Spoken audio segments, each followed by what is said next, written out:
Oh, well, I just don't have the focus yet. Well, I wonder why. Anyway, It's not the weed. It's actually the narcotics.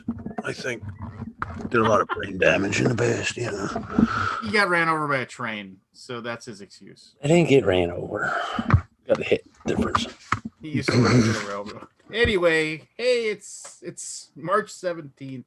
It's St. Patrick's Day. I didn't even realize this. Yes, it is. We were getting ready to do this week and everything like that. I was like, it just as it happenstance would be. We happened to fall on St. Patrick's Day. So Barry's with us, but obviously Danny Arrington is here, a friend of mine, but you probably know him better, obviously, for being a board game publisher. He's done a couple of games here and there, but most noticeably, obviously, is well, okay. So I'm trying to remember. Like, I mean, take us. What was the first company? Why can't I remember like the very first one? Because I know you've changed titles a few times.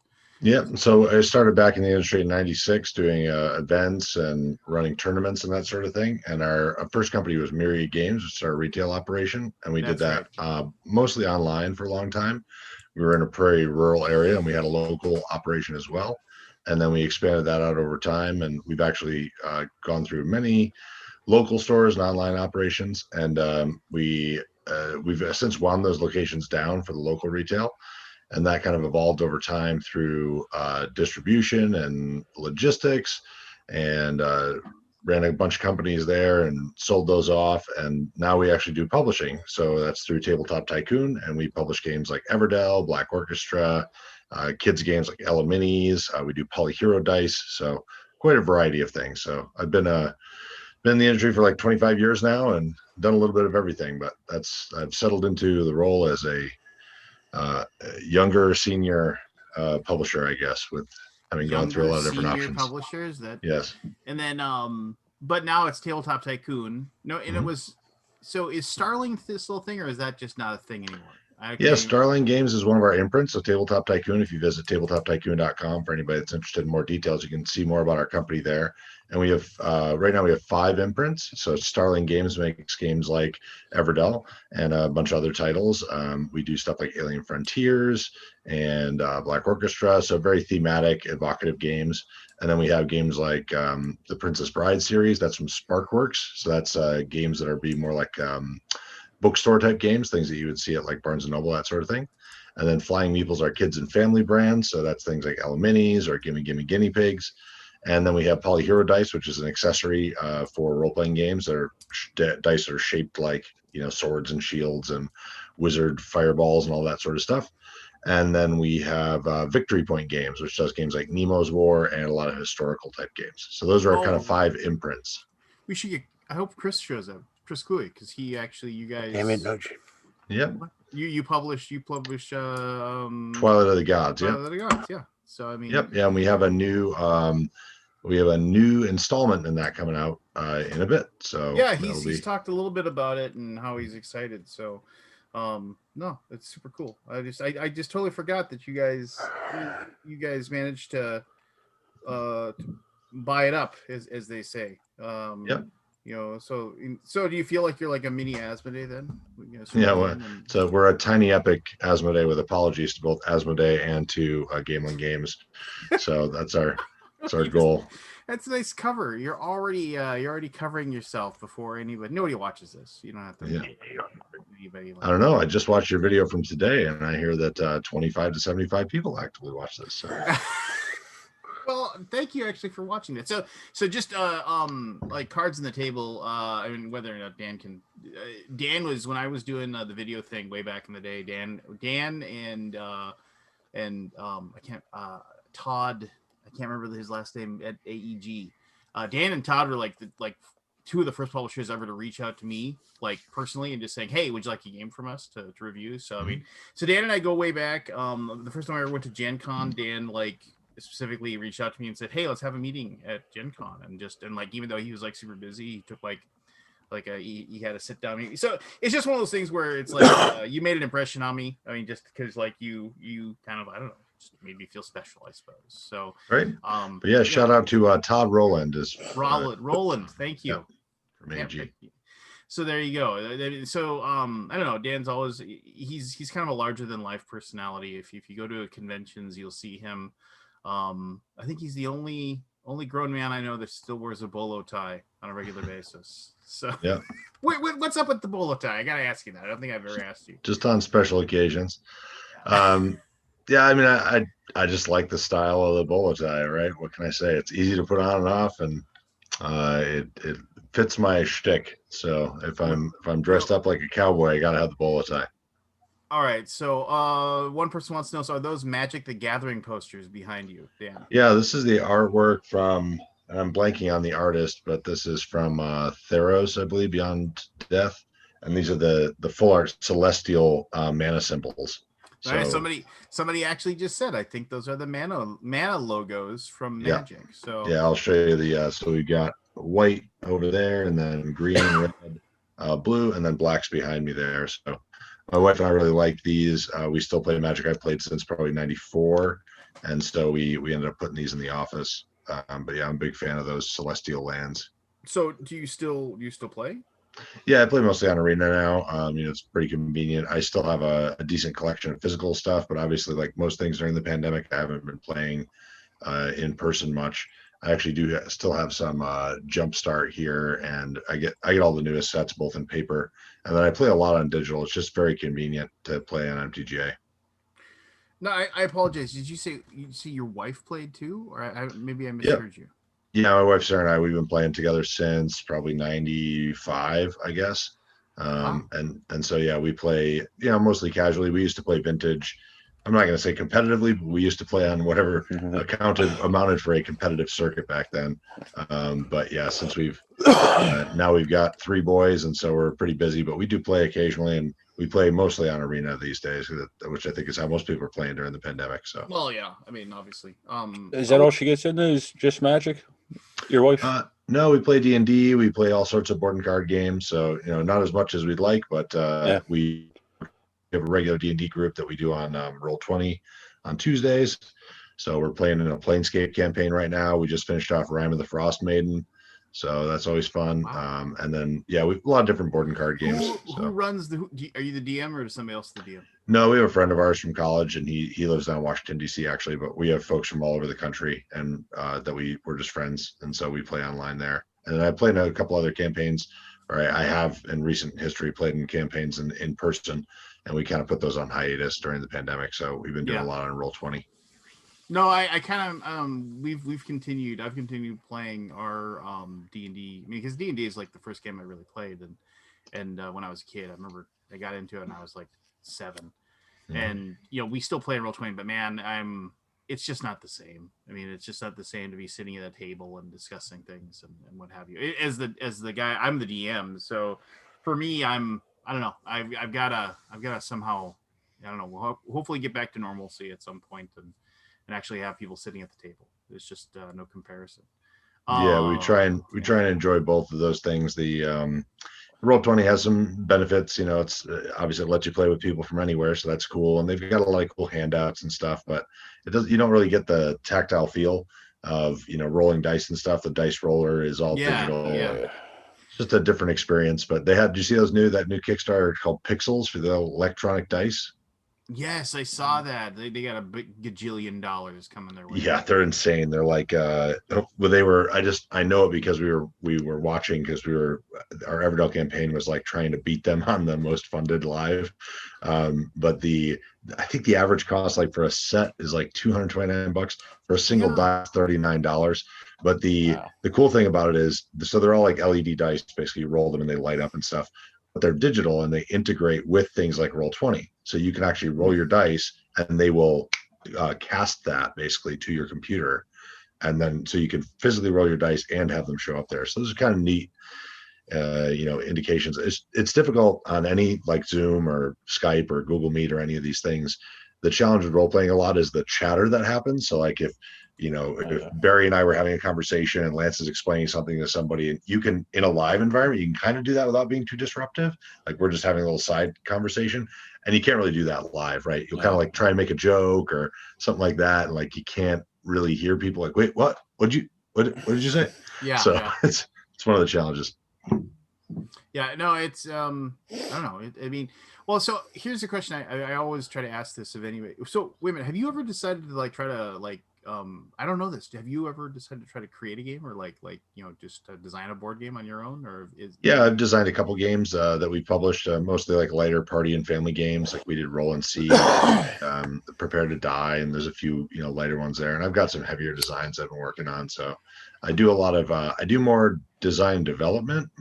So I might come in on the development side and say, what if we tried this mechanic or that mechanic? I kind of approach that as a mechanic, so to speak, right? You're using game mechanics and saying, well, your playtime's a little too light here. You might want to add some more weight, or what if we try to roll and move mechanic here, or what if we try to, a deck selection mechanic, and really looking. I've done a lot of like independent studies and stuff over the years on those things from both a business perspective, because a lot of what I do is product design.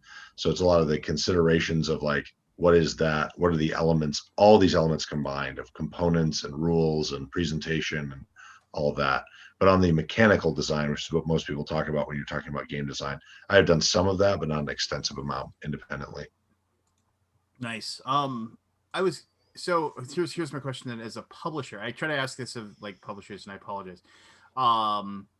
What is, if you don't mind saying so, what is one game that maybe somebody showed you? It's like, hey, Dan, I'd love you to look at my game and publish this.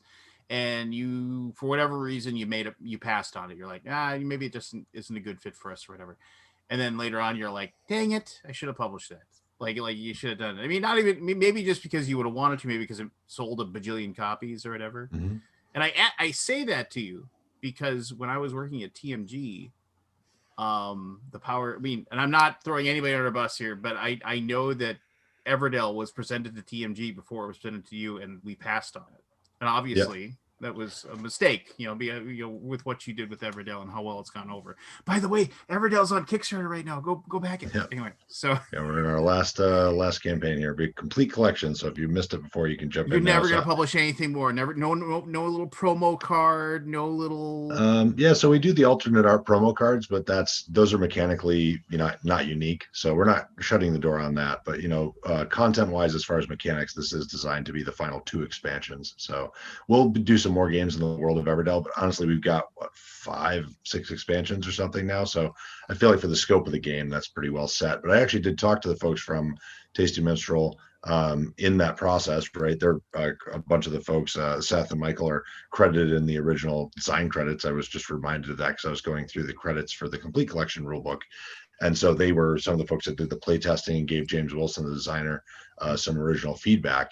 And so I remember talking to Michael about this. I think it was at a convention at one point. Conventions were a thing. So both not that long ago and a million years ago. And he said, yeah, I mean, it would have been a different game. Like there's so many decisions that go into publishing. Hey, Forrest. Hello. There's so many decisions that go into publishing. And I know this myself from experience, is that there's so many thousands and thousands of decision points that you do as far as theme and design. And a game is really an amalgamation of all of those contributions, from design to play testing to art direction. And that's where it's a lot of people, production elements, right? There's all kinds of stuff. Hey, there's Chris. There's Chris. Chris, I wanted to make sure you're on so you could talk to your publisher tonight. Yeah. Oh, what's up, Dan? Yeah. Good to see you. So yeah, I think there's just a lot of decisions that go into making a game. So it's kind of impossible to do an A/B comparison, right? And say, well, if you can so and so had done this, game, we would have done this. You can certainly do, Monday morning quarterbacking. Like, well, if I were the publisher for this, I would have done this differently, or I would have done that differently. But I can't think of anything off the top of my head to answer the original question of, is there a game that you kind of passed on, that you looked at, that you passed on? I can't think of one off the top of my head. I mean, we get a lot of submissions. We actually have closed that down for a while because we've been, especially during the pandemic, things were just so uncertain for so long, and we've got a huge backlog of stuff that we've been working on. And every time we have a successful game, that's always the challenge as a publisher. Like, you think like, oh yeah, that's great, you have a successful game. It's like, well, yes, but then you've got to do, all this other stuff for it. So it can kind of muck things up a bit. But yeah, there's lots of submissions that you see, and a lot of them are just first-time designers. So You never know who's gonna turn up with a new thing. So I can't think of maybe off the top of my head that I'm like, ooh, I really wish I had not passed on that. I might be misremembering. So I'm sure somebody could come along and say, no, I pitched this and it, then it did really well. And obviously that's great. There's tons of great publishers out there, and we're not the only ones that could do anything. We're a very small publisher by a lot of standards. So. Well, fair enough. Okay, so then since you don't want to talk about how you made a mistake, since that's basically what I was trying to lead you to. You're such a dick. Oh, It's a dick now. I am happy to talk about how we made a mistake. How much time do we have? So, no, well, I mean, yeah, no. So what's a game? I guess then you've maybe you've gone to a convention and you've seen a game that you hadn't heard anything about it, and you saw the look of it or played it, and you're like, dang it, I wish I'd published this. If you what pops in your head? Oh yeah, I mean that happens all the time, right? And not that we would have had the opportunity to publish it, but just like, oh wow, I really respect that this is an awesome game, right? I'm trying to think of one. I haven't been to conventions in a while, so that's kind of old data in my brain. Yeah. But, there's a lot of great games. I mostly the way I interact with stuff now these days is I monitor every day, like most people do. I look at BGG and I look at Kickstarter and I look at kind of all the new titles. And I am kind of looking at with a publisher's eye on and and a player's eye on, right? So there's two different things. I might say, well, I really respect that this is an awesome product and lots of people are going to like it. And that's really what you're trying to do when you're a publisher. And then there's the selfish side of you that's saying, well, I would love to play this game or, make this game myself. So like the Lord of the Rings board game from Ryan Knizia, they just did the anniversary edition from Fantasy Flight. I love that game. That's one of my favorite co-ops from back in 2000. I think it came out originally. And I just actually rebought the anniversary edition. I still have my old version with Friends and Foes. I will still uphold that's the best way to play that game is with the Friends and Foes expansion. Oh. But that's one that I look at and I'm just like, that's an awesome, for me, that's one of my top games. But what I always look at is there's sort of different aspects of it, right? You can look at the physicality of it. What do you look at and you're like, wow, this is amazing. Like the production quality is so good here, or the presentation of it. So if you look at something that has really awesome art, and then there's, the mechanical elements, and there's even little things like, wow, this is just a really well put together rule book. Like whoever was the editor and the proofreader on this did a good job on this. It's a really difficult thing to do games really well. And so I think, especially with thousands of games coming out, actually I haven't run the numbers. Last I checked, I think in 2020, we were on track to do about 4,800 new games, new products. Wow. And that was what we were on track to do pre-pandemic. And so I don't know how many of those actually came out. Hey, it's Peter. Hey, how's it going? Good. So like when I was, at, what was that? Probably Origins 2019, I guess it would have been. We were across from Peter's booth showing off Dwellings of Eldervale. And we had tons of people being like, oh, Eldervale, Everdell, you guys should do a crossover. And we're like, ha, ha, ha, you're very clever. And we were like, well, actually. But then we were, I got my copy. I backed the campaign. I got my copy. I was like, that's really cool. Like, I like that, just like the look of it and all that sort of stuff. So I would say that probably happens at a convention, when conventions were happening. That would probably happen, half dozen to a dozen times. Because I am both in the business of games and also in the hobby of games. I enjoy playing games. So it's just something you naturally do. And you have to realize that if you're doing that at a convention, that means that most of your response is negative, right? Much like Forrest's response there to whatever's happening on his screen. What the hell is that?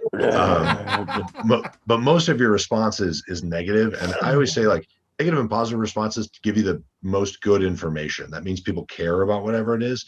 Most people respond to things these days with just ambivalence, or they just don't care, right? And that's kind of the most things. Like we have lots of data flying at us. So if I look at 1,000 games, most of them I'm legitimately not going to care about, just me personally as a player. And that's fine, right? The variety that you see out there, you're not trying to hit every person with every game, right? What's the Doomed game that you guys do, Peter? I have a copy of it. It's just called Doomed. We're Doomed. Isn't it just We're Doomed? Yeah. We're Doomed, yeah. So somebody might be like, that sounds amazing. And that's like one of those, half dozen or dozen games at the convention that they really like. And then they might say, oh, well, now I have to narrow that down. And out of those dozen games I really like, I might buy half of those. And with so many games out there now, that's one of the benefits, right? If you chart it back, and I did this, I think in 2019 when I was at conventions, I charted it back to people are like, there's so many games now, it's crazy. They're just coming out of the woodwork, and this is all new, and nobody can keep up anymore. That started in 2005. It was like 2,500 games came out in 2005. I don't know anybody that was playing 2,500 games a year. even like the Dice Tower folks weren't, keeping up with that many games. It's just impossible. So we kind of have to filter those things naturally by what we think we're going to enjoy, what our friends are going to enjoy. And I think that's perfectly natural, and that's fine. We don't have to try and make kind of games for everybody. We just want to make games that are going to resonate with the people that are going to enjoy them. Yeah, I mean, I don't know. I remember, well, obviously now, since he no longer works in board game publishing, I remember Patrick Nichol once said the easiest way to make $1 million in publishing board games is to start with $2 million. That's the restaurant business too. Yep. Boats. Yeah. Restaurant business, game store, anything. Any small business. No, I bought a coffee shop in the middle of a pandemic. So obviously, I mean, what makes you? Bad idea. Let's ask you this. So so the reason we're on here, obviously, Everdell is currently what are you at, like $8 bajillion now? Oh or my what God! I is just that? looked at it. It's like, wow. 2.9, and we're at 19,374 backers. So I don't pay attention to that much.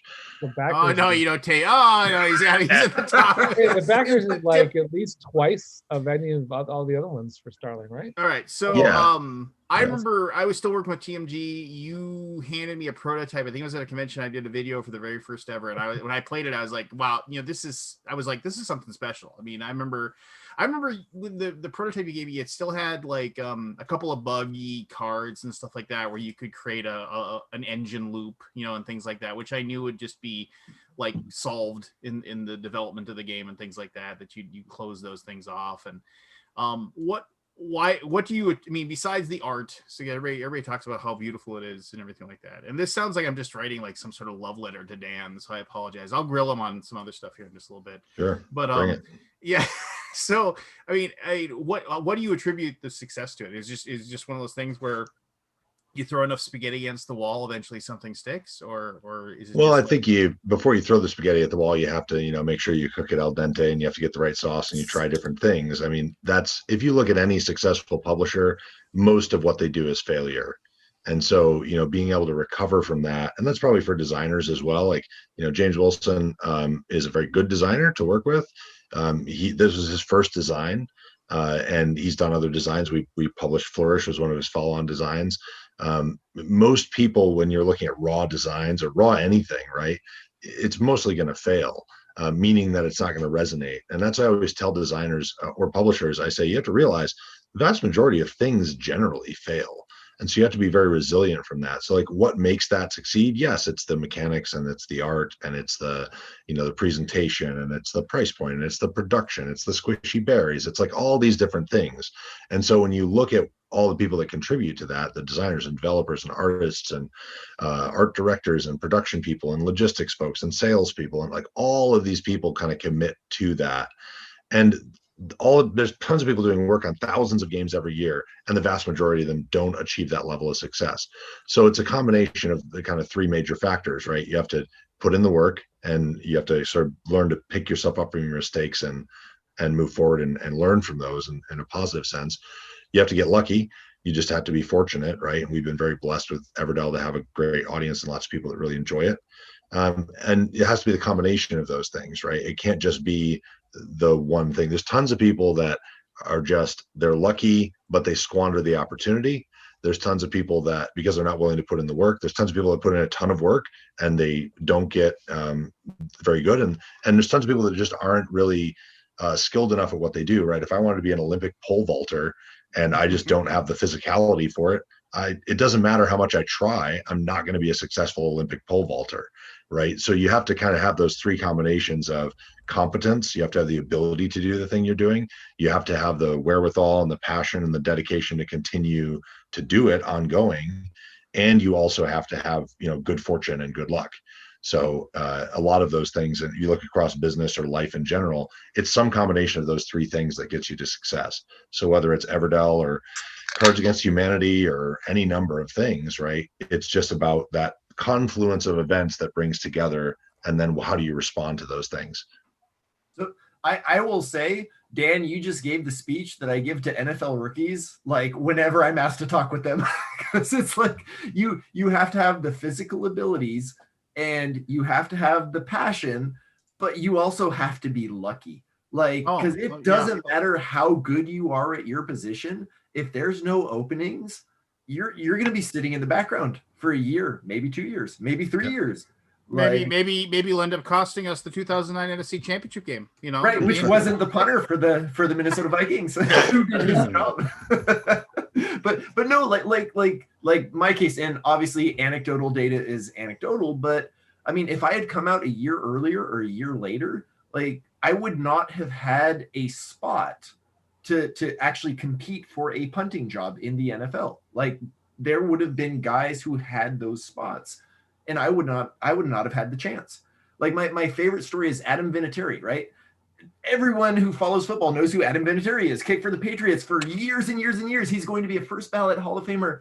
He did not get into the NFL until his third year out of college. He had to play in the CFL for 2 years.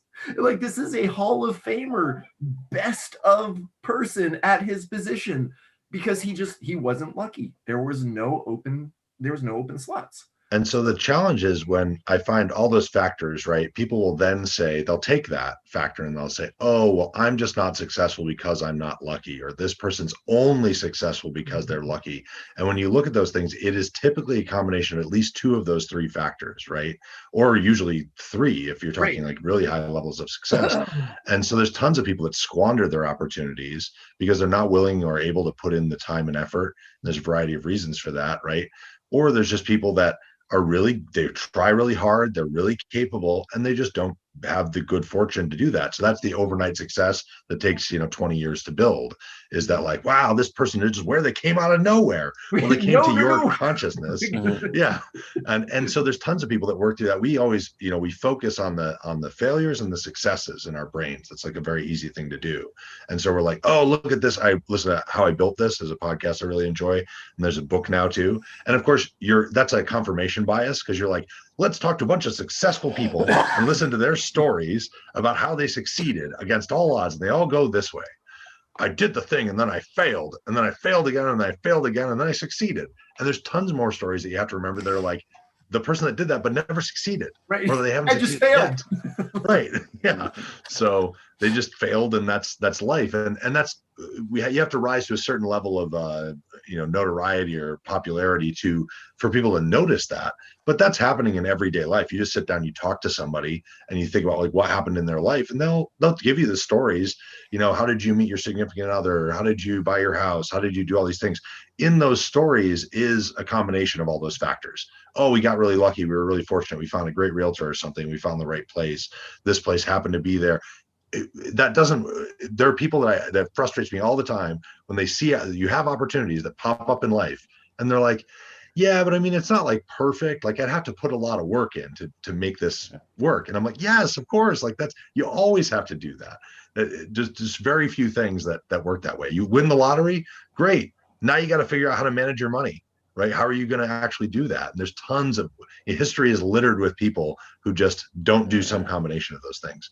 So I think that's how you play the game, right? Is that you just always work hard, you always dedicate, and then you hope to get lucky. You hope to have fortune come your way, and you can set yourself up for good plays. So we're talking about the Magic stuff behind me. If you play Magic competitively, you know that like the best players have a 67, 65% win rate. That's it. That's the best people in the world have that kind of win rate. And so that's all you need.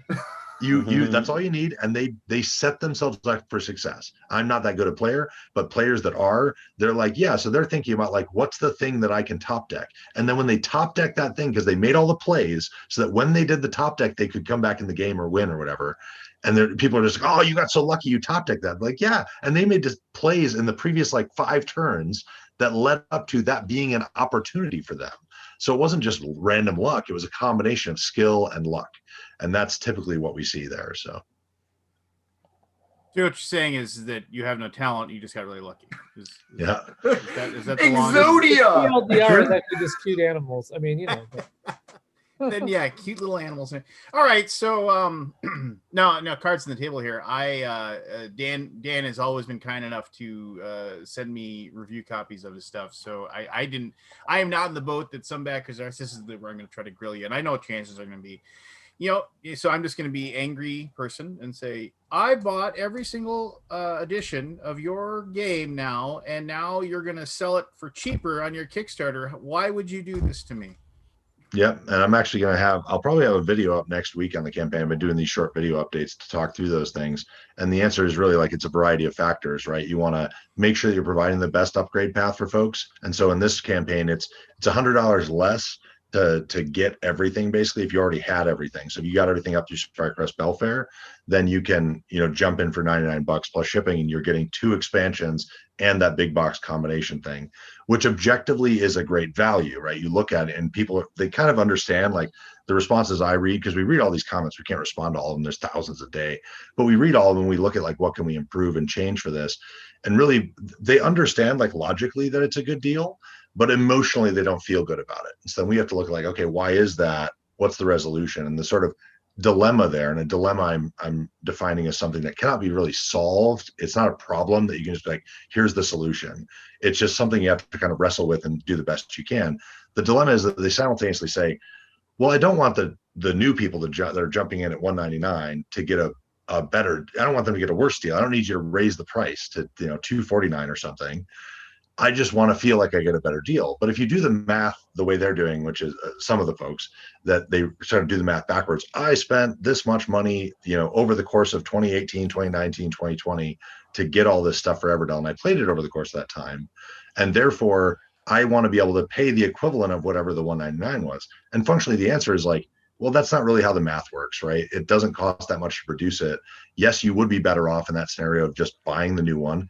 First of all, this is the best. This is the actual pro play, by the way. People are like, well, I have to sell my game and like make the money back. And I'm like, and that's a bad thing. But here's what you do. You pledge it to $199 if you really want to get the upgraded thing. You enjoy your game for the next like year, because this isn't scheduled to release until, March 2022.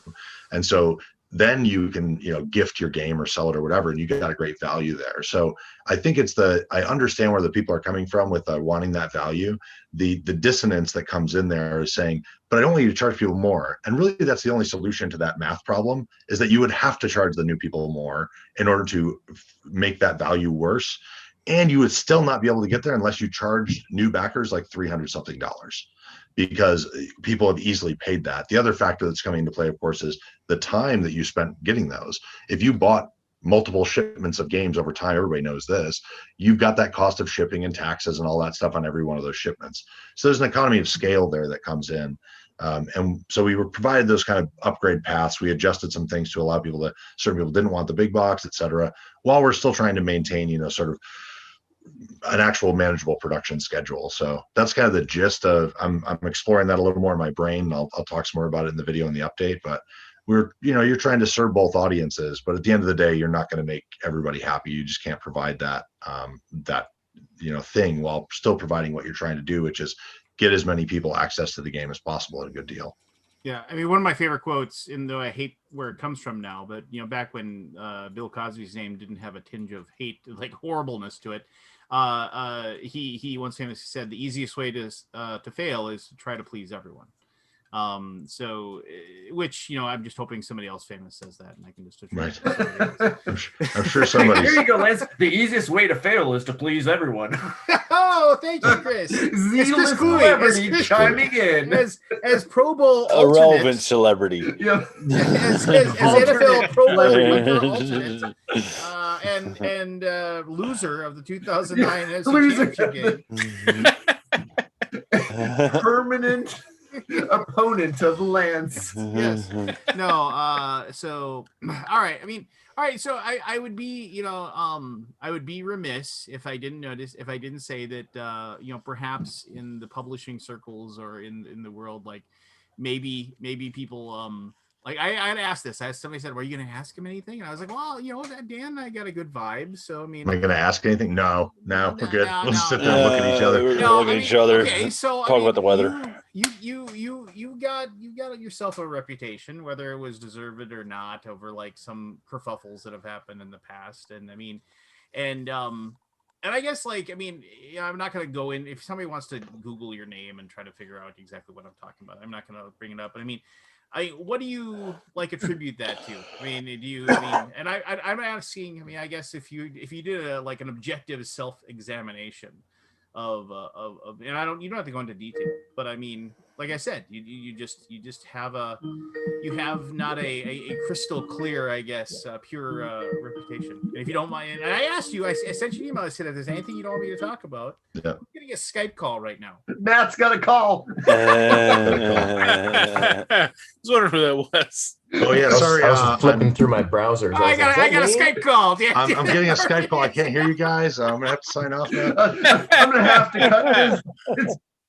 So I mean, yeah, there's definitely a few things that I've been alternatively compared to Hitler, Donald Trump. Jesus Christ! This is wow. Real things on Board Game Geek. I forget the most recent ones, but just like whoever. So I call myself. It's the sort of notorious DAN effect. Here's. I'll let you answer, but before I forget, I've heard of other board game publishers that are smaller than you are being called. Oh, he's like what's the word? How is it presented? He's like a poor man's Danny Arrington. I've had people say about other people that they've had issues with, and they've said so that. So I'm the rich man's Danny Arrington, I guess. And that's I don't know. You're the one who's got 2.9 million on Kickstarter, and everything. So. Yeah, I mean, I think it's pretty straightforward how those things happen, right? And in retrospect, you look back and you work with enough people, and I'm a very passionate person, and I'm a very driven person, and so that will naturally create conflict, right? So if I say like, Lance, let's work on something together. This has not happened. I'm just giving an example here. But Lance, like, really? Lance, let's work on something together. And this is my expectation. This is what we're going to do. We're both going to work like really hard, and we're going to make this thing amazing. And you're like, I agree, let's do it. And this is year 1, right? By year 3, your opinion might have changed, right? And we might have a difference of opinion about like, what does that mean, working really hard? And you might think, I'm not working hard enough, or I'm pushing you too much, or whatever, right? Those things will adjust over time. And you have all sorts of reasons, and I won't go into individual instances, but there are all sorts of reasons that you may not be seeing publicly of scenarios where there are incentives for people to sort of publicly badmouth somebody. And I've been on the receiving side of that. It's a very unfortunate piece, but you'll have people that will literally extort you to try and get something from you. And they'll say, I'll say bad things about you. That's just the world we live in these days. It's just getting worse and worse. So you have to kind of think about why that person would say that thing. There's a total difference. If there's a difference of opinion, and that's usually what these things come down to, you can't argue against opinion, right? If Lance says, I hate your guts, I'm like, okay, you're wrong. Like I can't, that's what you think, right? And so what I have to assess is why. What are the actions, and were they reasonable actions? Where were the mistakes that I made? We seem to, in my view, to be in a dearth of forgiving. I grew up a Christian, and I still profess that, and that's something you really learn is like forgiveness is really the cornerstone of that. If you wanted to literally be Christ-like, you need to accept that people are failed human beings. That's what we are. And there seems to be a lack of that in society these days, period. So, and that's been, I think, accelerating. It's, in my view, just in general sort of culture, that we don't want to recognize. We just want to sort of discount. Like if Chris ever looked sideways at me, I just want to be like, it's easier to just say like Chris is a scumbag and nobody should ever talk to him again, than think about like, oh, Chris is a human being, and like, yes, he made a mistake. And, even if I'm really upset about that mistake, I might say, I forgive you, Chris, for making that mistake, whatever it was. And people kind of read a little more into those things, I think, than the actual reality. So they might ascribe sort of reasons to that and build you up. So I think it's something like, rumors of my villainy have been greatly exaggerated. Like you take these little nuggets, and then they sort of build on each other, and people build in their minds. Like I get this a lot when I talk to people live at conventions or on video or whatever. They're like, wow, like I thought you were going to be like really mean or like, something. And I'm just like, okay, well, I understand. Like that's the perception that was built in your brain by all these kind of micro interactions, right? And I don't want to invalidate any of those opinions. That's just what people's opinions and experiences are. And I am, sort of evaluating that always myself. The challenge of that I would put out to everybody is that in your own life, whenever you're doing that, you have to assess both for yourself and for others, how can you be better? If forgiveness and sort of redemption does not exist in as an opportunity, both either that you're willing to grant other people or that they will grant you, then you cannot improve, right? There's no incentive to do that. There's no incentive to admit that you're wrong, which is a key piece to accepting responsibility and moving forward. If people are just like, yeah, but I don't believe that you think you're wrong, I think you're still just trying to pull one over on us. You're not going to convince those folks. So I can still just try and do the best I can every day. I do good work. I, make mistakes. I will continue to make mistakes, right? Past, present, and future. I have, am probably presently making, and will in the future make many mistakes. And that's because I'm a human being, right? And so that's where kind of all of us exist. So it's, if you ever get too puffed up on your own successes, and I've been very fortunate, I've fought through a lot of things over the years, a lot of challenges and stuff, and I am still doing that to this day, and I will have many challenges to come in the future. But I have been very blessed with the support and love of all the people that are in my life, right? That's a significant thing. So it kind of simultaneously keeps you humble, because you're going to make mistakes. And you can also just kind of navigate that as best you can day to day. So I think that's good kind of just advice for us in general. And that's how I treat it, is every one of those failures is a learning opportunity. And then I have to both forgive myself for something that I made a mistake. Let's say I insulted Evan because I said, you idiot, why did you buy a coffee shop in the middle of a pandemic, right? Idiot. Well, yeah, Kevin, why would you do that? You're muted. You can't talk anyway. But I can give Evan the benefit of the doubt and say, well, obviously that's the situation he's at, and then I can be sort of as supportive as I can. So, maybe that was a mistake. And the biggest issue is when people disagree about whether or not it was a mistake, right? Like, no, I think that was great. That was perfect. That was a great opportunity to buy in. It's undervalued asset or whatever. You can have disagreements about those things. You just have to look at all aspects of that, past, present, and future. And you have to be willing to accept that people are going to grow and change.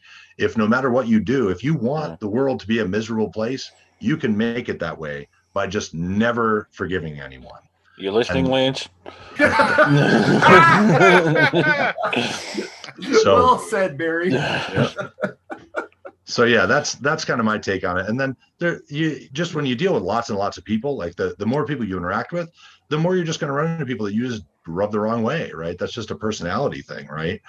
People are like, man, you really sound like a used car salesman. And I'm like, well, I have sold used cars and probably will again in the future. So that was not my profession, but yeah, that's who I am. And so the idea that if you don't like that type of personality, if I'm saying things right now and it's very grating to you, I apologize. And also, I'm not going to rewrite my whole personality just to make you feel more comfortable. That's who I am. I'm going to be respectful of people as best I can. I'm going to fail in that. I'm going to make mistakes, and I'm going to apologize when I recognize those mistakes.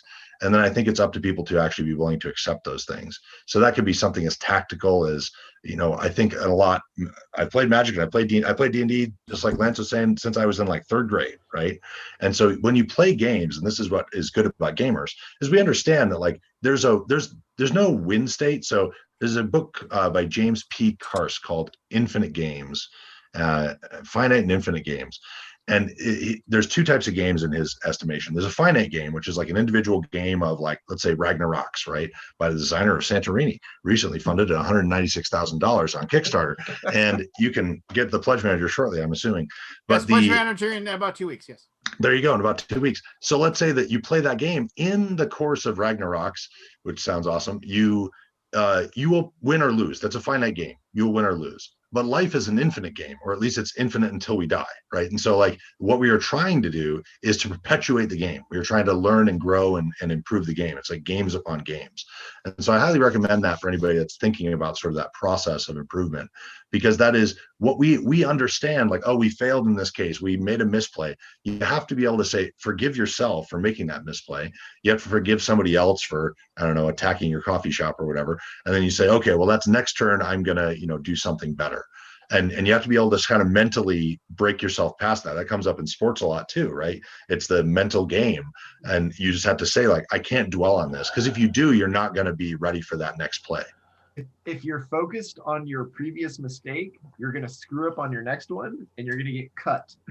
That's what it boils down to.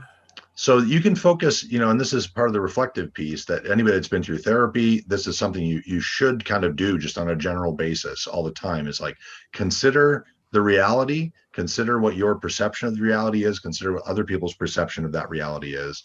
And somewhere in between all those things, if you've seen Derek Delgadio's, what's it called? It's on Hulu right now, but it's kind of a magic show / in and of itself. That's what it's called. He has this premise in there that, without spoiling anything, that is, reality is a combination of, it's somewhere between all the perspectives of people. That's kind of where the reality actually sits. And that's what you have to realize, is that that's a fuzzy thing, right? It's not like everybody is the protagonist of their own story. So of course I am the hero of my own journey, and there are villains and there are heroes and there are all these sort of challenges and stuff. But the world is grayer and more murky than that, right? And so you just have to respect that everybody is their own hero, and you want to understand that for them and support people when you can. Doesn't mean you have to be everybody's friend, right? And doesn't mean you're going to have disagreements with people about that. But I would just encourage people. We had to ban some people from our comments recently for breaking the Kickstarter. We didn't actually do it. Kickstarter did, for the community guidelines, right? They're using really like abusive language and, words that shouldn't be said in public discourse.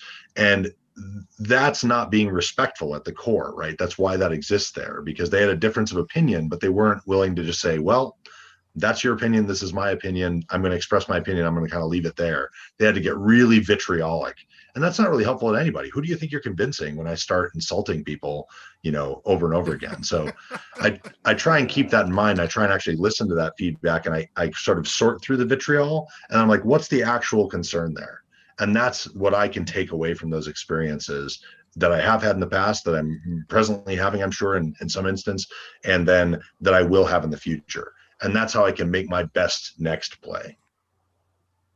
Well, there you go. And it's yeah, funding stuff on Kickstarter, crowdfunding is a wonderful tool. Obviously, with TMG and now with Gray Fox, I've ran these Kickstarters, and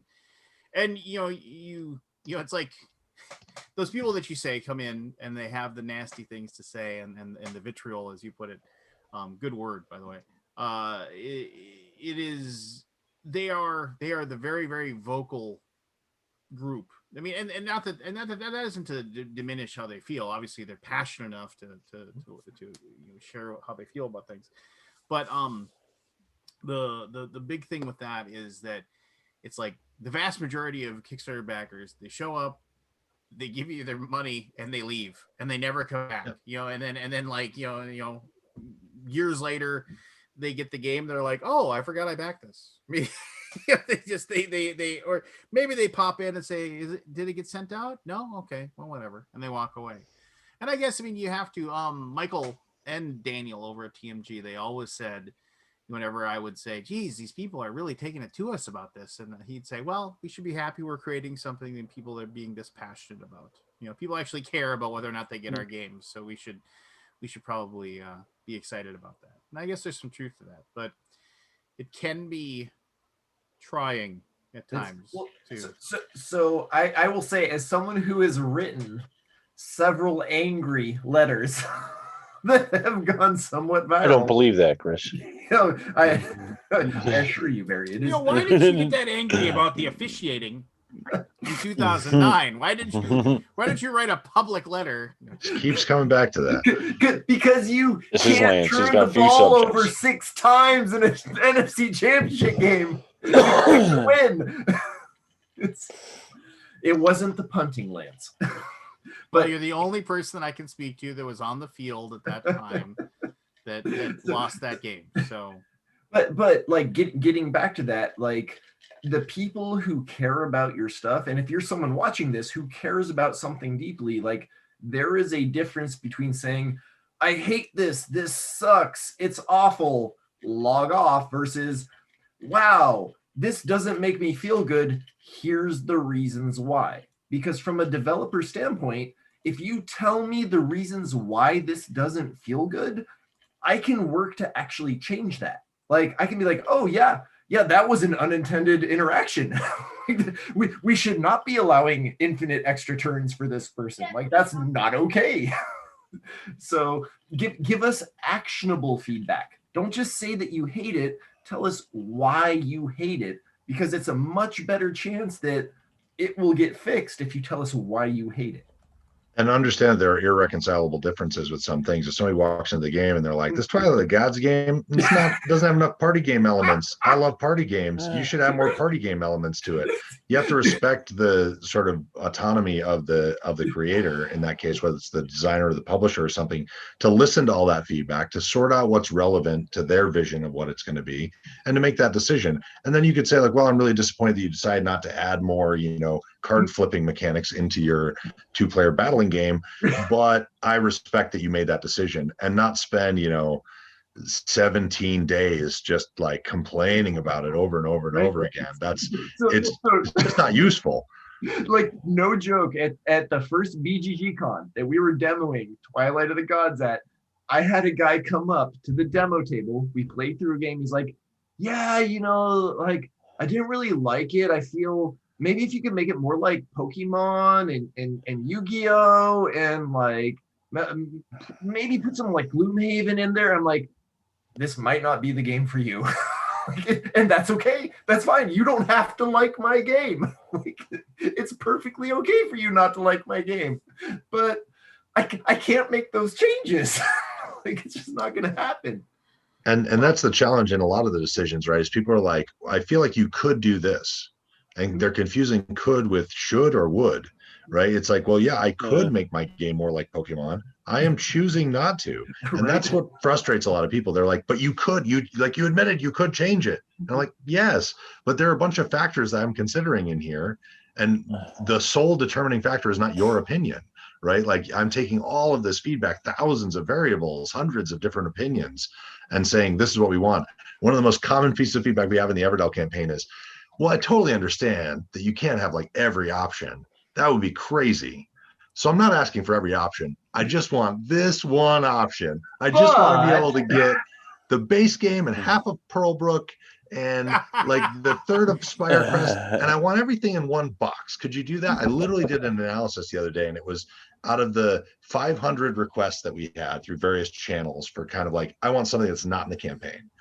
We had 150 different requests that we would have had to do. And people are like, "Yeah, but then you're saying you could fulfill those requests." And I'm like, if I wanted the campaign to take 3 years to fulfill, yeah, like every one of those things is another variable for production and fulfillment and delays and all that stuff. And so you have to make a decision, as a publisher in this case, to say, how can we achieve what most people want? How can we help most people, fully recognizing that there's going to be, out of those 500 people, if we can satisfy the desires of, 200 of them, there's going to be 300 people that are even more pissed because they say, well, you clearly could fix this thing. You're choosing not to. Chris is choosing not to make Twilight of the Gods more like Pokemon. And now that just infuriates me. And there's a phrase that we have, which is like kind of the worst 10% of the worst 1% that you get in the comments, to Lance's point, that like most people just don't even read the comments. They show up, they go, "It looks cool, I'll back it," right? Or no, I'll pass. And that's the vast 99% of people, right? And so then you've got the people that are loudest, that you're hearing over and over again, right? And I used to have retail operations, so you have the person that walks in and they're just like, "You need to carry more Yu-Gi-Oh!"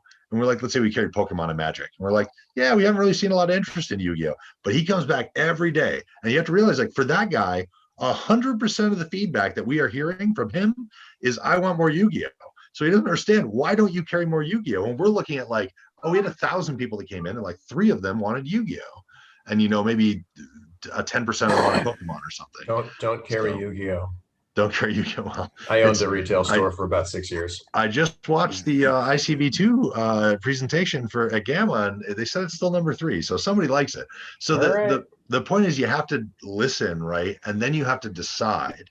And whenever you make a decision, you are deciding not to provide something to somebody. That's as much a part of your decision making that's going to allow you to provide the thing that you decided to provide to somebody else.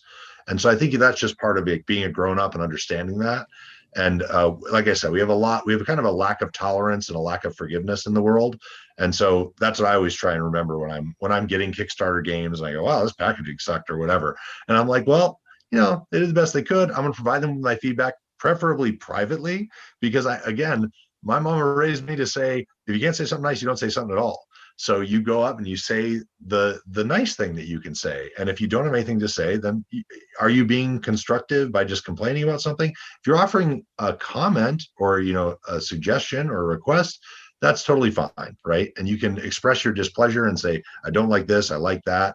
That's all fine, right? But it's different when it's when you get to an extreme sort of Peter's laughing about his Eldervale backers now. You get to the kind of extreme vitriol where it's like your hobby to sort of take umbrage at things. That's a different thing. I can only imagine 19,000 backers going.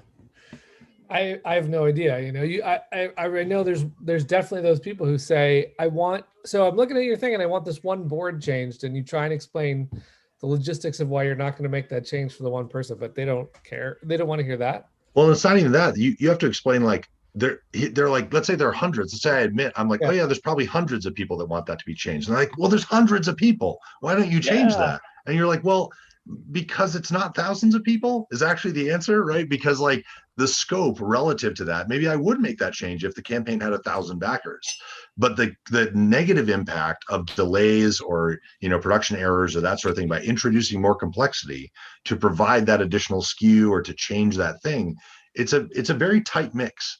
And so, yeah, I mean, we're at 19,000 something backers now in Everdell, but if you looked at, I don't know, Tiny Epic just finished, they had like 31,000 or 40,000 backers, it's like, it gets crazy. So there's just a reality that you have to think of, which is not all things are created equal in that regard. And you have to be respectful of what the creator is choosing to do. I'll provide my feedback. I'll say, this is what I prefer. But at the end of the day, the publisher is going to decide what they want to do. The designer is going to decide what they want to do. The artist, the number of people that were being sort of rude to our artists that work on our games, they're just like, well, I don't like this art. And we're like, that's fine. That's your opinion. And they're just like, and I think that person's horrible because they did the art. Like, what are you doing? Like, why would you think they're trying to make bad art? Like, that's subjective, first of all. And second of all, where do you get off like telling this person who's a professional artist, you're not an art critic, you don't have an MFA, like you're just like some guy who's like, I don't like that. That's fine. You're entitled to that opinion. But then to spend like a day and a half when you should be doing something else, presumably, just going like, man, I just can't believe how bad this art is. Like, shut up. This would be like if Hollywood movies had like a bunch of people going, I think you should do that shot totally differently. I don't like the way you filmed that at all. Well, yeah, and I mean, view online commentary about The Last Jedi, right? Like that does happen. It's the Let's internet. not bring that like, up, please. wait a minute. I mean, that makes me think that Dan actually maybe watches the show occasionally, which I'm always stunned to hear that people do. But well, I mean, Last Jedi was trash on film. But anyway, moving on. But you'd be surprised. I remember when I was watching the Command campaign, and there were people in the comments who literally said they are intentionally putting out bad sculpts in the base game to incentivize you to go to the optional buys. Like they're creating bad art, bad sculpts just to motivate you towards the optional buys. And I think that's the twist right there, right? Where it flips from they're doing something I don't like to like it must be malicious, right? That's the like what world do you live in that you're so paranoid that like everything is, and that's the world we live in, right? You can kind of understand why that might happen. When you look around, you're like, oh, they're doing what with our data from our phones? Oh, okay, right? But people then extrapolate that to create sign of impetus where it doesn't exist. So I think that's the nature of opinions and just sort of living in the public sphere. But you got to build up a thick skin to that sort of stuff while stopping listening. Because the moment that you're just like, well, I don't give a shit, I just don't care, right? Now you've lost your connection to the consumer that's going to tell you what you want. We are in a service business. In my view, everybody is in a service business to some degree. The service I'm providing you is trying to provide you with a great gameplay experience. That is my responsibility. That service is culminated when you decide to give me money because you believe that I have successfully done that. And then ideally you experience the thing and then you share with other people, oh, they actually did that for me. And you don't have to hit 100%, right? You're not going to do that. You see all these, comments, oh, this game isn't really for me. I'm like, great. That is an excellent service as well, because now you're telling other people who might like the games you like not to get this game. You don't have to get every game, right? That's the beauty of having such variety. So I think we could just do with a better a little more benefit of the doubt to our fellow human beings, to be like, let's assume that they're not trying to screw us over, rather than assume that like they're intentionally doing something Voldemortian. The comments are so subjective, though. I mean, well, Andrew Bosley did your art for Everdell, and he also did the art for Merchants of the Dark Road. And I remember there was a few people that had comments of like, what's with all the people's eyes in the games? They're too close together, like, or too far apart, or whatever it was. And this one guy kept harping on it the whole campaign. I mean, at some point, I mean, like, well, a lot of other people have said this and made the same.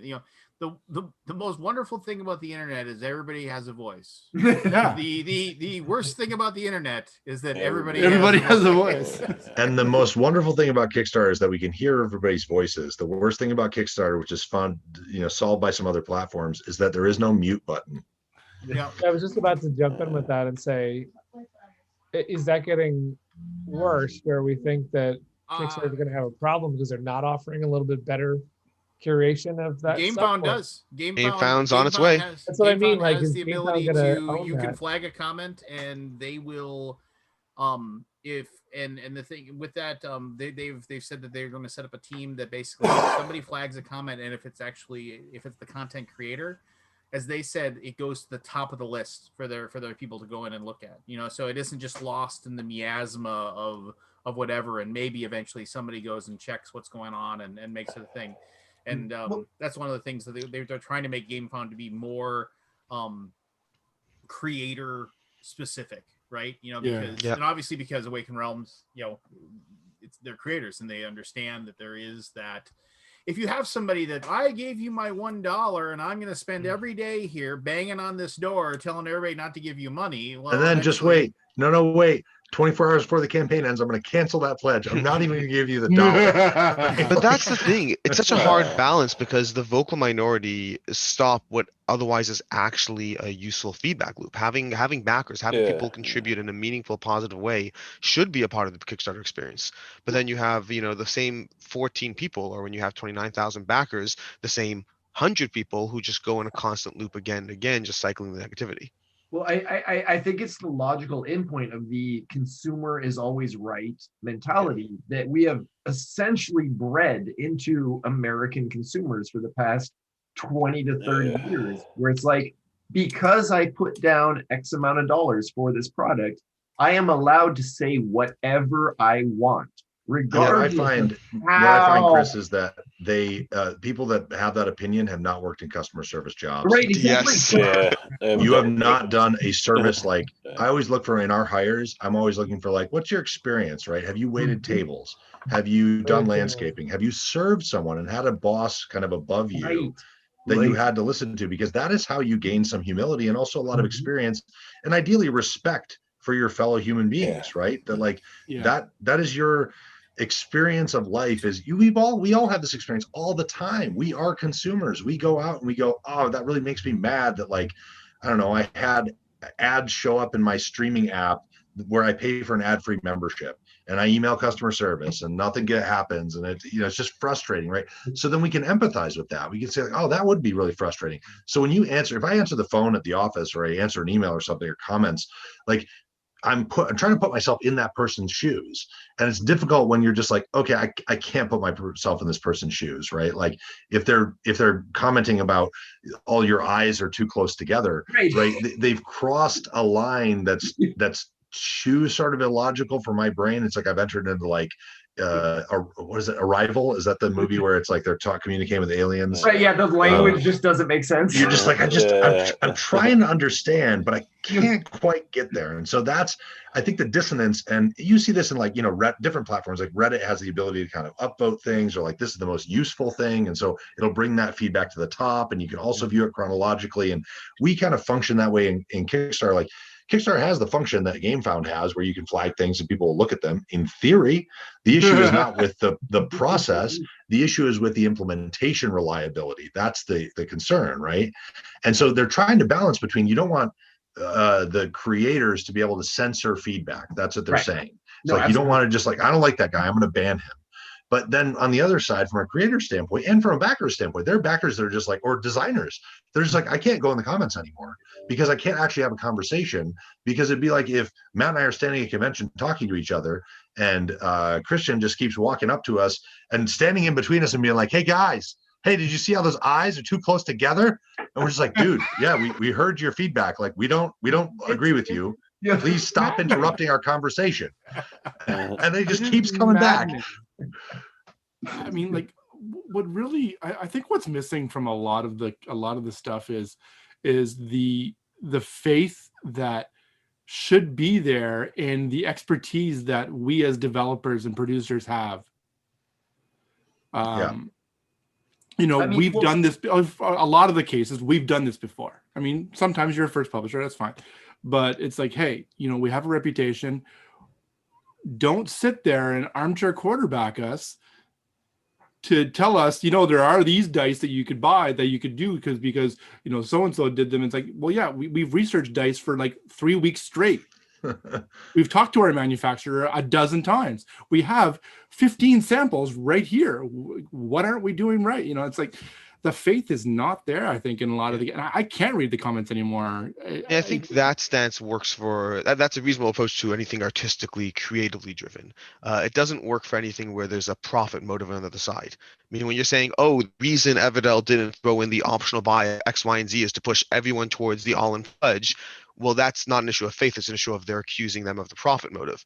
So it doesn't restore that. Sure. And absolutely. I think you just have to own that, right? Like I don't call myself. Speaking of which, for those listening, Everdell now has the optional buy of the wooden tree. Separately. There you go. Stay tuned for more reveals as the days go on. But the concern is like, the idea that you shouldn't be making a profit is not correct. Like, I just reject that premise, right? Like, yeah, we make a profit because that is how we pay ourselves. Like, we are professionals. The definition of professional is we make money doing it. The definition is not, I'm a nonprofit. We do a lot of things not for profit. We donate games to Toys for Tots. I'm just waiting for the guy. We've donated just in this campaign because we're donating for a bunch of the products we give for one game for each to Toys for Tots. And that's something we do as a company. So we're at like 26,000 games or something that we're donating just from this campaign. And I'm waiting for the guy that's going to come in and go, man, well, they could afford to give us a better deal if they just wouldn't give games to those kids that need toys. No one's that stupid yet. No, not yet. You know it's going to happen if you got to, you know, percentage-wise, if you got to like 100,000 backers, you would have that one guy that pops in and is just like, I figured it out. I did the analysis, you know, for 17 hours today when I was supposed to be working, and I figured out that if they just cut this Toys for Tots promotion, then we're going to do that. I'm like, that doesn't matter. I used to get games from Toys for Tots. Like, that means something to me. You're correct. You are logically correct. That is budget that I'm putting towards giving games to kids who don't have toys. And I could be giving that money to you. My assertion is if you can afford to spend $100 or $200 on board games, you don't need that money. That is people fine. Aren't stupid enough to say that yet. They'll think it, or they'll accuse you of giving garbage games. We had to ban a couple people from the comments for saying some pretty offensive and egregious things today. So I think some people are stupid enough to do it, and they come from a place of frustration. So then, even then, when somebody's saying something really objectionable, right? When somebody's pulling a Cosby or something, you have to say, man, that is like, where did that come from, right? How can I find the humanity and the understanding within this really offensive act? That's what you have to constantly be doing. And so we value that interaction. I think that the key point that, you know, I forget who brought up originally, but that it sort of maybe it was honest, but you're disrupting the cycle of feedback. That's the most challenging thing, is when you can no longer use the comment section to get feedback because people won't use it anymore. We have so many people that message us and go, hey, I wanted to send you this message because I'm really upset about like what they're doing in the comments, or I wanted to get you this feedback or something. We're like, great. That you should do that, right? That's why we're spending, I think, something like 15 to 18 staff hours a day. We have multiple people on it reading all the messages on Twitter and Facebook and Instagram, and so all the social media stuff and Board Game Geek, because you're trying to get all that feedback without recognizing that the professional, as Matt's saying, has to have the wherewithal and also the confidence to say, I'm choosing not to do that thing. That should be okay. That you need to respect the opinion of that person. I've done the math on this, and I've seen at least 14 comments saying they don't care about the stickers you added. So if you can take those out and lower the price instead, that'd be great. If you could just do that, like lower the price by like $2, because you know, I'm pretty sure stickers are the same cost as screen printed meeples, right? And by the way, to anyone listening, or whatever it is, like this is not in any way meant to diminish or discount feedback. This goes back to the same idea. There's lots of people who give valuable feedback. There's lots of people who have legitimate complaints, who express those complaints in an ideal way. This entire conversation, at least speaking for myself, is framed around the people who don't know how to communicate and the frustration and the worseness that they add to the experience. So for the publishers here, go ahead. Do you get reached out to by people that are really having an issue with the negative comments, but not through Kickstarter, but like privately saying, hey, like, because there's some toxic negativity there. And it's like, do you ever get reached out by these people? And yeah, I mean, through like we'll get it through Kickstarter, but in the messages, right? Not in the comments. They won't post in the comments. They'll message us directly, or they'll email or message to BGG. Like someone saying, like, listen, these like you guys are doing an amazing job. These negative comments are really having a negative effect on me, and they're really bringing me down. Don't, you know, because like me just reading them as a contributor for the project as a graphic designer, I'm you know, I'm deflated a lot of the time. I can only imagine what it does to backers. And that's when people are literally coming in insulting, like this is why Andrew Bosley doesn't do online comments or social media anymore, right?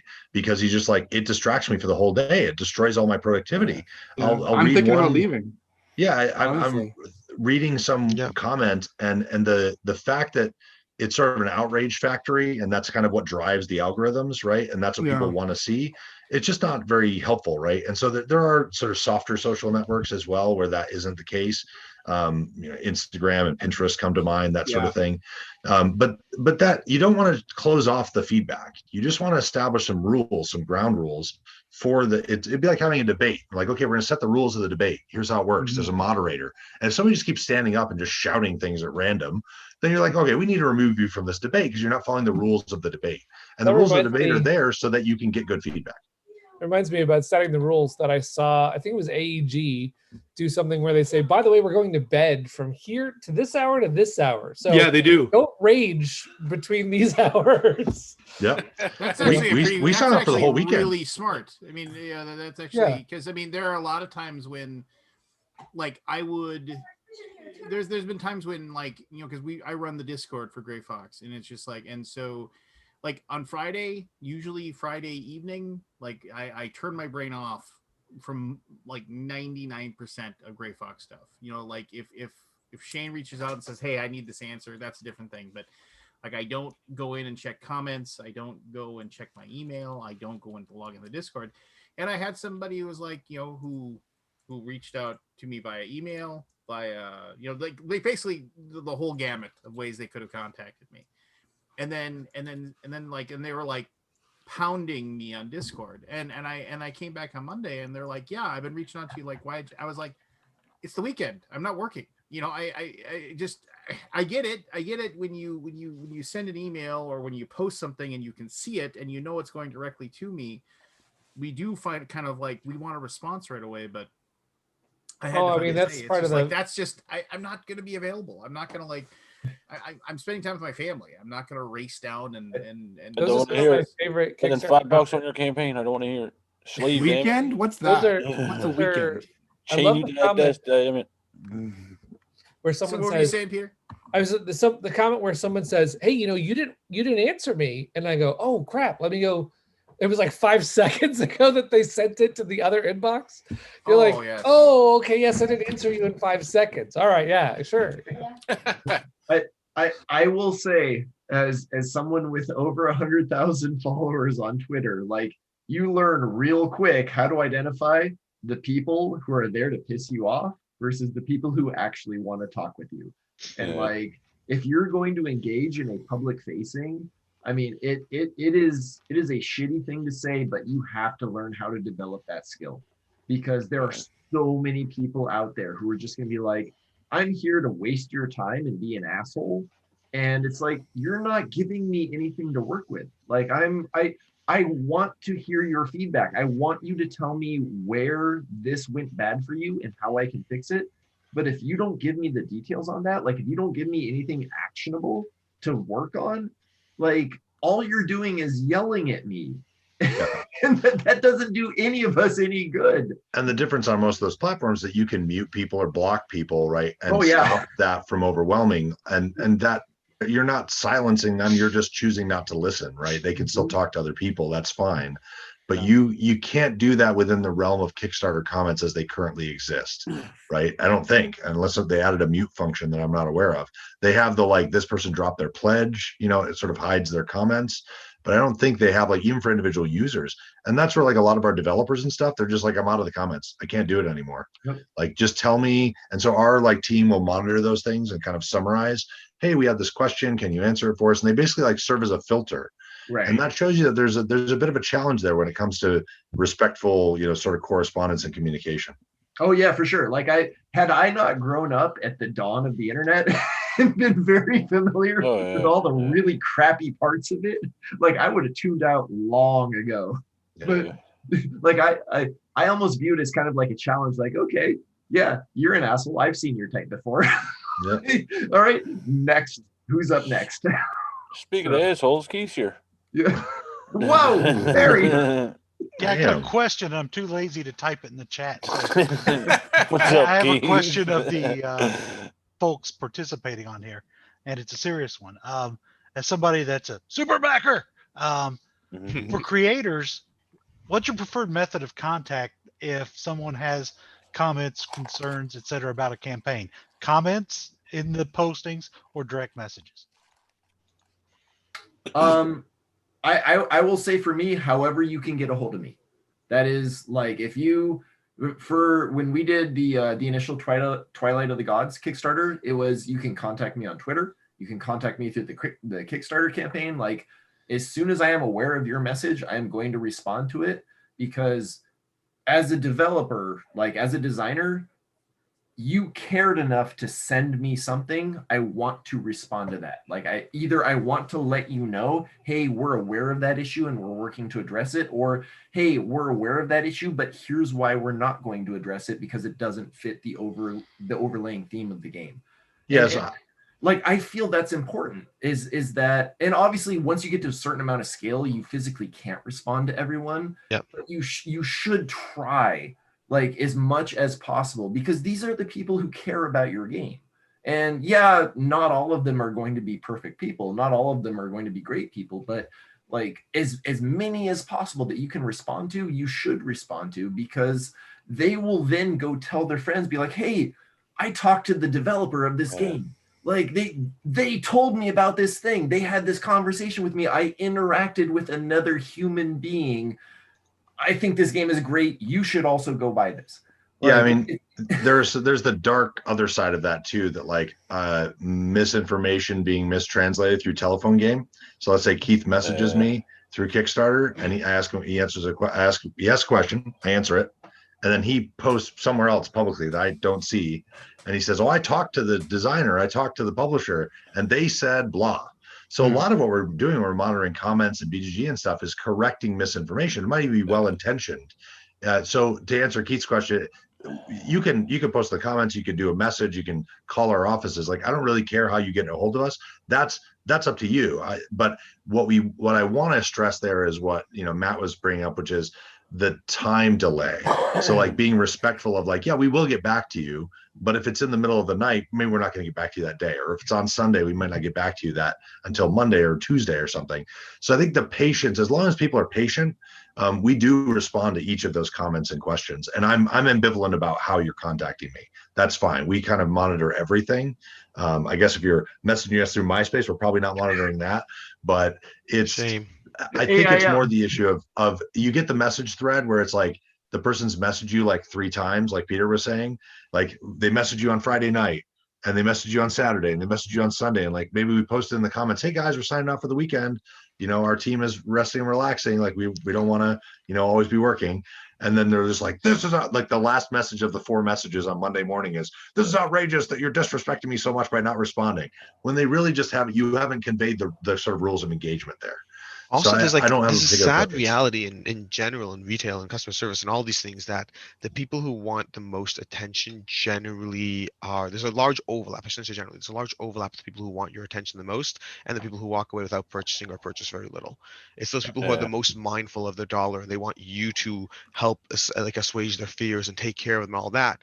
But that same person has a giant Venn diagram overlap with the person who's gonna be like, you know what? I think I'm actually gonna spend my money elsewhere anyway.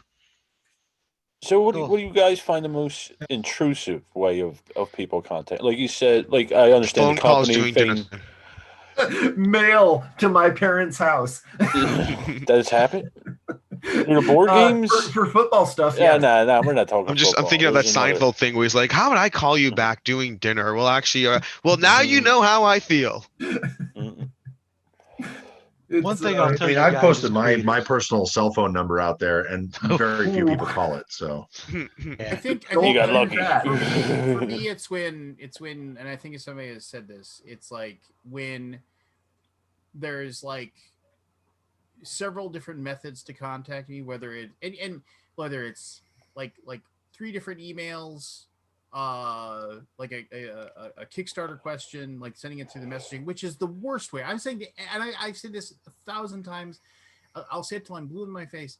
The absolute worst way to contact somebody about a Kickstarter question is through the Kickstarter like direct message system. And I realize that there's that thing out there where it says, and I've definitely used it, but I always look to see if I can find that person that like if I find the creator, like a lot of times I know them, so it's like I can just reach out to them personally, which and a lot of people aren't in that situation, so I understand that. But there is tons of ways that you can contact that is way better than through that. It's just not a really good system. There's no way to like really keep somebody's request present. I mean, and that's why, like, for me, when I'm in the Kickstarter comments, things like that, I'm saying, hey, I would love to help you with this. Email me directly at lance@greyfoxgames.com, because then I have a continual like message thing. I see you contacted me on the 14th, and now we're talking about whatever this issue is that we need to resolve for you.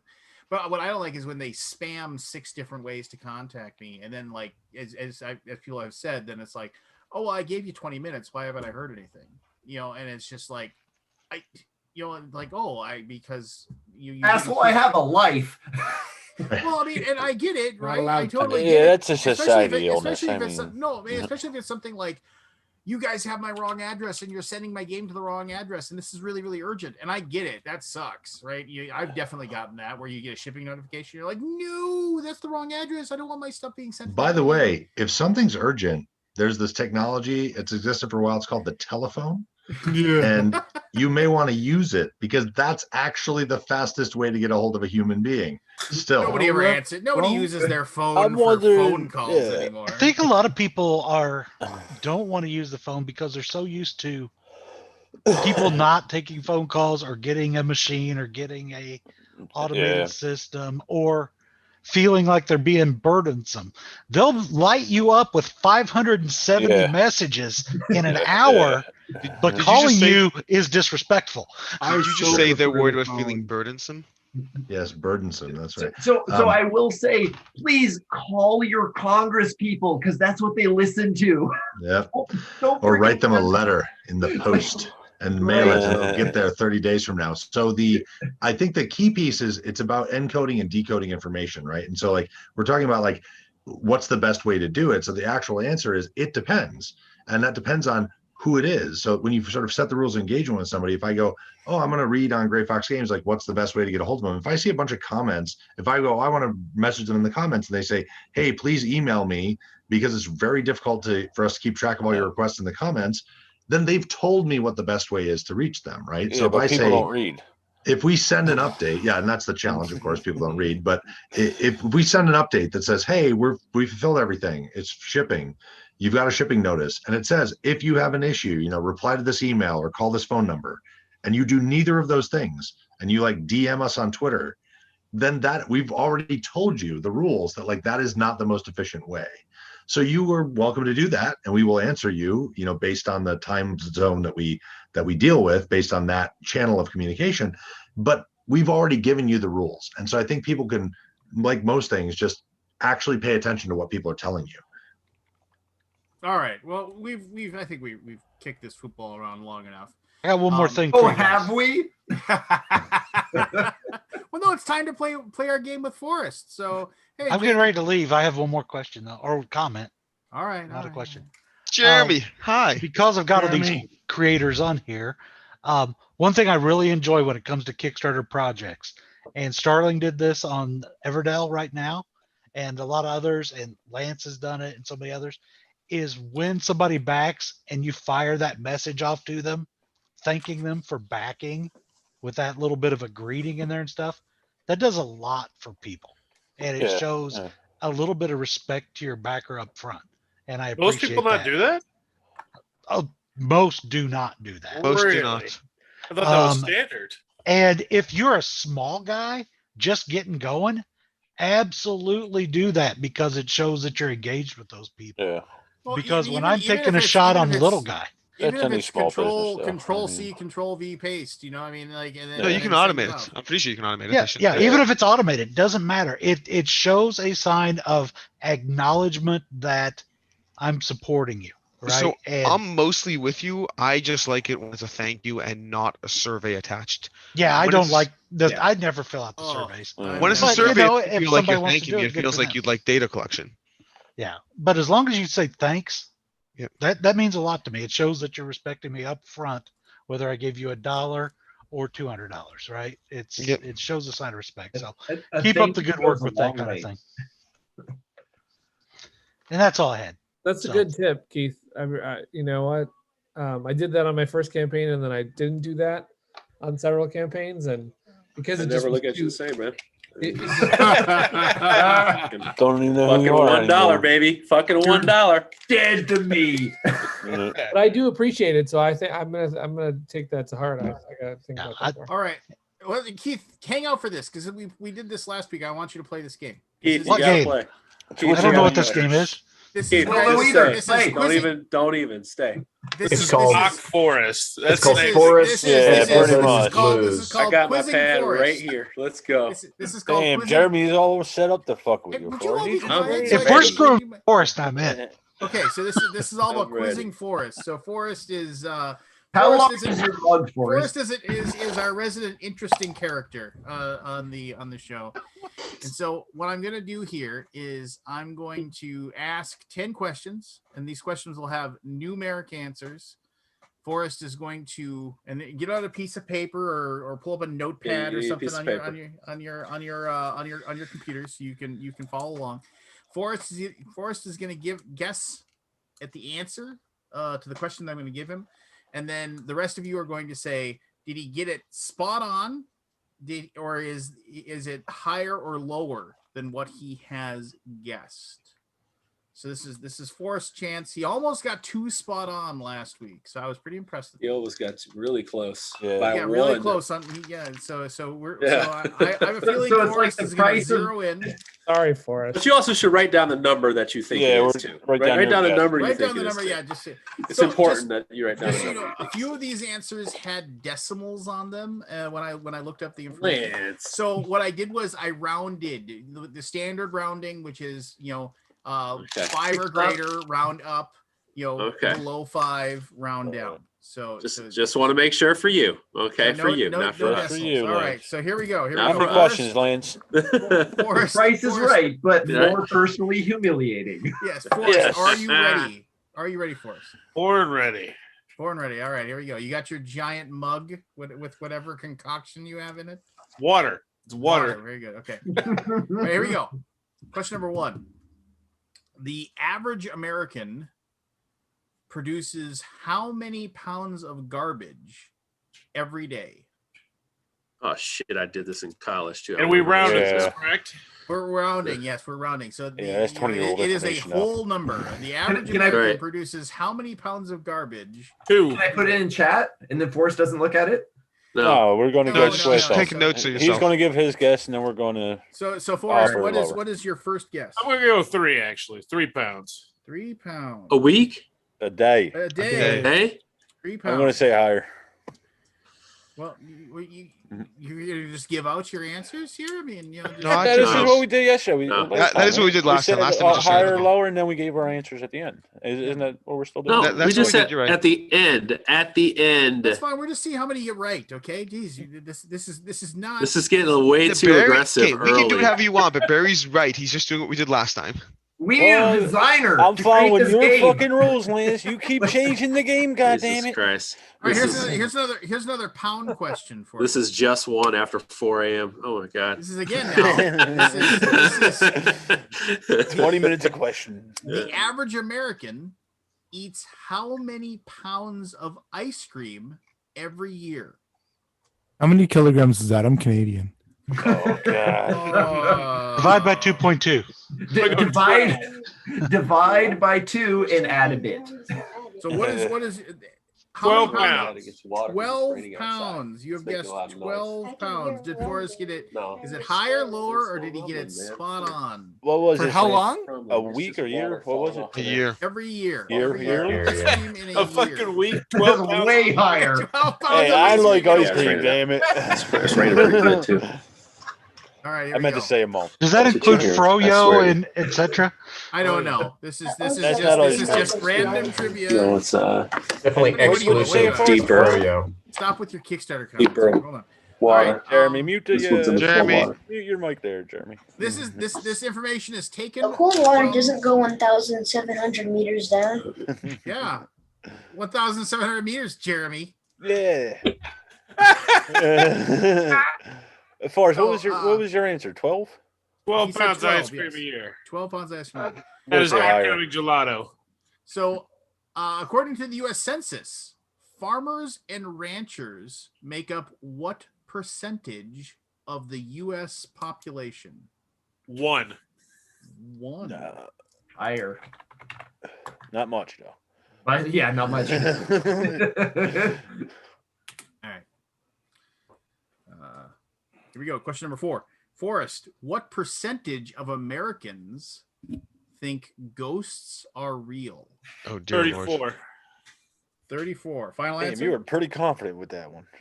I know. I feel like that's a question we should be asking Lance. I I feel that's a can tell you question I Lance don't is want to know the within this answer to. percentage. I can Ghosts, I can- not big feet.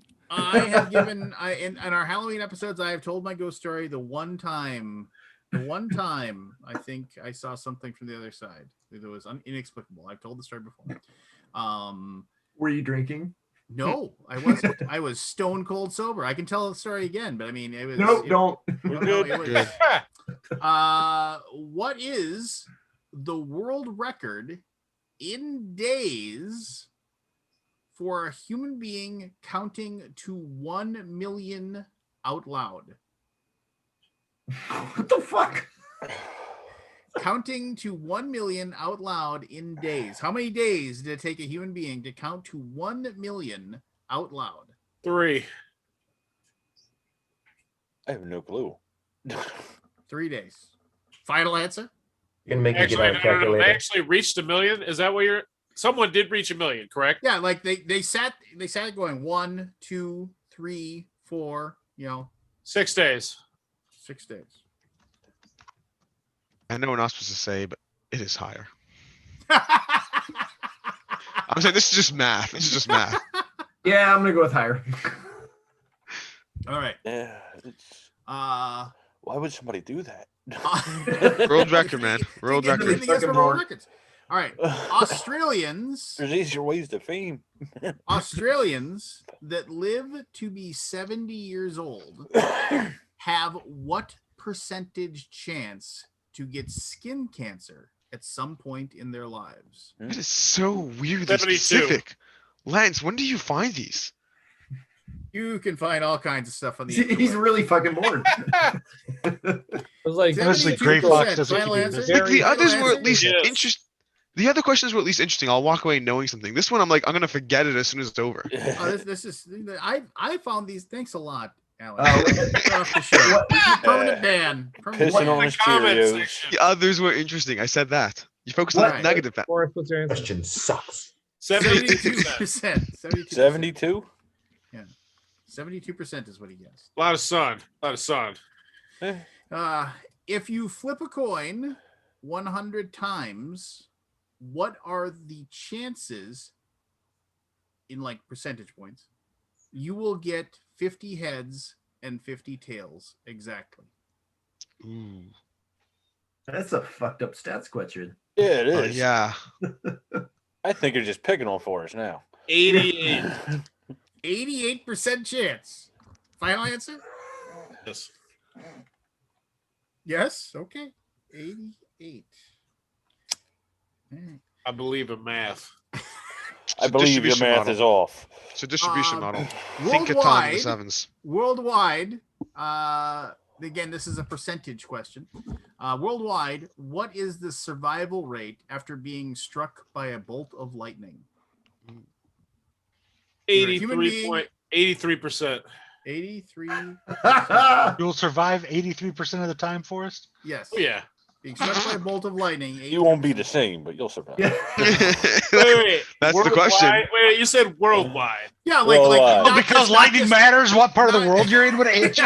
No, but healthcare matters in what part of the world you are. I go. What's your local hospital look like? I'm gonna go 69. Nice. Burning all the water out of your brain instantly is fatal no matter where you're at. All right. No, there's been plenty of people who survived lightning. Yeah. No, there have been. They're grounded right. I mean, not Greg Giraldo. You know, on the TV shows you watch, yes, it's just the other people who are not on the TV shows who died. You know, the comedian Greg Giraldo had a very funny bit. I actually watched it live once. Yeah, Greg Giraldo had a very funny bit where he said the guy who like a park ranger or whatever, just because they're in towers and stuff like that, struck by lightning 8 times or whatever it was and survived. He eventually and he's like, and how did he die? He killed himself over a woman. God couldn't kill him. So they brought in the experts. No, it was a good bit. It was all right. So here you go. Of the 10 largest statues in the world, that's everywhere in the world, how many of the 10 largest statues in the world are Buddhas? Ooh. That's a mean question. That's a very good question. 3. Ooh, I know my answer on that. I have questions on the question. He might get that one dead on. Hey, that's what I wrote. You might get that one dead on. All right, and here's You the might. final Jeremy, question. come on, man. The final question. I don't know. That's a little scary. You got a little dead on there. I was a little worried. Oh, that's a little scary. The final question of the 10. The longest human chain, that's people holding hands one by one, containing approximately 5 million people. Oh. Was how many miles long?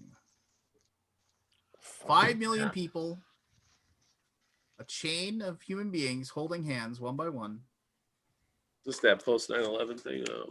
How many miles long was that chain? Come on, Vars, you can figure this out.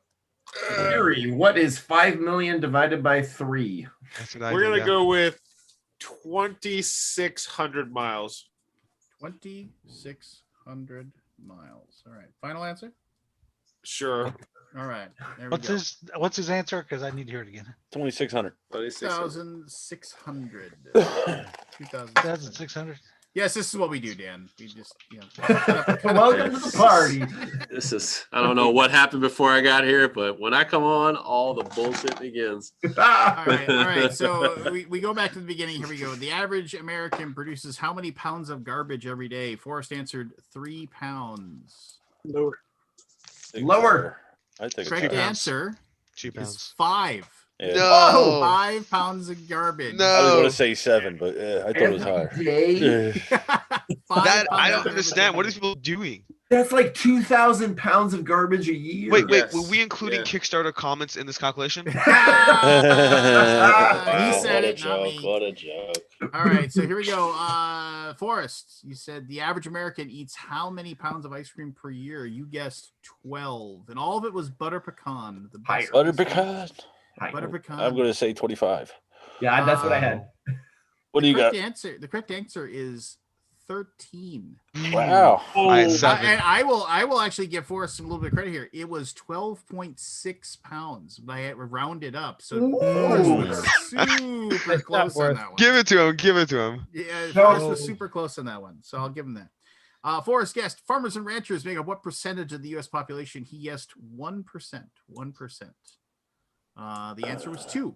Yes, nailed it. Yeah. Nice. 2%. I was going to say 3. I had 3. What percentage of Americans think ghosts are real? Too high. Forrest guessed Yeah, 34. Lower. The answer was 45%. 45%. God damn it, America. I went with 18 and I was depressed. 45%. 45. I had 26%. Yeah, I was That going was for like shitty. 25. Let's Yeah. stop telling your ghost There's a story. joke about that, but knew I'll it just was say more. right. that you have to believe in certain things in order to believe in ghosts. You have to.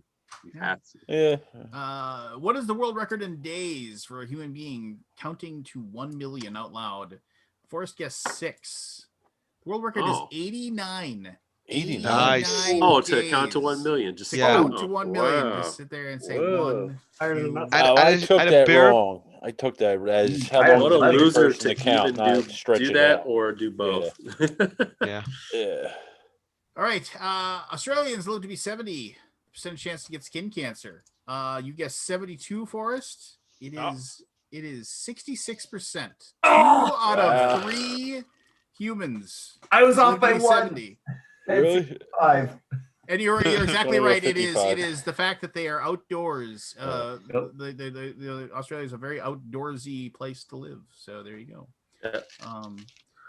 If you flip a coin 100 times, what are the chances you get 50-50? You guessed 88%. I almost believed you. I thought you were going to hit it dead on because the actual one is 8%. Well, I You started off with 9. You started off with 8, and I was like, he did it. And then you followed it up with another 8, and I was like, oh. All right. The survival rate for being struck by lightning, you guessed giggity 69. The correct answer is 90%. You 9 out of 10 times you were struck by lightning. You will survive being struck by lightning. Yeah. That's what they wrote a song about. Of the 10 largest statues of the world, how many are Buddhas? You guessed 8. I guess 3. No, you guessed 3. The He answer is 8. guessed 3. Sorry, the answer Yes, is I guess 6. Yes, 8. We out of get 10. it. We get it. Chill out. And then the longest human chain, 5 million people. How many miles long? You guessed 2,600. You're just barely off. It was lower. It was 652. Yeah. Well, I know there was the holding hands across America thing, and I figured they at least got halfway. I mean, damn. What if the last person of that 5 million people like grabbed onto a live voltage wire? They'd probably distribute until a few people got hit, but down the chain to be safe. I know the answer, Mr. Science. Thanks. It will get grounded eventually. Yeah. No. I mean, All right, I got 7 points. Is that how this works? Well, you got 7 points. Well, yeah. I mean, yes. What else? Did else score? There, that's 7. I only got 5. I wasn't keeping track. Oh, I was. Neither was I was focusing on how close my actual answer got, not higher or lower. Yeah, that's. It's more fun. So I came up with another thing, as I said, that was going to be making fun of Forrest. Do you guys want to do it now before Dan has to leave? Because I know he said he goes. I gotta get up in 5 hours, so I gotta get back to it. Okay, well here let's do one other thing that's going to be making fun of Forrest a little bit. Is that okay, Forrest? I don't care. But why Forrest? All right, because Forrest is he's our rube, man. I mean, he's like, whenever you listen to like that wacky morning radio show, there's always the one joker, that's just the brunt of the jokes. And I mean, there's only one Vikings fan here. Yeah. Anyway, but Forrest, you're gonna have to like turn off your audio because what this is gonna do. And I gotta ask because it's always more fun when you have something on the line. I don't know how we'd have to be able to wager something or whatever. Like if you're interested, but like, and this is not this is for you guys to wager against each other. like a communal like kind of thing where it's like either $1 or something each. I don't know how it would work. We'll have to think of that. But can I go run off for a minute? And that will that no, you'll have to, but you have to mute it so you can't hear anything. Because the thing is, I'm going to ask Forrest 10 trivia questions. All right, and, cool. And then I'm going to, but before now Forrest is done. So what I'm gonna do is that you guys are gonna know what you're gonna know what you know about Forrest, and you're going to guess how many of those questions he's going to get right. And so, like, if you think, okay, he's gonna get 3 of those right, he's gonna get 9 of those right, he's gonna get 6 of those right, and then we're gonna have Forrest come back. We're gonna ask him those 10 questions, and then we're gonna see how well you know Forrest, like, and how well you know how smart Forrest is, kind of thing. So just. So and because it's Forrest, he's gonna go to bed fun. crying tonight because of you, Lance. He's not gonna go to bed. No, he's immune to it by now. But before we head out to the other next segment, I just want to introduce you to Jeff Smith. Jeff Smith, my latest Facebook purchase. What is it? Oh, man. All right. Hey, can we take a second? Why do we make fun of Forrest? Why do we make fun of Jeremy for his purchases? What is it? A woodchuck? What are you talking about? No, it's a llama. I was gonna say it looks like a llama's face. Oh, with a okay. If you turn it sideways, I can see it. Yeah. Forrest, turn off your audio. Fancy. So yeah, it's a $50 fucking llama. $50? Oh, is it one of them donate to the wildlife things? That comes with a fucking. Well, you know what it comes with? Your accessories. Definitely not a Ken doll. This thing an orifice. Comes with 5 an orifice. We haven't started yet for us. No holes. It's got no holes. But yeah, it comes with bow ties. That's all you get. I'm not even sure if this is real llama hair. It might be real alpaca wool. Yeah. No, real llamas are actually bigger than that. So it's a llama made out of alpaca. All right, this is alpaca. I'm surprised my wife got me an alpaca instead of. So here's the deal. Once again, everybody that isn't Forrest, take out a piece of paper, take out whatever, you pull up a word pad or a thing on your computer. I'm going to read off these questions. I'm going to read off 10 questions, 10 trivia questions, and then you're going to guess whether or not Forrest would get this right. And then basically you're going to guess some number out of 10, and then we're gonna see how well you know Forrest. And then so here are the questions. And I will give you these answers. Hold on, you can just figure out what you think. So hey, Lance. Hey, what's up, buddy? Hey, Dan, Barry, Chris, Forrest, Evan, Matt, Sender, Christian, Keith, and Jeremy. I'll change my name. I always forget to do that. All right, here we go. Here we go. What is the only U.S. state that borders only one other state? And Forrest, if you can hear me, you can't hear me right now. Are you listening right now? You can't hear me. Good. The answer to that question is, of course, Maine. I don't think he'll know it. He's not going to know it. No. Which Spice Girl? We're supposed to be secretly doing this. Okay. Yeah, you see. Well, no, we're not supposed to. Yes, that's fine. But you're guessing whether or not you think, and then you're just gonna figure out because we're gonna it's just a wager kind of thing. Can we guess what he would say? Sure, if you want. But for bonus, he's gonna say Florida. Yeah, that would be my guess. Which that was Spice the first thing I thought of. Which Spice Girl was actually named after a spice? And that was, of course, Ginger Spice. No, he won't know that. He's gonna get that. He's gonna get that. No. Who did Jay Leno replace as the host of the Tonight Show? Can I just save us all some time? He's gonna get one of these. He's not gonna get that one either. Yes, you'll get that. He's gonna get that one. All right. Johnny Carson. Right? Does he watch TV though? In mathematics, what is the term that ain't right. for a part of a whole? He'll get that one. That's a fraction. Yeah. You'll get that one. He'll get half of it right. All right, guys. All right, moving forward. All right, guys. Matt, you know what, Matt? Don't do that. It wasn't me. It wasn't me. No. Look, I saw you only. Jeez. Irish coffee is made with what type of alcohol? I know this one. He might. He will know that. He might know. You will know that. That's He substances. So yeah. That is whiskey. Nasty. Irish whiskey. Samuel Tilden, Grover Cleveland, Al Gore, and Hillary Clinton share what distinction among U.S. presidential candidates? Al Gore, Nope. Hillary, who? We're all secretaries. That was lost Nobel the Prize? electoral but won the popular vote. He's not going nuts. Oh, what? Lost Um, electoral college. They lost, No, but I they, don't but think they you'll won know the that. popular vote. Name one of two think he U.S. will. states that don't observe daylight savings time. Yeah. Gotta be Texas, right? Hawaii, it's Arizona and Hawaii Hawaii. and Arizona. Hawaii and Arizona. Oh, all right. Arizona was. I wish.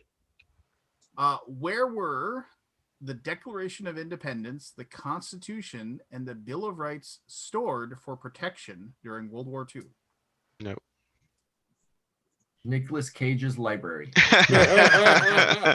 That's true. Chill the fuck out about Nick Cage, man. I'm getting silly Fort up Knox. here. I don't know he's a that one at hero. all, so I don't think You you know he's a hero. I include that one just Fort because I Knox? found that. I Fort found Knox, that. yeah. Oh, that's I a found good that really answer. interesting. Yeah, Fort Knox. Just almost this dude sounds just true. came out on Netflix with him.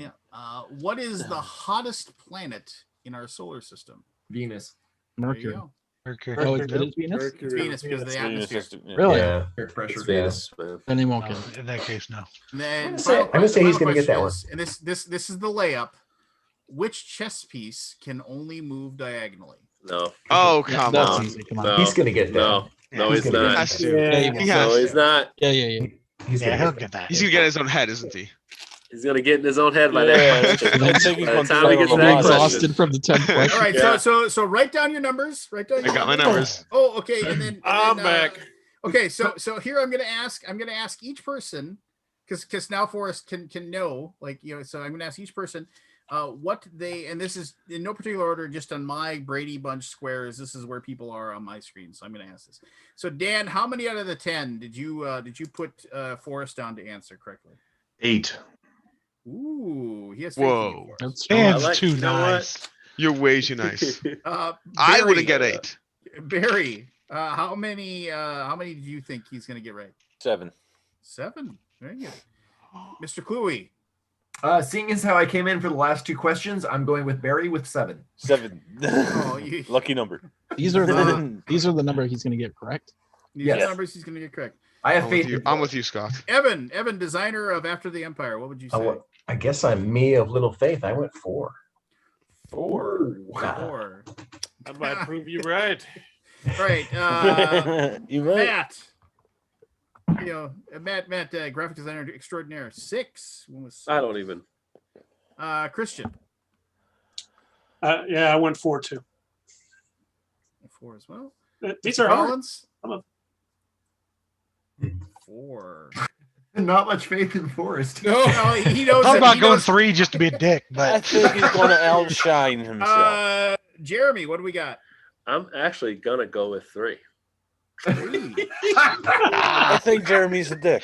See, we're actually Jeremy a dick. Get it, man. We're actually I'm being just nice. happy that you were the first one to be a dick because I'm a I'm 3 gonna too. go with 3. Scooter, what do you got for me? I got 3. Oh, sorry. I got 3. Scooter. We're being really nice because when he does better than that, he'll feel good about Yeah, it. it's going to be. That's a good Scott. point. That's one Scott. shitty way of 4. looking at it. Yeah. 4. No, it's 5. Okay. 5. Alex, okay, so 50-50. 5. So You got there's 5. a wild All right. one in there.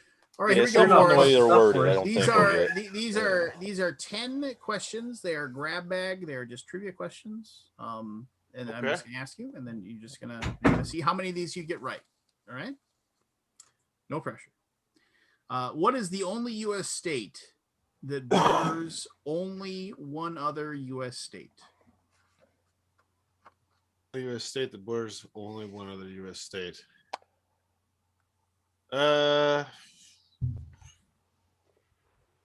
Shit. We'll go with Alaska.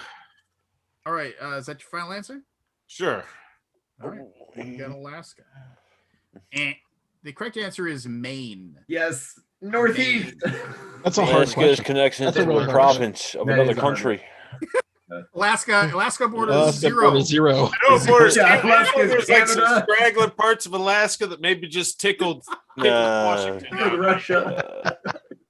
Borders of At territory. one point, you were right, but not anymore. right. Which you remember the Spice Girls? Oh yeah. Love Spice Girls. Which Spice Girl is actually named after a spice? I have to be able to say.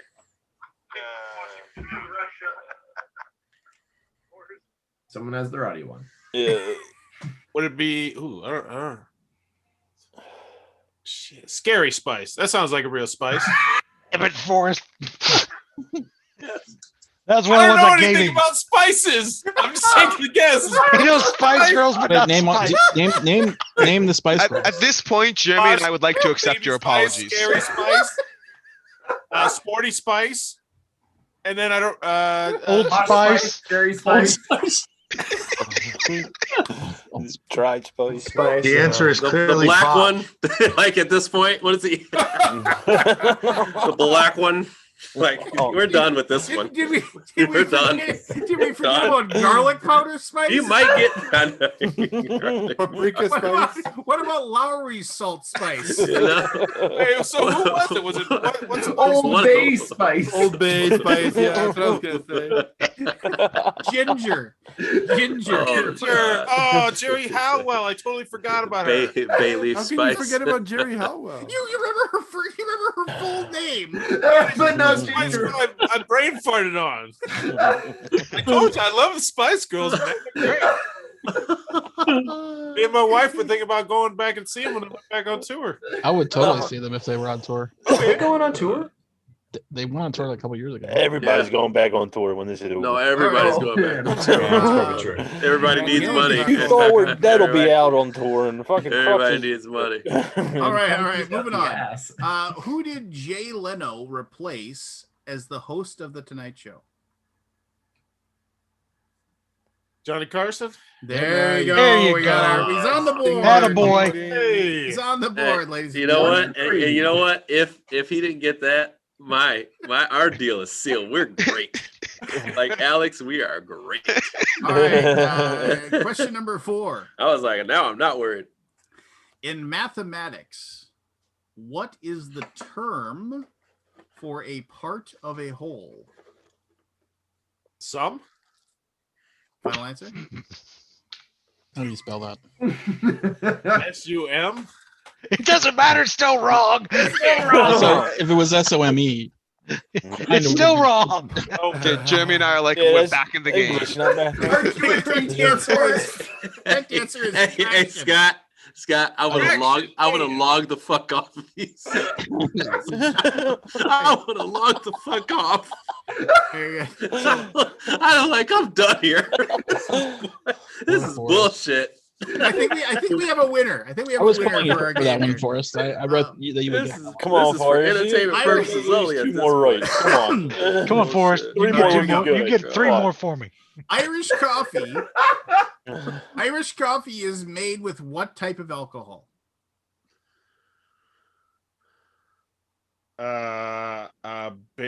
Bailey's.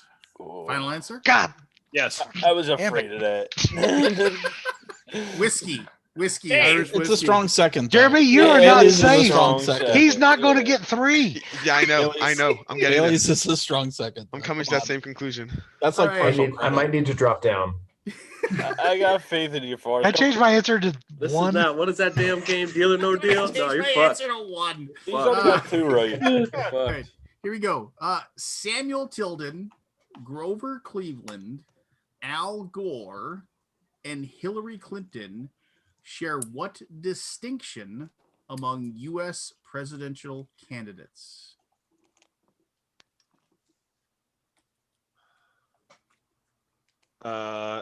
They all won the popular vote, but lost the. There you go, motherfucker. We're back in the game, Jeremy. Back in the game. We're back with in the the game. surprise. I knew he'd get that one. So you proved Jeremy wrong. You need How one many more. is that Come now? on. That's Now He's got 2 right. That's 2. No, he's Right. two. He's at You 2. got 3 He's at right.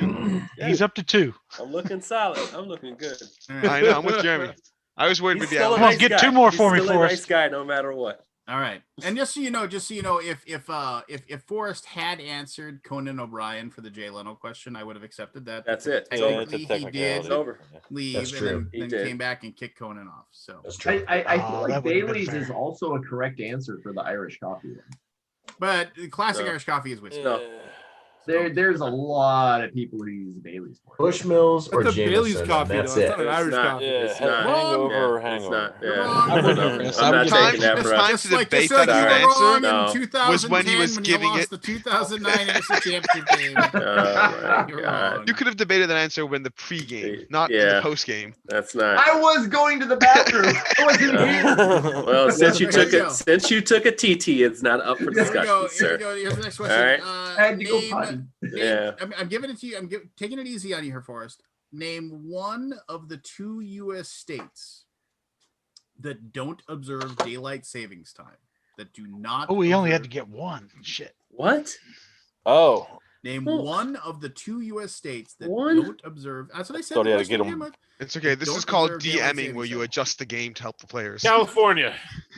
What? No. Final answer. Does he get 2 guesses? I'm Give him done. another- Or give just him another one guess. guess? I'm done. I'm done. I'm done. I'm done. It sounds pretty progressive, so I'm thinking California. Why? mhm. As you can guess, you are wrong. It is Arizona. Hawaii and Arizona.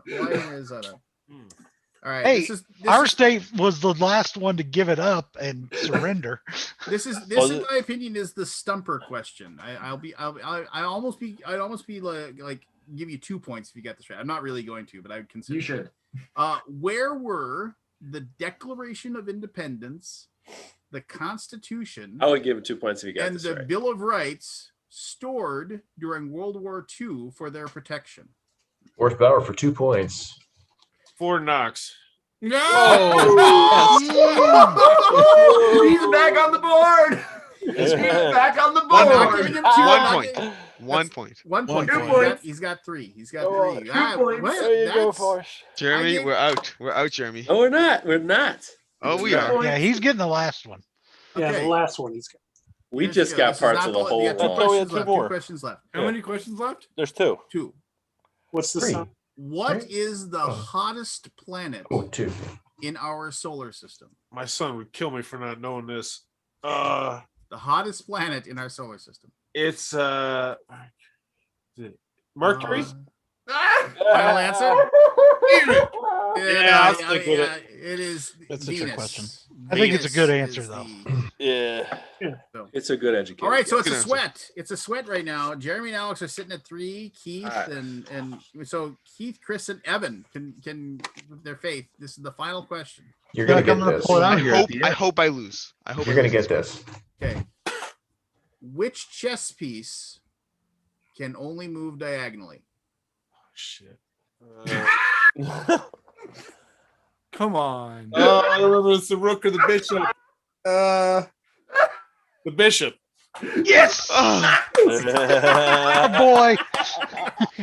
There you go. Got it 4 right. points. Wow. 10. I can't give him too much shit. I probably would have only got 6. No, right. no, I only would. There's no way. I No, guessed those are 3 hard because I questions. would have only guessed like 6 of them. So I was like, I went 3. Yeah. But I had Forrest, 5. you're I would hard. have 5 or 6 of those. That's it. I wouldn't have All guessed 6. Your Dan, I know you betrayal. gotta go. Yeah, I gotta thanks for go, coming on, man. and I Hey, will. Hey, just so you I know, will if- note that his betrayal of Jerry Hollowell will not be forgotten. Not realized. I will- Spice is the Mr. only Mr. Arrington, it is an open invite. If you find yourself up on a Wednesday evening and you want to come on and just chat with us, Cool. just all you got to do is email me. I'll give you the link. Yeah. And I appreciate you coming on. Everdale obviously is a fantastic game. It is, and go back it. I mean, throw your money on the pile, but make sure you get a copy and Cool. go check that out. Yep. So yeah, I got to get to bed before I turn into a pumpkin here. Thanks for having me, everybody. Yeah, me Better too, guys. discussion. See you, Dan. Nice to meet you. You know, Thanks so much, buddy. Cheers. Bye. I'm turning in pumpkin too because I only came on to ask a question and you kept me.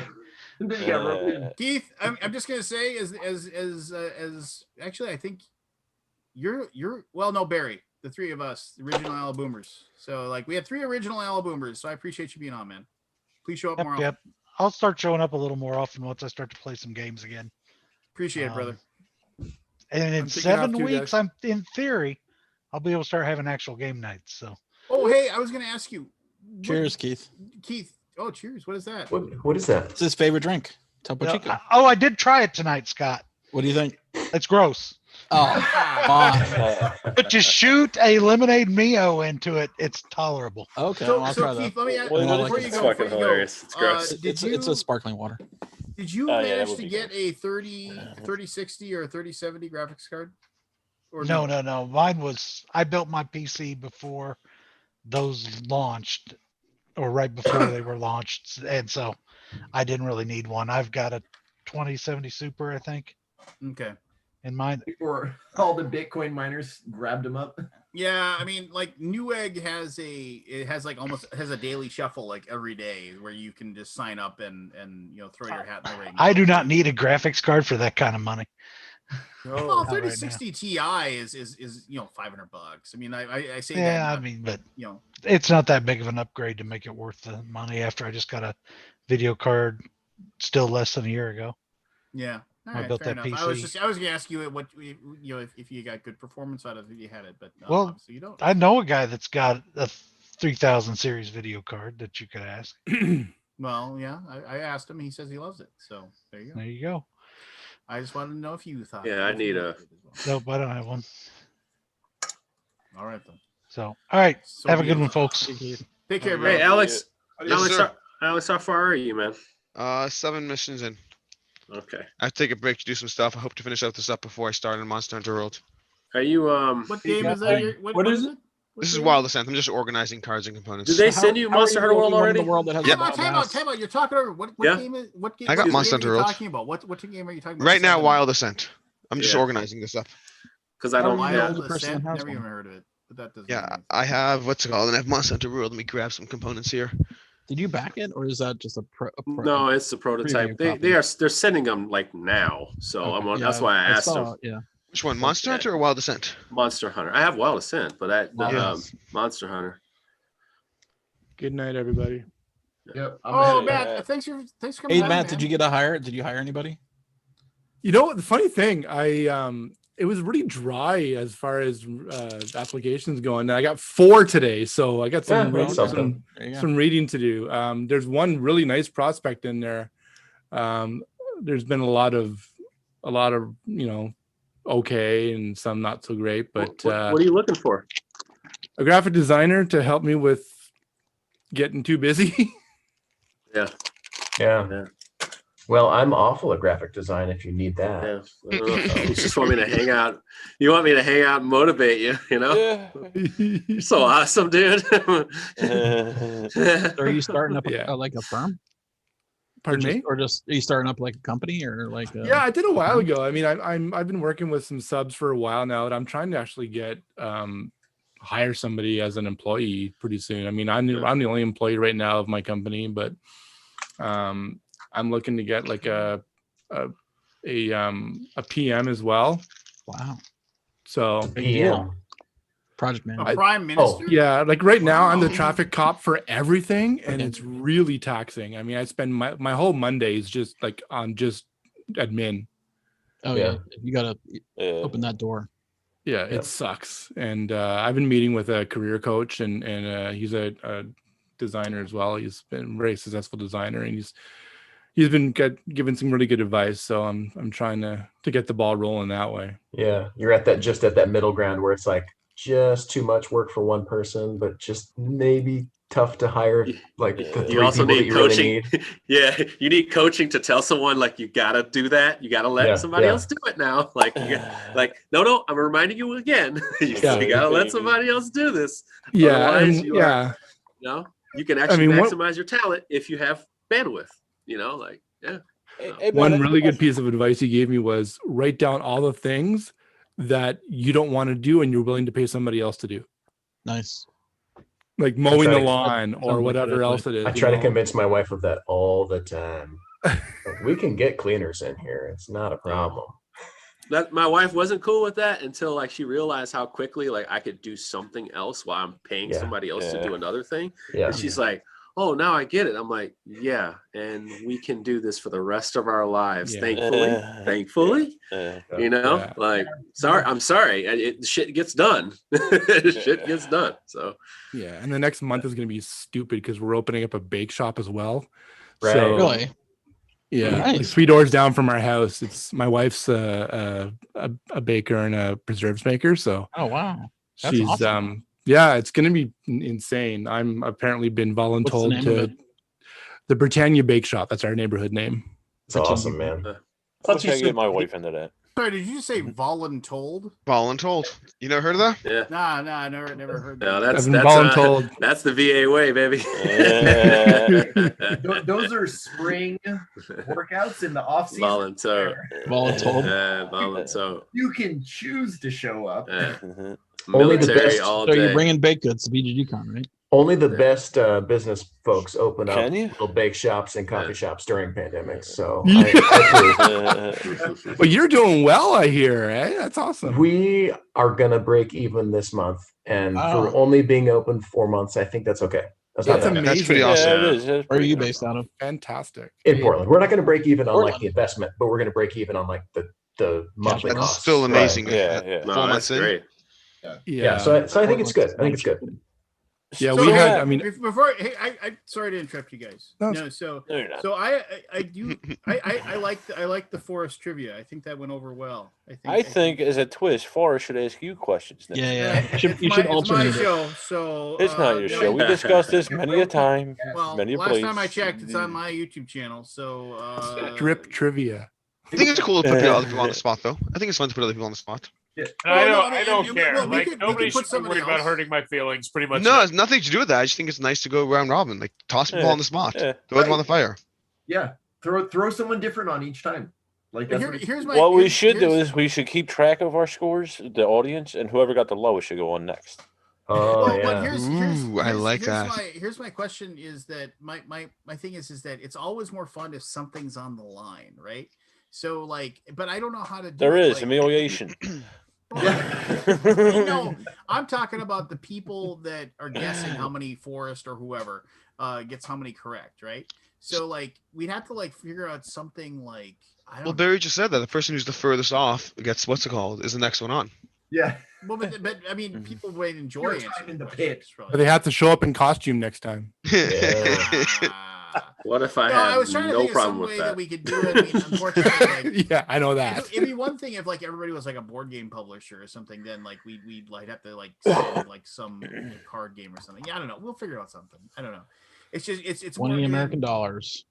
20 American dollars. Everybody and pays just- about That's $2. dirty for you, Matt.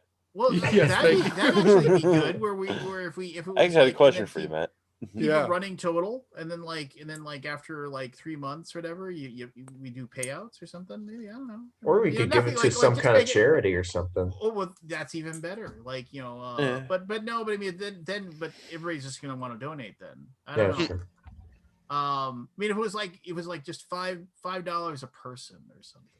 If Oh, only in other the words, game too, design. we actually got mentioned on the Alaboom got mentioned. The first I time saw. ever heard this. Good on or bad? their YouTube One pip channel. wonder. One pip wonder of know a it is. very nice lady. Like It's Jonah, I think. Joanna? Jonah, yes. Noticed like when we were discussing the Tiny Epic Dungeons. the Tiny Epic Dungeons art. She happened to be. Why don't you watching tell it. the story, Alex? Anyway, no, very nice, and I've invited her to come on. She says she has live TV jitters. She isn't certain that she'd be able to handle it, but I said we'll all be nice. And I reached out. I don't know why Cassandra hasn't shown up lately. I reached out to her. I think she's just been working. really busy, unfortunately, on Wednesday Oh, evenings. working. Yeah. She was working last time we had her on and Yeah. fell asleep. No. Yeah. Like so this goes out to and I said this in a recent video I posted on my channel. Like if anybody has any interest in like as a creator or whatever, you want to be on the show. Like Wes Woodbury is going to come on here in just a little bit, I believe. Nice. Come out. Hasn't Wes been on before? Yeah, he's been on before, but he just messaged me on the old Facebooks and said, "Hey, I got some spare time tonight. Can I come on?" And I was like, Nice. "Yeah, of course." Yeah, you just Open invited door. Sarah Shaw as well. So Sarah's when's the gonna come bakery on next open, week, Matt? I think, or the week. after. So what's the deal, by the way? Should we be trying to get people to show up in there, or it's leave up to you? No. Aldi, we got our. I guess it's going to be powered. The building's going to get power on Friday, hopefully. So sometime in April. We need a really good that's coming up. croissant. month out. Will they hold if you ship them down? We can I have, shoot. you know, weird What are the laws croissant- on that? That's what I was going to ask you. I just mailed something up to Ajax, Ontario. Yeah. And the shipping was the cheapest I got through. It was called Parcel Monkey. It was like $35 for Navajo Wars. It was like 4 pounds basically. Is it that expensive coming the other way? Oh yeah. Is it?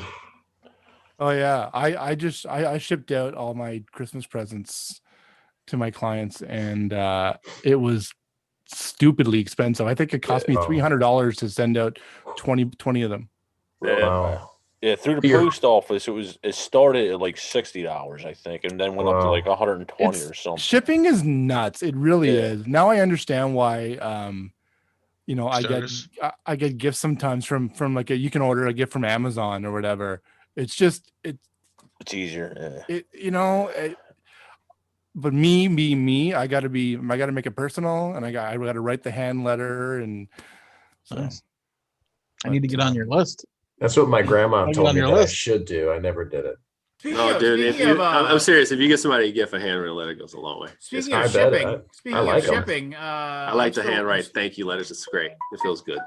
Speaking of shipping, Jeremy, I'm still waiting. Just so you know. What for? What? Speaking of shipping, I'm still waiting on my. Dude, I said, you know what? Your shipping notifications up your goddamn ass. Dear Kickstarter backer. I thought you were waiting for a thank you letter. Oh my god! I'm still waiting. I've given Lance a thank you card way back in the day when he was with TMG.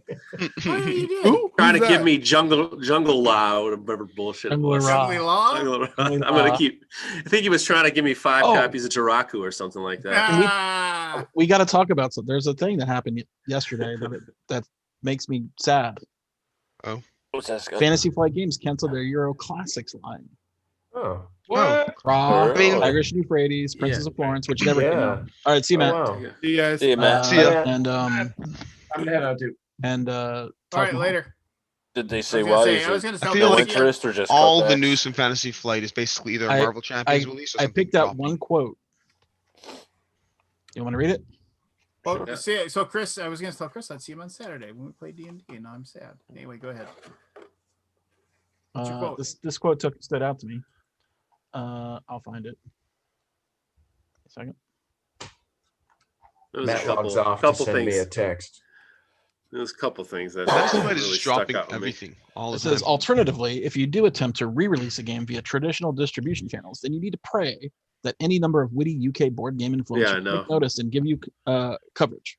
Those folks hold massive sway over the current industry's focus, and without a ringing endorsement poshly articulated in the Queen's English, best Euro ever, anyone? Question mark. Your revised labor of love is headed for a miniature market fire sale. Yeah. Whoa. Ouch. Yeah. Wow. Who's quoted? Who said that? People are upset and shut and sit down, no fun included. That's what I heard. From Z-Man Games. Yeah. I mean, I don't think he was. I don't know. I don't know if he's joking or.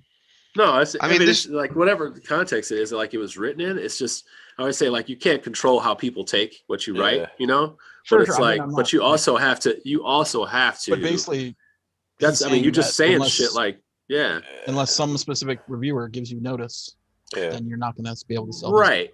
But if he says shut up and sit down, actually, if he said shut up and sit down, like I think he'd actually be a little bit more tongue in cheek. It sounded a little bit more tongue in cheek because he'd be like, "Hey, I'm naming these people specifically because we know that they're kind of joshing people around or whatever." Whereas, like, hey, there's these guys, you know, the guys from Britain, you know, like, you're right. It's kind of weird. I would rather say their names so that it's like, yeah, we know that, right? You said it without Whereas, saying. like, you just kind of. I mean, it's unmistakable. When you say without saying, that's my issue. Just say it. Yeah.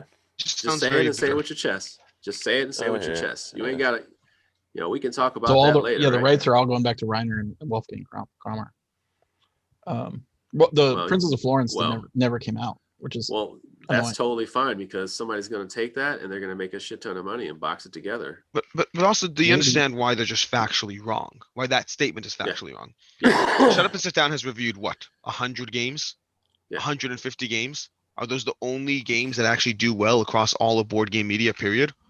Yes. I mean, no. Yes. I mean, yes. No, I mean they had a I don't know terrible what to review. say. Put like this, I mean, they had a the review that Fantasy they didn't Flight like games- Etherfields. Guess what? They didn't do much to Etherfields other than like Yep. probably I- bring I more get what people he's to it in a saying, negative though. way. Like it's like it doesn't, everything doesn't work. There's certain games like Bargain Quest, which is a prime example. What they can do is they can sell a very small publisher out of all their copies. You know, like so I mean, like there are some cases where shit is true. It's very true. No, they like, have a huge impact, but there's more than 150 games that do well. Yeah. Here's another quote. I honestly wonder that if Prince's had lunch in today's environment, would it have ever cracked BGG's top? He says top 10.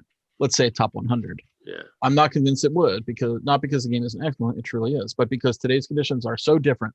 It made an impact at a time when only a handful of established publishers released far fewer games. Nowadays, there's so much noise that it's nearly impossible to ensure that your wares are seen, heard, and given a fair chance to succeed in the market. Yup. It's still. I mean, and this is coming from probably like what is Time out. ostensibly the biggest board game hobby company. Who said this? Dude. Stephen Kimball. I don't know, man. This is He, such he basically runs Z-Man for. But like it's like he's the head of Z-Man Studios, basically. I don't disagree with him. No, but you can't just sit there and blame your lack of success on like, well, we don't have a fair opportunity. There's too Also- much competition. There's like, it's just excuses. You realize we're standing on the shoulders of giants, right? So like we can say that because there's a lot of games that have been inspired by these games. And you can say that now because you're standing on top of a whole bunch of games that have cloned the simple formula that some of these games brought to the market. And that's, I'm sorry, there's straight rips of these types of games. And then there's games that are sort of like these games. And there's games that are using the same math as those games. All kinds of stuff. It's just like telling the same jokes. Sometimes by being in the same hobby, you're going to tell the same jokes. And I don't know. I just feel like great designs are great designs. And yes, over time, we just evolve away from them, like Splendor, but Splendor still sells a shit ton of games. And it still sells. Right. It still sells a shit ton of games, but there are definitely better games than Splendor that use Splendor. So I don't know. I don't feel like it always applies, but it's a good blanket statement to make. And everybody kind of goes, yeah, I guess so. Honestly, I just blame the BGG ranking system.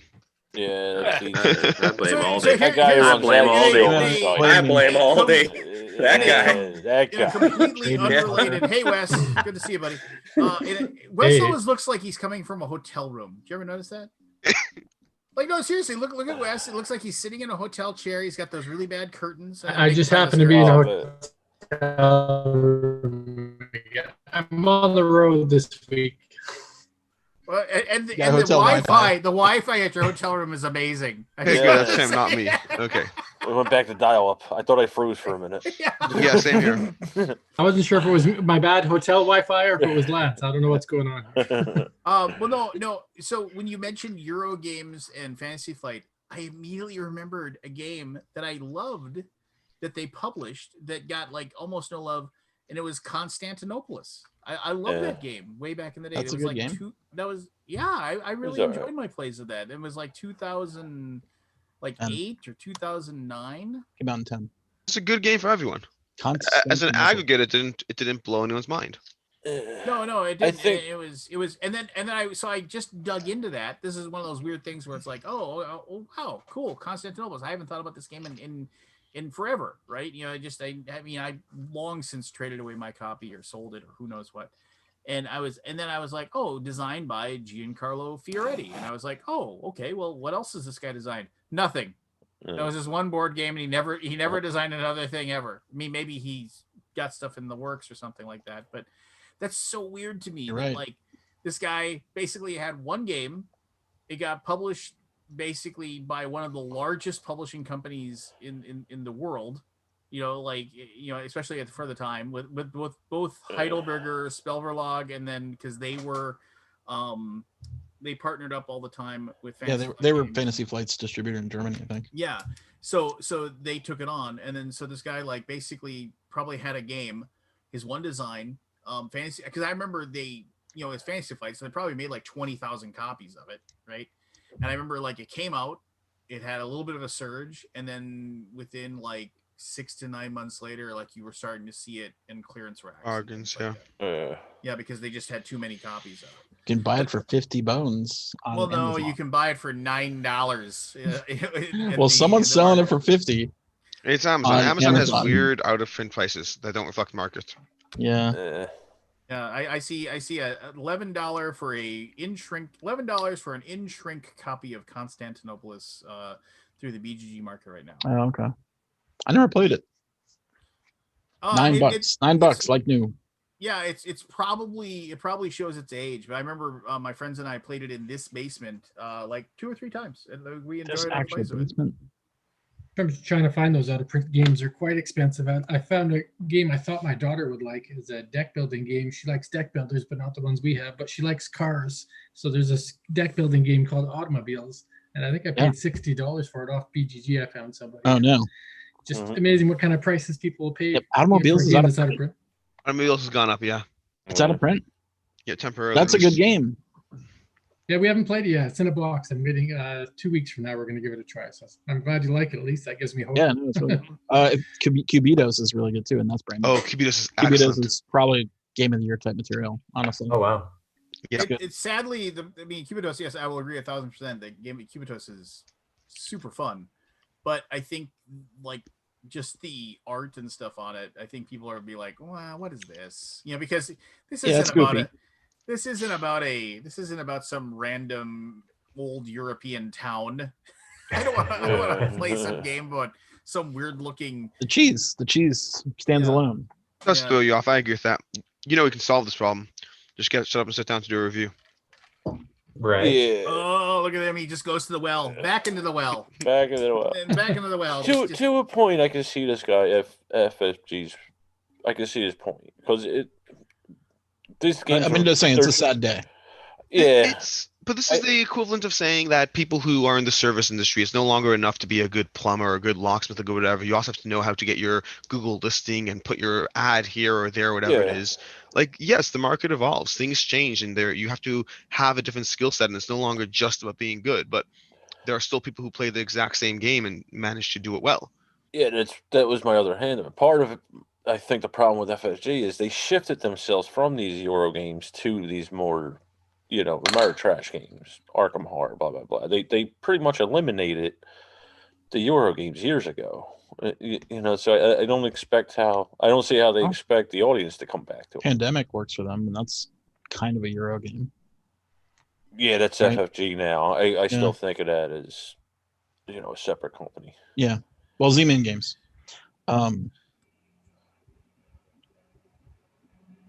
Good old Z-Man Games. Through the Desert was another one of those games, which is an amazing game. They're all amazing. All 5 of those. They're excellent games. They're solid. I mean, I was happy when I saw the whole reprint line, and some of them, most of them didn't. I think Tigers and Freddy's was nice to see. That one did well, but best game ever made, man. Yeah, most of them have not done well. Most of them just haven't. No one seemed to care when there's a reprint of Raw and a reprint of. I don't even know what do they have. They had Taj Mahal. It's your Tigers, Euphrates, Samurai, Raw, Through the Desert. Samurai did well too. And Taj Mahal. And then Princess of Florence was coming, but they shit canned it before it came out. Are they cutting the existing runs of what they have? Or? Yeah, it's done. Wow. Are they not selling enough Tigers and Euphrates and whatever? That's what I think. And Samurai? I mean, like those two hold up. Those are like what, top 100? I don't think. I believe they're all in the top 100. I don't think there's the demand for them though, because like most of it will be preying on nostalgia for those people who missed the first print. These newcomers that never even heard of them. So I can see how they're not going to get what they think out of it, It says, in addition to Princess of Florence, we are sunsetting the entire Euro Classics line. Yeah. Now Reiner is able to move some of his seminal works along to the next step of their evolutionary journey, and I can't wait to see what form they'll take. Note that Z-Man will not be reprinting these titles again.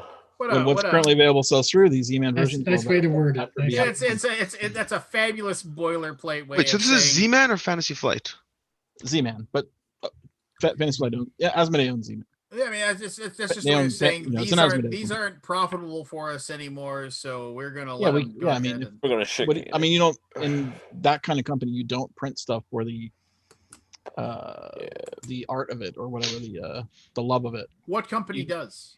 What company spends money, creates a game with having no intention whatsoever of making money off of it? Out there. No, small individual people, yes. Companies, no. There are people who'll handcraft their game because they want to get it out there, but a company has a bottom line. They have employees, they have people they need to take care of. I'm gonna order them all. I mean, then again, I don't have any I of do them. hear that I have the original versions of all those, but not the. I do hear that BGG keeps on carrying these foreign things, even though they don't make money on them. So I guess there is. We got a new load coming in for you all. Where's Jeremy? Where's Jeremy? Jeremy's gone. One person who cares. What happened to Jeremy? What he had to go off for a minute. He'll be back. Fell off his chair. There you go. Yes. Is he also in a hotel? Yeah. Yes. Very well where are you stocked right now? board game Where hotel. are you located right now? I am in a hotel. I'm on a 4-day trip. Each of my days is about 14 days long right now, just getting through some inventories with my company. So yeah, sometimes I'm in a hotel room. Usually when you see me on these, it's because it's a late night and just trying to have some downtime. I'm glad you checked in with us, man. Just a few minutes before this call, I had some time to interview Daryl Andrews. We were talking about his game, Batman: The Dark Knight Returns. So it was a fun interview with him. So I was on Monday. Can I, Forrest? Did you do a Kickstarter critique of that one? For which one? The Batman Dark Knight game? Is it the Cryptozoic one? Yeah. I did. I did. Okay, so I'm not trying to bag on anything, of course, and everybody's gonna think I am, because I don't want to do that. Obviously the game's funded and they've got a couple days to go. Just over 300,000. I think they had over 3,000 backers somewhere around there. Yeah, they got 3,400 backer, 3,459, 40 hours to go, $337,000. That's nothing to It's a solo game, right? It's designed. Yeah, I think only game. I think there was only like 4 scenarios. I remember I was underwhelmed by the cost, the amount of game you were going to get. And I remember they asked for 140 freaking grand too, which is just. Oh. I mean, that's nice. Just put it all on the table, but it's because the license costs a fortune. I get it. That's probably a realistic number. It is. Yeah, so that's the thing I wanted to say. It's $250,000, $250,000 to get this game, and I am like the biggest Batman markout geek in the world. I've got tattoos of Batman and Scarecrow and Mr. Freeze. I am. Batman is, as long as it's not the Arnold Schwarzenegger Mr. Freeze. Yeah, is it Arnold Schwarzenegger? No. It is the classic Bruce Timm. The classic Bruce Timm, Mr. Freeze. Right out of Batman the Animated Series. So I am the biggest mark in the world for Batman. I'm sure there's a bigger one than me. I like Batman too. I think it's pretty cool. Yeah, he's if like people shouldn't ask who's the greatest superhero, they should say who's the second greatest superhero, because number one is the greatest. He's not a superhero though. The greatest superhero is Spider-Man. Is the one that we all connect with, and we can deny it all we want. We all connect with Spider-Man. He's my number 2. I'll give you that. He's literally we live by some of the things this dude has done. It's crazy. It's okay. Current it's okay actor, yeah. It's okay for you to be wrong. It's fine. But no. So Batman is like literally crime. he's literally he's just straight up criminal. It's a criminal. He's got the best toys. Yeah. He's a fucking criminal. As Superman has said repeatedly, Batman is the greatest of all of us because he does exactly what all of us do, but he has no power. But he has no power. And so he is. Admittedly, he's got billions of dollars or whatever. Well, no, and a psychopath. Right now in the comic books, Joker's stolen all this money. But anyway, regardless. If you're not a mutant, aren't you just a vigilante at that point? Like I said, a criminal. Yeah. He's like who literally thinks he owns the city more than Kingpin. So I don't.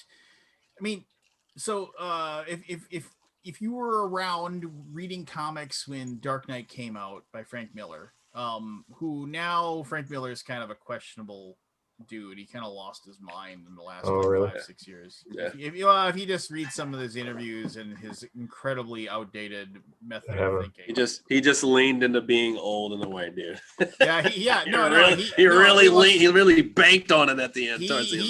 Damn white people. He leaned heavily into being old, and white and a man. Yep. He leaned very heavily into being old and being an old white male and the with guy money. who prefaces all his statements you know what the problem is? Like, oh man, fuck, man. fuck. Yeah, End of the interview. I ain't even asked you a question. He leaned You know what the problem is? rich, old, and white, and male. So he hit the quadruplet or whatever. But no, so whatever. But it's still a fantastic story. You can't take anything away from that. Yeah, it is. And to be fair, Frank Miller's Sin City stuff was really well written as well. So great stuff. Great stuff. But That all good this stuff is being great said, stuff. yeah, I mean, I was looking at this game and I was like, yeah, I'm not dazzled by it. I was just like, I had an opportunity to preview the game, and I decided not to, partly because I was really in a time crunch, honestly. I really wanted to try it. It's Daryl's design. I like Daryl Andrews. I like some of his design, so I figured I'd give it a shot. But for me, it didn't feel ready. I didn't feel like I knew exactly what was going on, so I decided to pass on it. It was just too much of a time crunch. But I don't know. I hope that it's good. I'm going to try it out when it comes out. Well, and we'll see how it goes. But I just couldn't go I couldn't go, what is it, 140 or something like that? I couldn't go 100. I just couldn't go 100 on that. And I'm such a, I'm a solo junkie, guys. But, sorry, man, that's a little risky. I need just a little risky. Yeah, we kind of touched on that there's not really solo games that are built solo, that have minis, that have batarang dice, that you go all in with that kind of pricing. Yeah, Usually but that's the multiplayer game that you can play solo. Yeah, right. A multiplayer game that you could play solo. Well, and I was gonna say that those bat dice though, those are pretty. That's a pretty fucking cool idea. Let me say this. Yeah, I mean, they're pretty fucking cool. My thought of this is that, and way back in the day, and this is also a game that I rallied against and didn't like, was Pathfinder, the card game or whatever.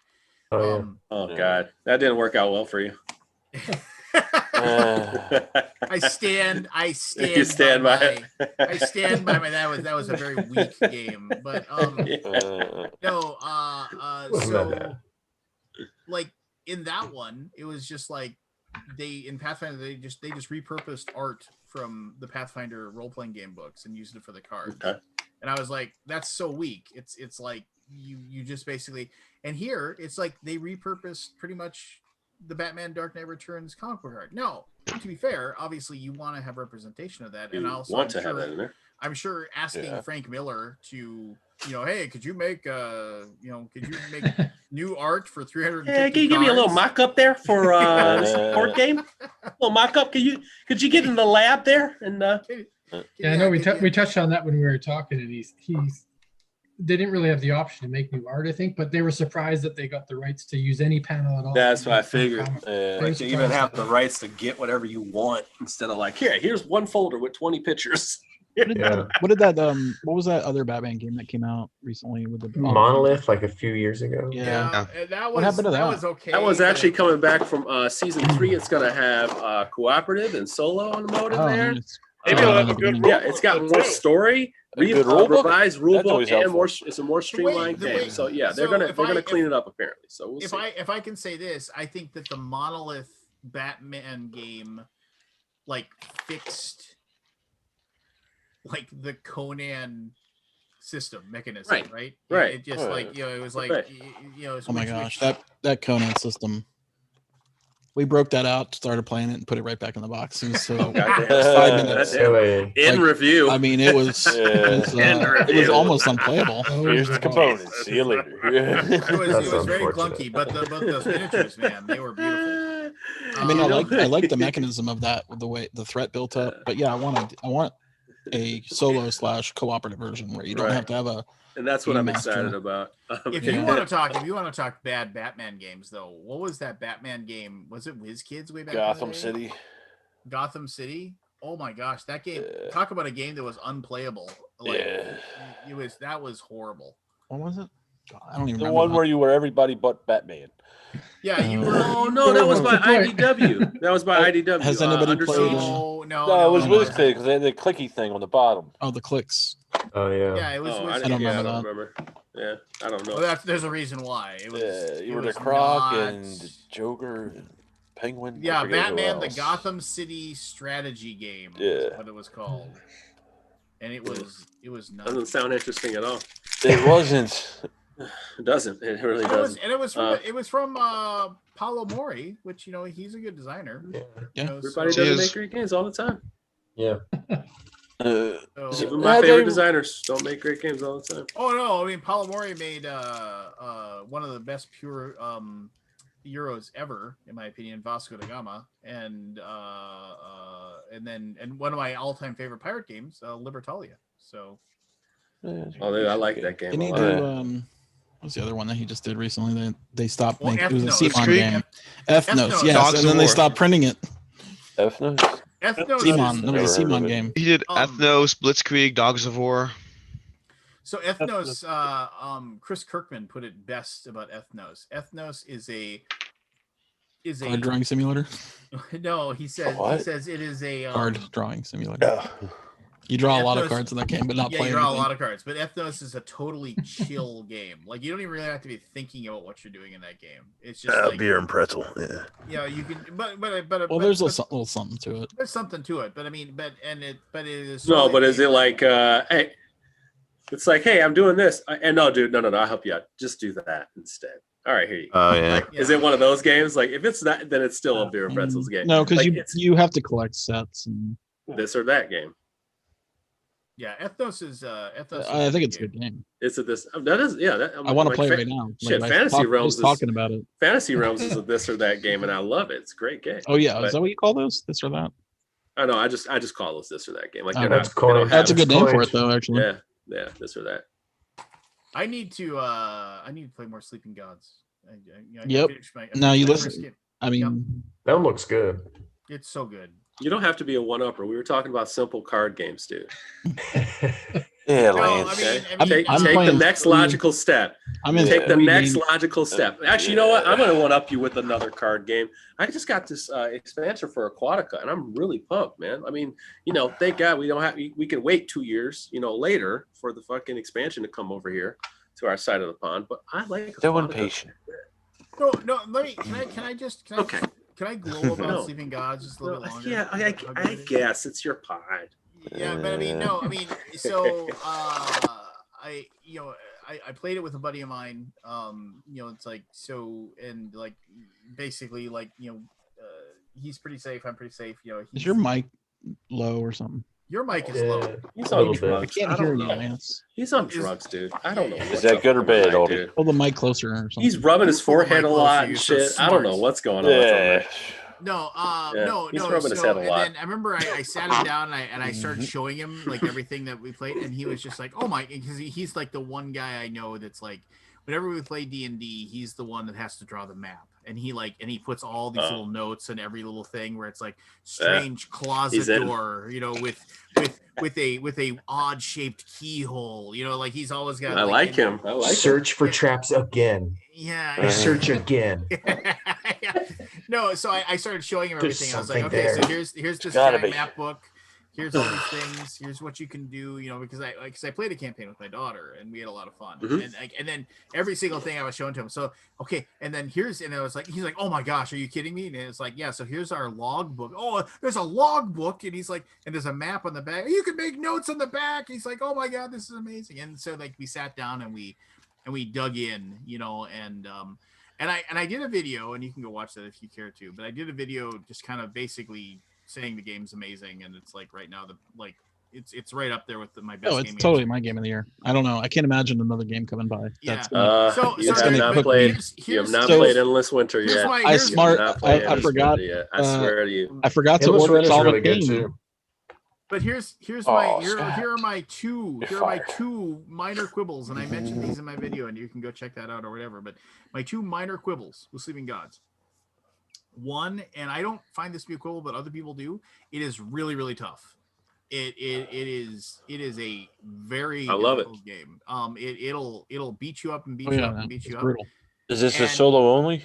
Well, no, No, you can play it it's with anything. multiple Okay. people. It's multi. And Okay. and the thing is that I think 2-player is the perfect number, because having another Seems person like at the it. table to help Mhm. with the bookkeeping, Manage. like as yeah. far as like here, because there's the captain, there's 9 crew people. You turn up the gain, Kabuki Kid. Everybody was Turn up the fine. game. Everybody was fine with It how doesn't- my I can't microphone hear was you. working. Okay, audio settings here. Hold on here. Output. It's like half. I hear you just fine. I don't know if I was Hey, Lance, messing with could you or... could you get a little bit closer to the mic, please? I was fine not hearing him. Now? Is this Are we gonna it's play the perfect. podcast joke It's now? Are we gonna do that? perfect. The podcast joke? Hey, could you just move into the mic a little bit more, please? Thank you. Yeah. Okay. You also got a glare on your left side. Can you turn that light down? Can you just turn a little mic up for a little bit? You got like a lens flare. Thank you. coming in. It's just a Ask your little. kid to stop Like a walking light- in. light Here, directed hold on. down. Hold on. I'll move the microphone. Oh, look at that. Right Oh, here. oh, It's too loud now. Oh, that's Okay. worse. It's too loud now. I It's don't too know. loud. We're getting No, no, static. the light. Yeah. I'm messing. Anyway, my point is that so here, this is What are your quibbles? Mike, how Wait, difficult? I'll make it off real quick. Lance's loudness has hurt my ears, but Oh my god. It's a little too hot. Hey Lance, I'll come back your mic's a little too hot. It's peaking. It's peaking. Yeah. It's a little, like I said, like a lot of people might have a problem with it because it is kind of difficult, right? But what, doesn't. that's not a problem though. For some It people, may be. because You just want to roll over everything in the game. Well, here, Like, let me, People do. no. So Why play it? Just Just read read it. want the story. Here, let me finish. So the problem is that there isn't like a variable like difficulty mode built into the game. And I know Ryan has gone into the forums in BGG and posted like an easy mode for it. So that's good. I've had people also poo-poo the easy mode. No, I didn't mind it because and No, the easy mode's actually fun. well, because Scott Nicholson talked about that it was just too rough on him. He didn't really like to play it, right? Because it was so tough. Just to Because he play didn't better. have somebody else at the table to play with. Because misery loves company, right? When you're getting beaten up by something, it's fun to like, oh Be man, somebody, I can't yeah. believe our Right. luck. I can't believe how bad this is. And if you're playing by It yourself, actually lessens the blow when But you he do. was Right. streaming it. Yeah. Yeah, it His lessens the blow audience- when you do that. When you His lose audience together. was the second player. Yeah. Oh no. Yeah. I got TPK'd 4 times in my game. oh no, combat is brutal in that game. It is. Is it more super like brutal. you? Is it more like you step into oh shit? Like you Yes, step and you into can't like get out, and you can't okay, get so out. you can't get out. Okay, like and then when Oh there's no, there's no flee from combat option. What's the penalty for death in that game? Lose If 6 you're- turns. Yeah. And you have how many If you're, turns? unless you're playing hardcore, Well, you're playing normal. What is it? 54 turns total. Okay. Yeah, so if you're playing normal, and yeah, like Scott said, you lose 6 actions basically. You lose 6 chances Lose to gain 6 turns, points. yeah. So that's whether or not if you don't want to play a game that's going to beat you up, then I understand. The other But it's problem so good. is that Even, the when other problem even when it's hard. the other problem with the game, and this is my one thing is that it just so we started up again, and of course I'm playing with a new partner, and like we're going to check out this spot and that spot, and I've been there already, right? And yes, you can encounter those things differently, and you can make different choices when you do those things. But I wish there was like, oh, you've played it now like a couple of times. Here, open up this like envelope, and here's another way you can start the game, and you can start over here and have a new starter spot. So my I think feedback that'd be for nice. that is That you're might be in the asking game, dude. for What? you're What? asking for. I'm just How saying many- that might be in the game. There already is one legacy component that I unlocked. Yeah, I know, and It might be there. Yeah, it might be there. It might be there, and like admittedly, but I mean, who's gonna play? I mean, here's the deal. I'm in 3 games right now. I've already But- played it once. I'm in 3 other games. Okay. Anyway, whatever. I would just put it like this: how many A, B, C's, and D's do you want to your equation before you say there's a lot to play with here? Like that's my thing. It's like if All of you them. play through a game twice, that's even a campaign game, you're going to have some decisions you saw before. And you'll even have things where you're like, I really want to fucking get to the stat check because I know what happens the other time, but I want to really try to do that. You know where that happens? In a video game. And in video games, it's a little bit easier to prepare for that. But in board games, it's not always. So it's just not always possible. Whereas like I can start Mass Effect, know how I'm going to fuck Garrus. I can work towards that, and I know how to make it work towards that. In a board game, you can kind of do all that, but the way randomization works, it just won't work out. So it's like, there will be some same experiences. It's just kind of the way it works. I'm going to avoid spoilers, but I mean, I'm going to talk very basically about something that happens in the game that is not going to give anything away. But don't believe you won't spoil it. Yeah, when I played with my daughter, we had an encounter and we handled it in a certain way. And I'm not going in, and that's so vague. We just it is extremely vague because I don't want to give any so spoilers. Vague. You're doing a great job. No, seriously, like everybody needs to open this. We played a game and we went on an adventure. It was weird. It was weird. When I played it with my buddy Brad and we got to the same exact situation, I said, I've already been here, so you decide what you want to do. I've done this. I want to know how you think we should handle this. And he went a different direction.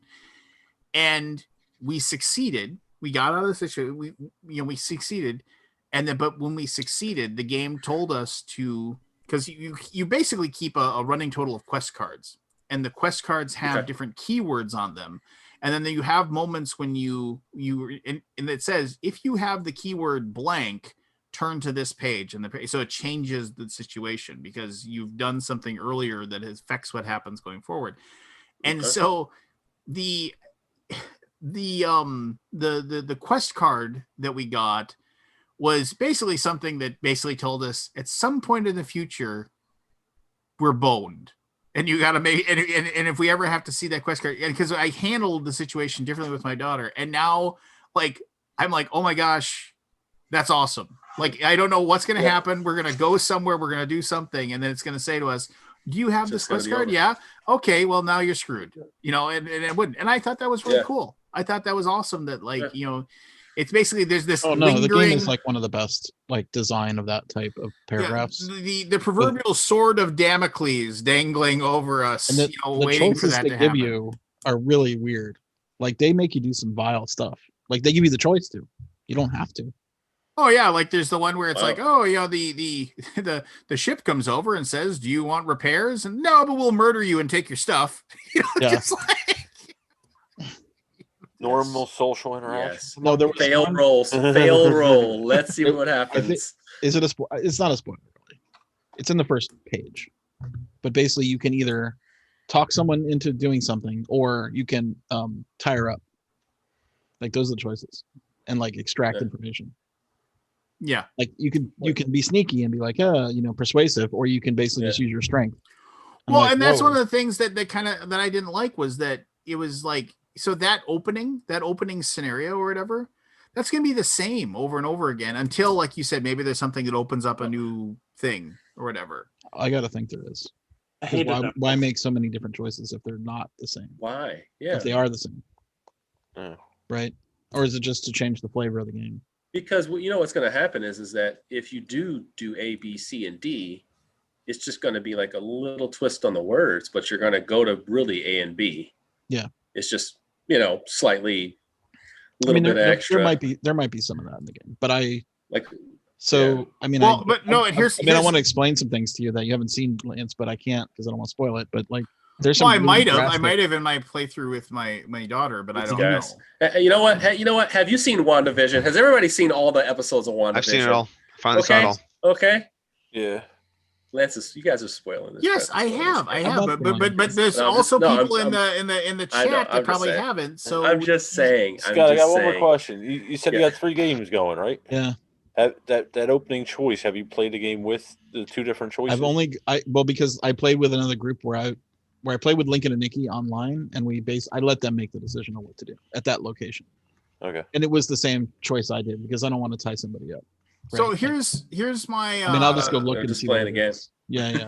But here's a question I have, and this is not to be weird or anything like that, but I mean, oh boy. So here, a question I have is, since you were playing through it, I mean, and this is where I think it shines, is that you're playing through the game and you're making your decisions or what have you on what you want to do and where to go.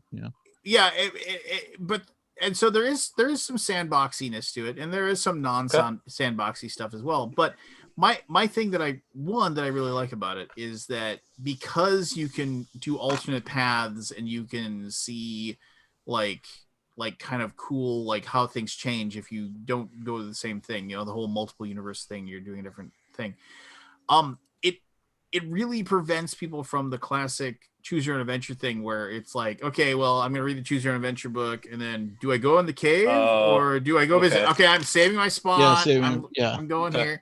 And, Oh, and that's then- good. and then- Finger on the page. You Make can't sure really you do that in this Finger game. on the page. No, you That's can't. good. And I like that, but Yes, you and could. because in But- other games like this, like it was like for example with Time Stories, it was like one of those things where it's like, okay, this is kind of a cool story, this is kind of an interesting path that we're taking or whatever. But eventually, I like that game got to the point where I was just like, you know what, let's just figure out the mystery and just skip ahead. You know, like you just started like saying, oh, we failed, no, we didn't. Just keep going. Yeah. And you just the to see combat the in the game, we basically never lost because to lose a combat is basically resetting the game. And like, well, why would we do that to come back to this exact same moment and maybe lose the combat on a die roll, you know, or something? So Yeah. we just skipped combats. We always win. You're talking about Time Stories? Yeah. Did they Not ever? this So, game. but you don't, Not but you this don't game. feel, but you don't feel like that in this one. No, no, You know? no. I played it full on and took my lumps. See, and I mean, And I mean, and the monsters just keep hitting you, and you lose character by character by character, and you're like, I'm gonna lose, and then you basically lose all your characters, and then you're dead.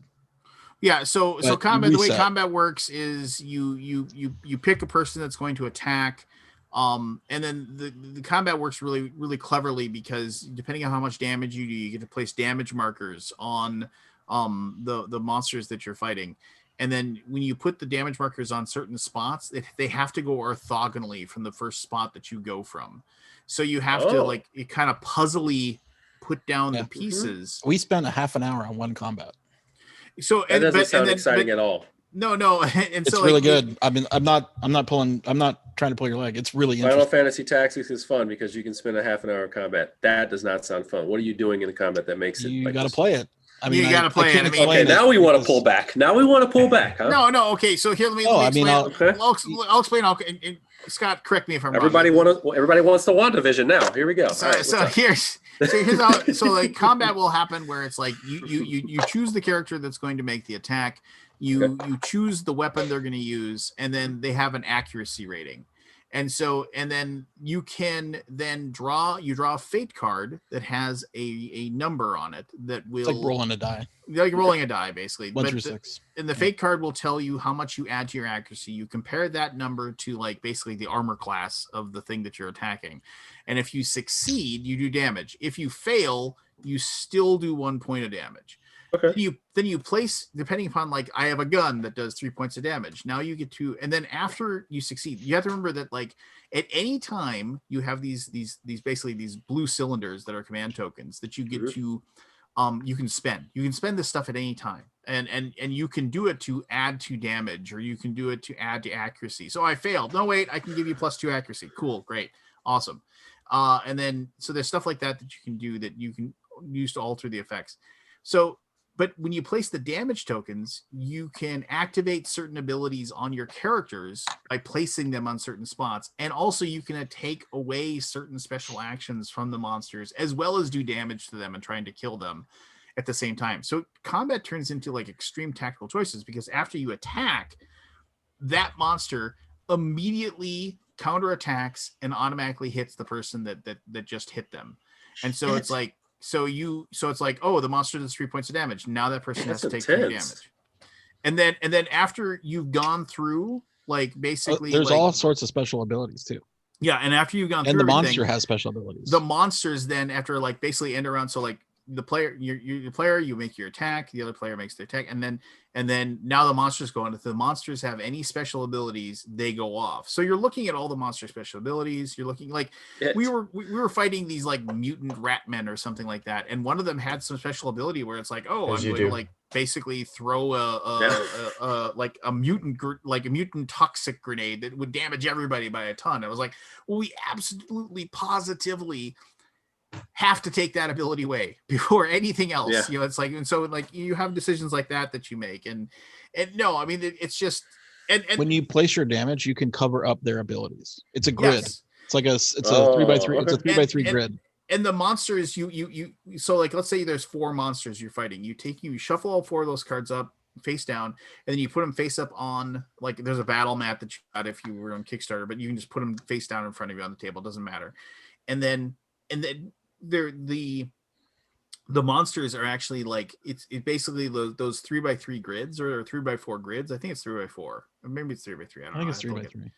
But anyway, those grids actually connect to each other. So if you have a monster that has like say an armor class of 10 and you can't hit it, but this monster next to it's got an armor class of 4, you can attack the armor class 4 monster and you can do splash damage and you can bounce over to the other card and do stuff to them. And maybe those attacks will lower the armor class of that thing. So there's a lot of tactical decisions and things that you have to make. Yeah, no, it's super good. You have it, right? Yeah, I do. What are you waiting for? Okay, I am playing through yet my 4th campaign game right now.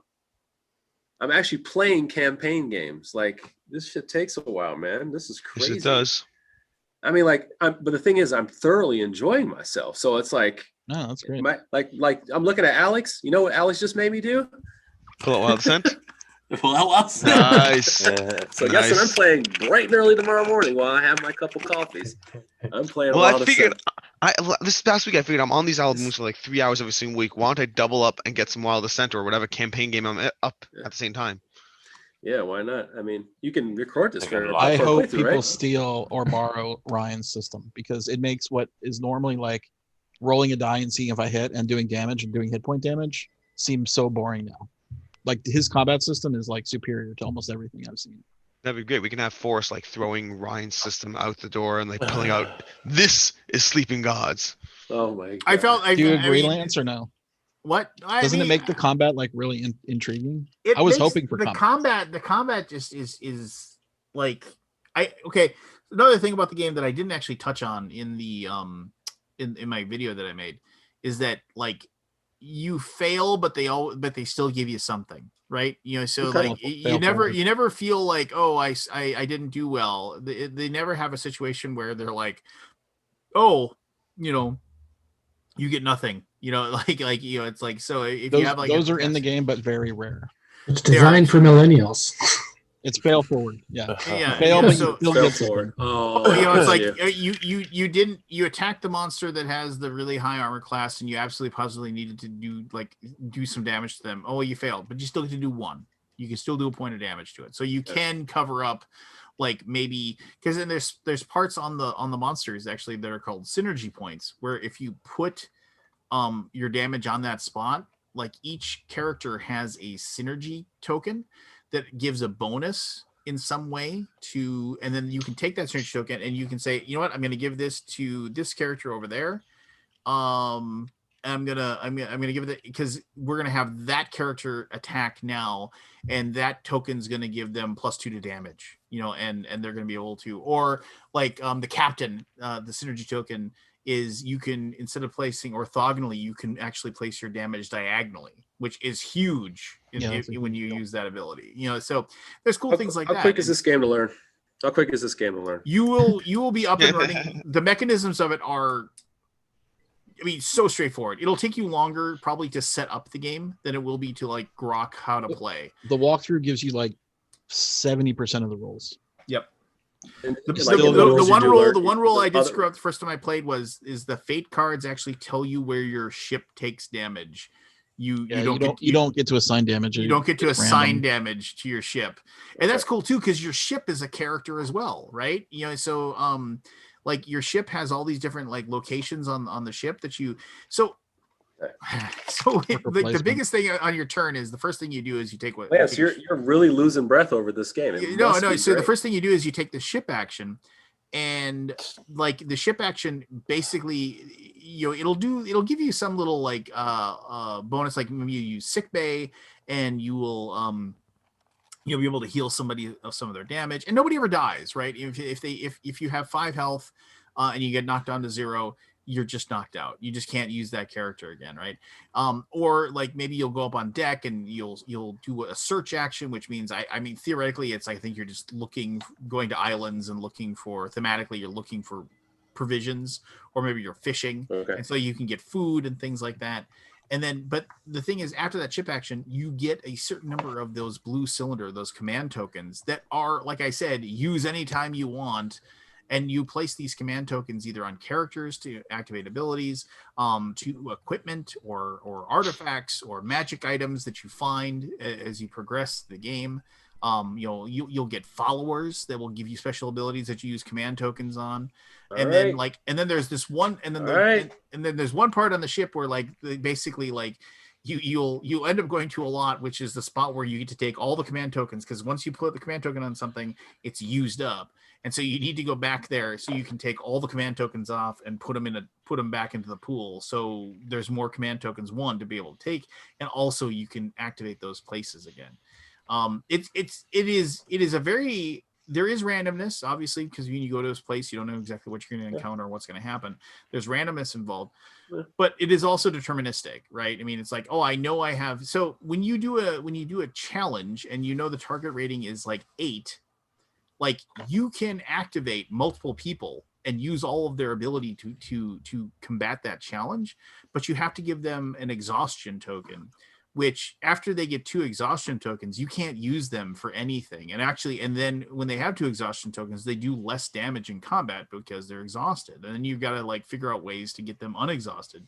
Usually to do that, you have to make food. Like cook up some, and recipes are so cool. You'll go on and you wouldn't think that, you think that's weird, but if you go to a place and they're like, oh, we got this super rejuvenating fish stew, we can teach you how to make it. You're like, oh, thank goodness I can make the super rejuvenating, because I can remove 6 exhaustion tokens now when I make that. And so having some meat and carrots is incredibly important to be able to do that. I don't know. I can go on and on and I'm with you, on Lance. I've been trying to share the love myself. Yeah, it is interesting. No, I'm actually glad that you like it, because it sort of, am I alone in this world of sleeping gods? Oh my gosh. Oh my gosh. This is, oh my gosh. You guys are really I freaking love it. I'd play it right now in a heartbeat. I mean, I got I'm waiting for Saturday for my game group to play. Oh, I know. My buddy Brad, he's like, so Sunday are we playing on Sunday? What time can I come over? Can I come over at 10 a.m.? 11 a.m. We're gonna tap it out eventually, right? It's a finite number of adventure, right?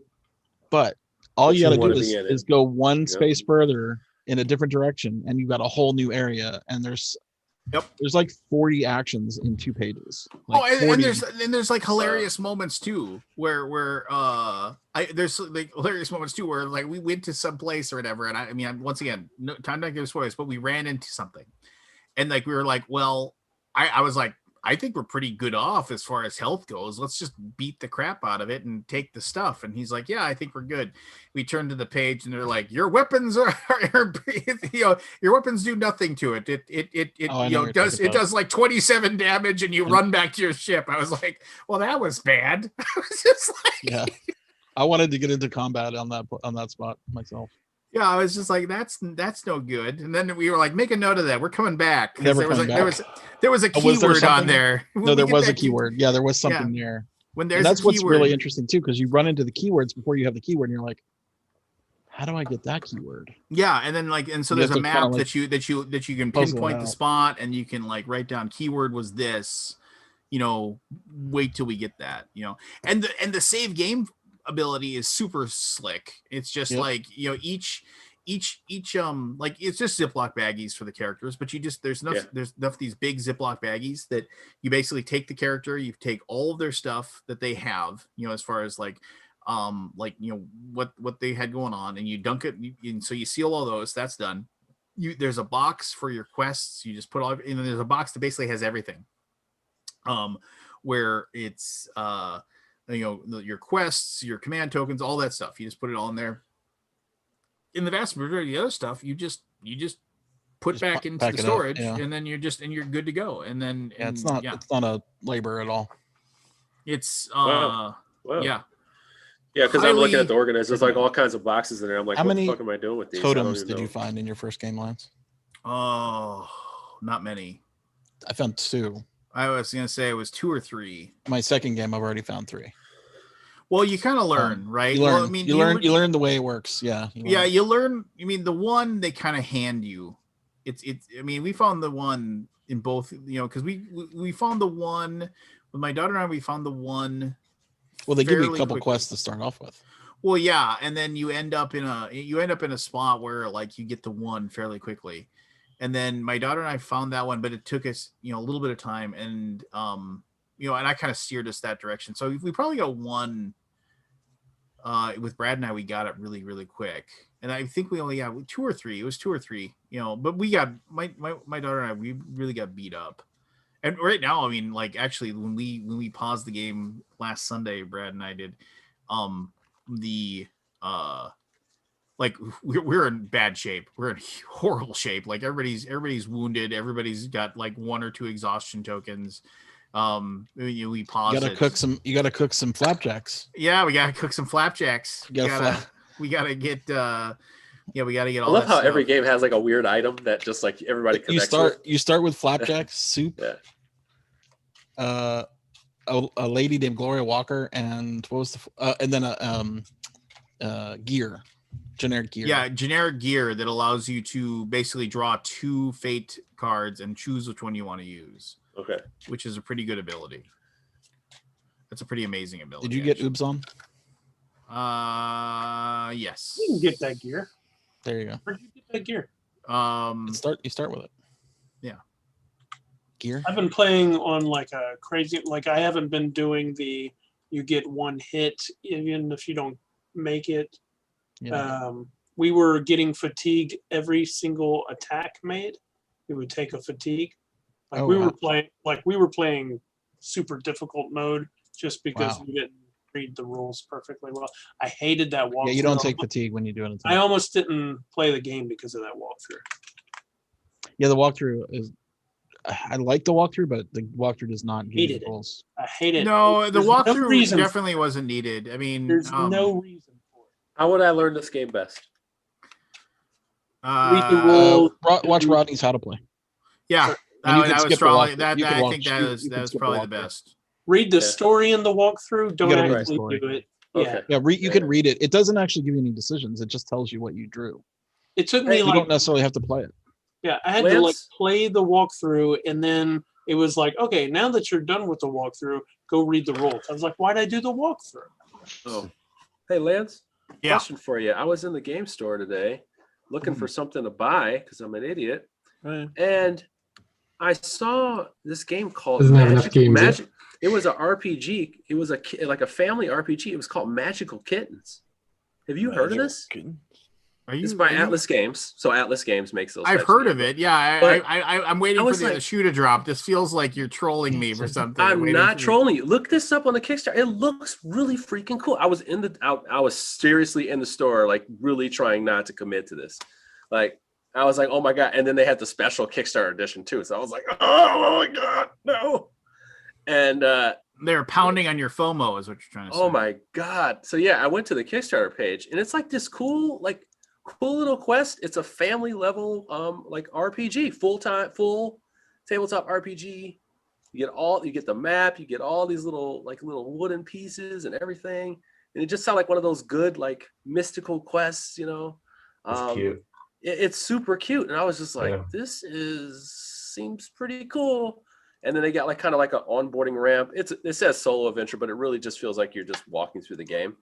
And then they kind of springboard it off. But like when it says 6+, I'm thinking like, what if mice, just like how Mice and Mystics had like the what is that, the Dunwich Tales, which was like basically a storybook RPG.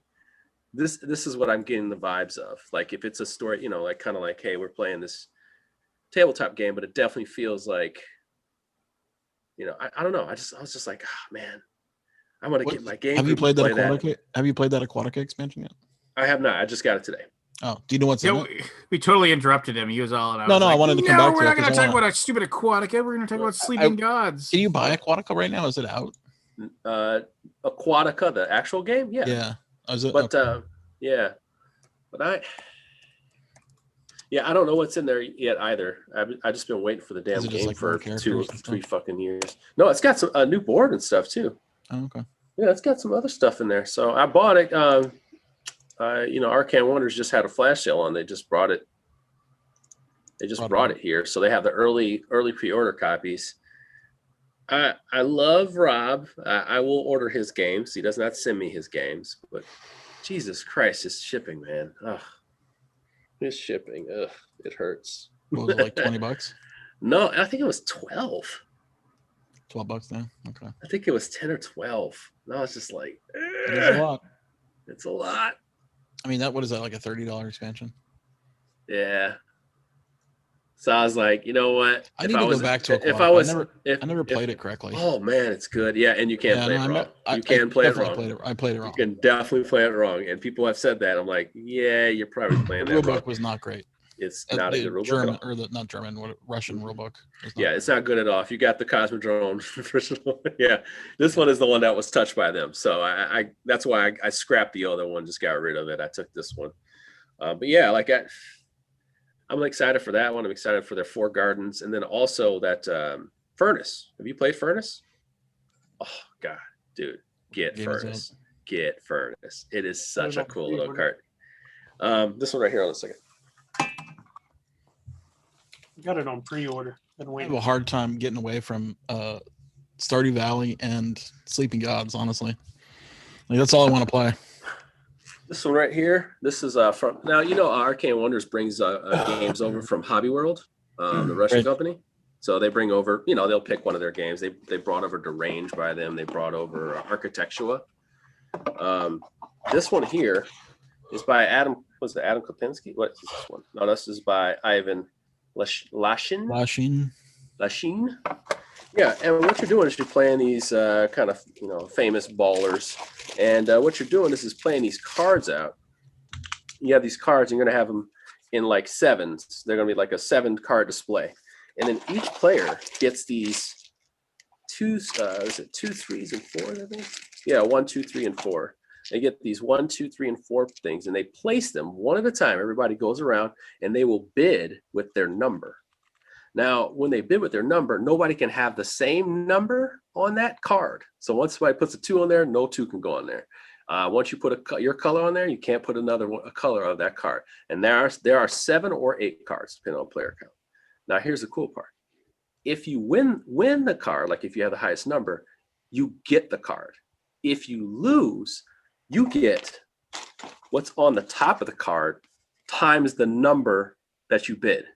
So if I put a 2 on there, then I get 4 of these coal. Okay. So the losers, so all the losers get that benefit. The person who wins gets this card.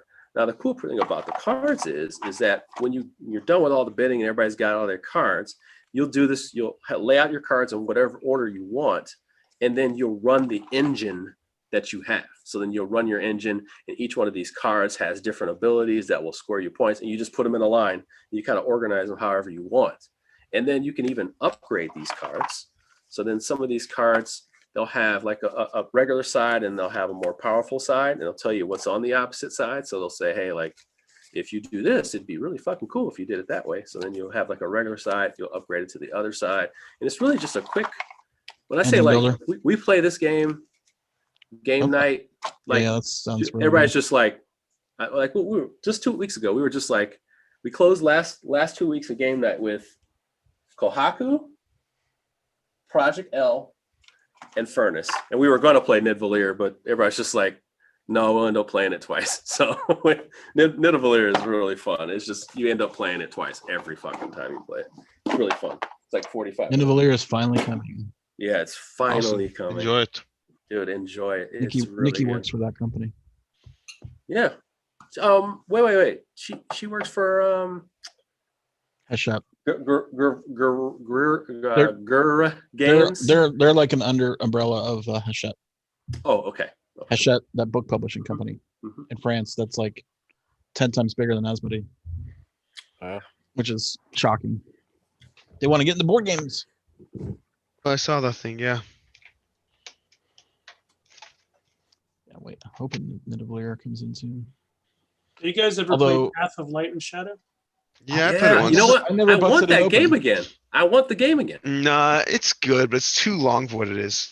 It is.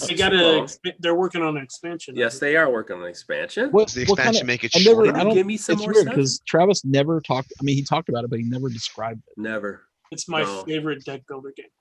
It's one of the best. I traded because I had like I can't remember a game I traded it for, but it was such a big trade that I had to give it. He was like, "Are you sure?"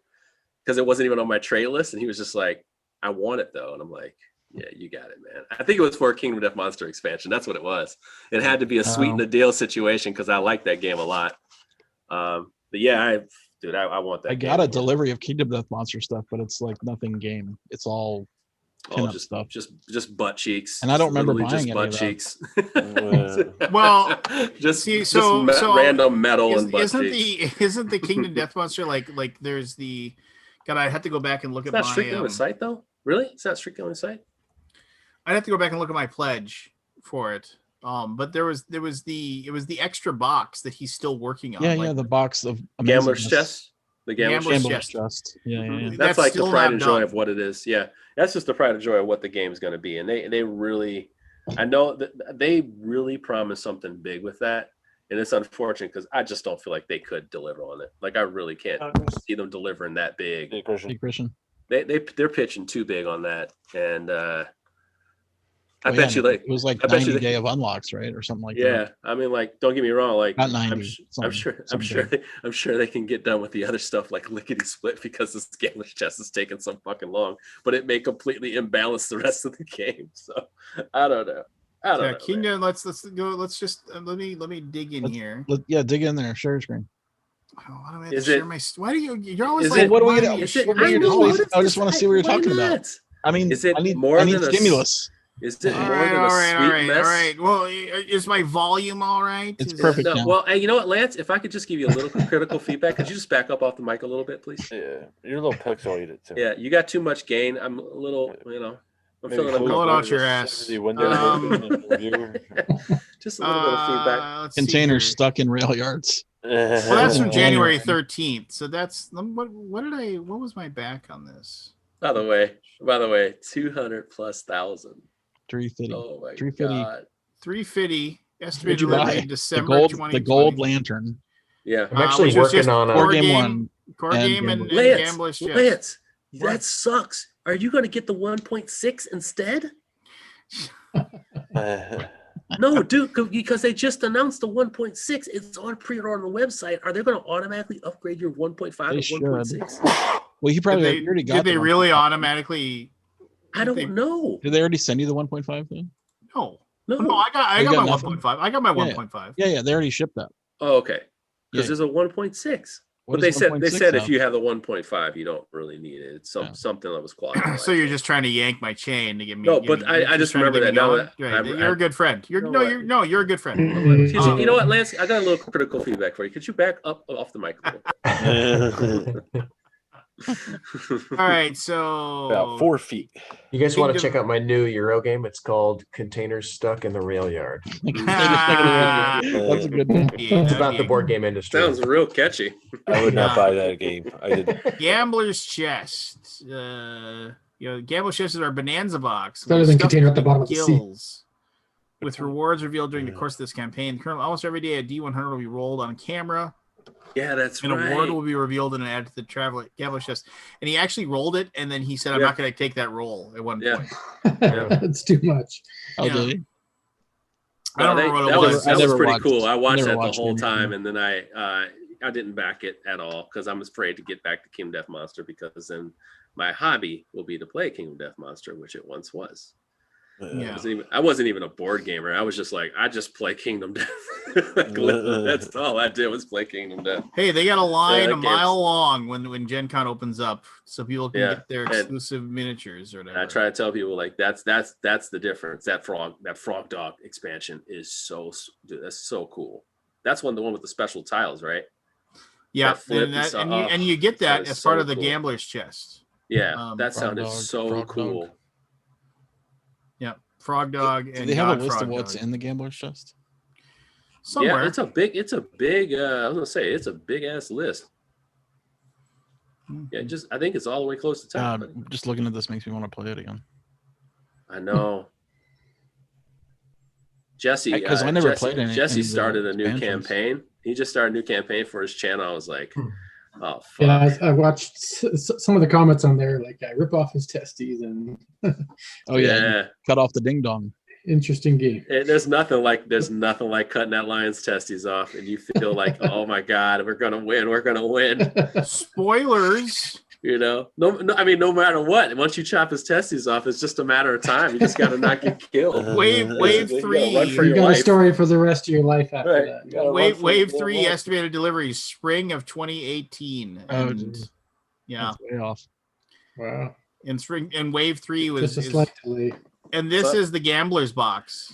No. What's the last delivery date?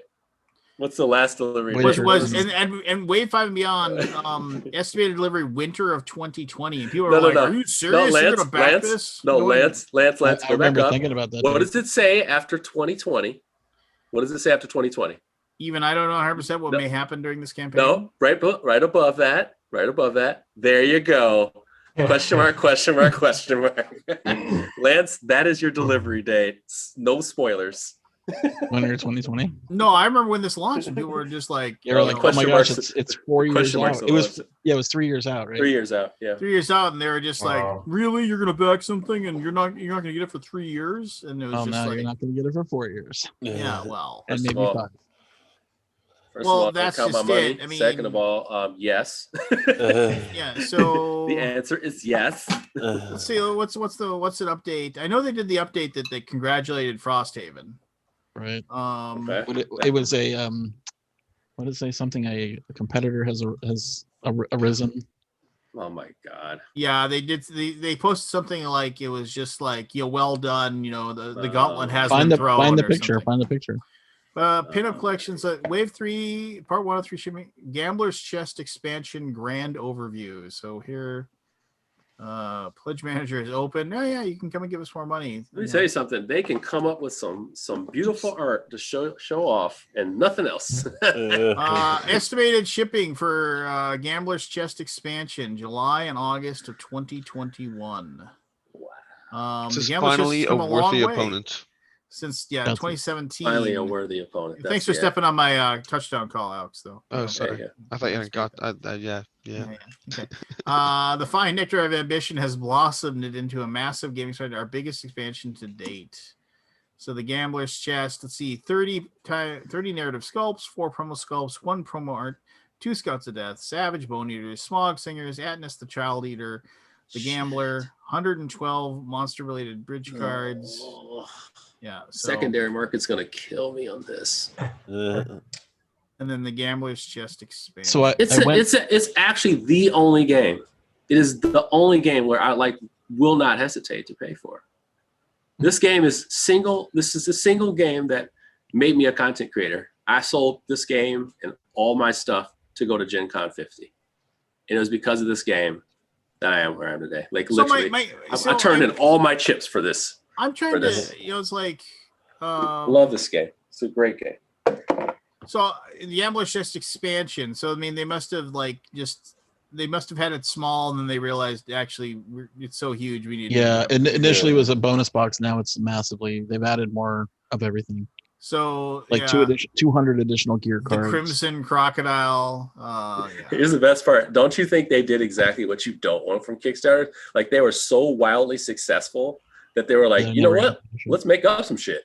And I think that's what people think every Kickstarter does. And I'm like, no. I think that's what they did. They probably went about 20 ideas too deep. And now they got to produce a box. Yeah, no. Well, there you go. Yeah. I mean, it's like, and the thing is that everybody, here he goes. Congratulations, Rasha. You're the first to make it this far.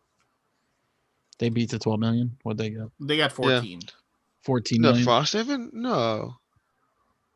It was like just shy of 13, something like that.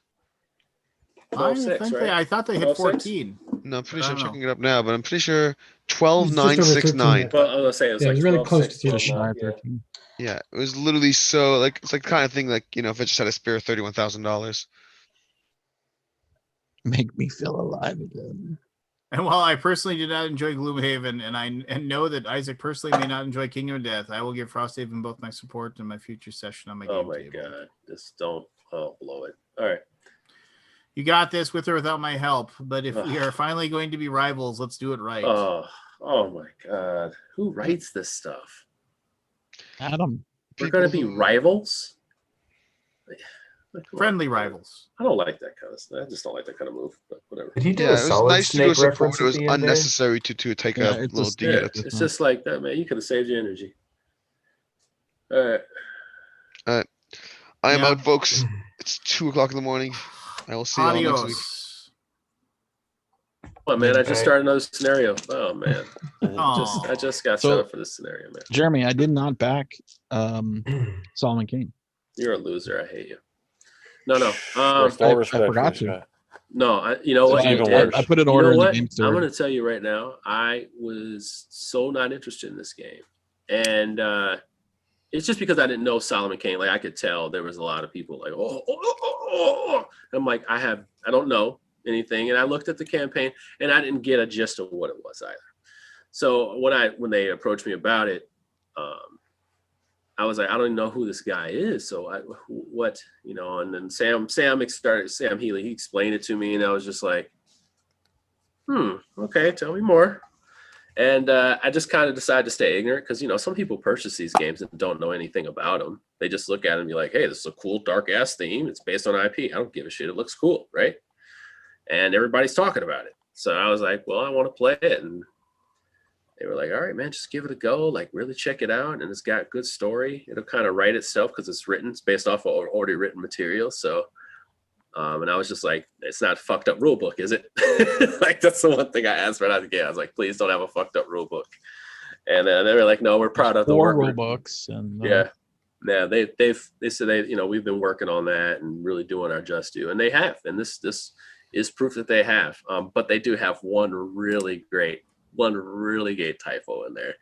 There's a part where you have to decide the fate of this guy, and it's either by spiritual being or by people. And it says, spirit, and then it says turn him over to the pubic. And I read that part at like 2:30 in the morning, and of course I'm super tired, so I'm like, my wife's like, what the fuck? I'm like, turn him over to Funny the how pubic, that baby. stuff sneaks through. You would think but, after like hundreds of looks at it. But those are, Someone would I notice feel it. like those are the types of things that do get Well, it's not a spell checker problem. It's just that and it's like it's an L, it's a lowercase L. It's certain things that just I look at it and I go, yeah, that one's one you can miss.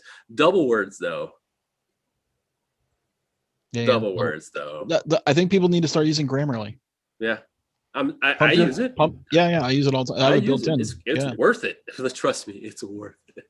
Grammarly Jeremy, would don't catch type that. Jeremy, don't type that. Yeah, Grammarly would catch double words. Come on. They would definitely have caught pubic. Versus public.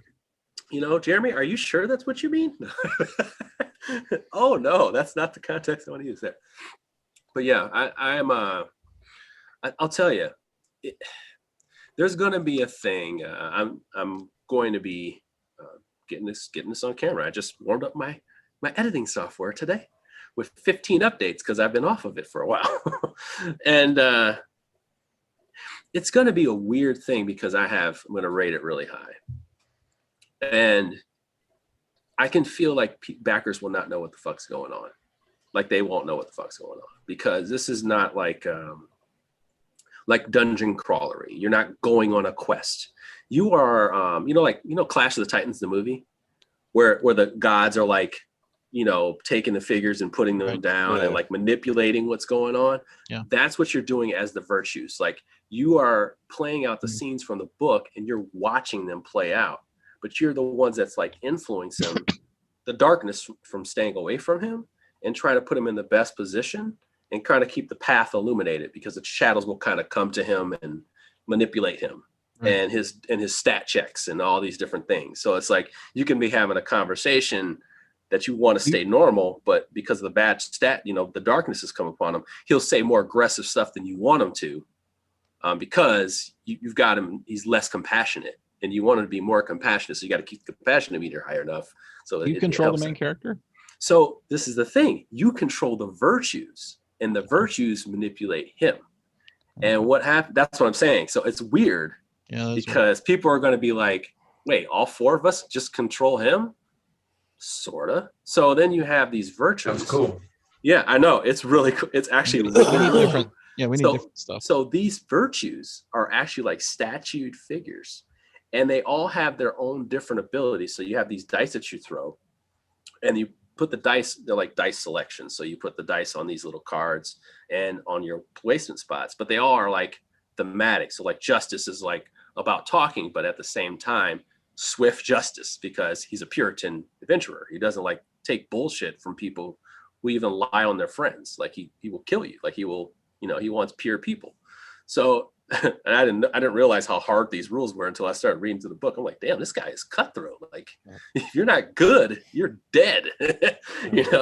So it's kind of like Batman, but it's a little bit harsher than Batman. But like you place these dice, and the cool part is that you can place the dice on the actions. You can donate a die to somebody else. You can store your die. And you can kind of play this out. So each one of the fates, I call them fates, but their virtues can play this out together. And then what happens is you can put your virtue on the board, and it projects this aura around that area. And what that does is it adds to his stat checks.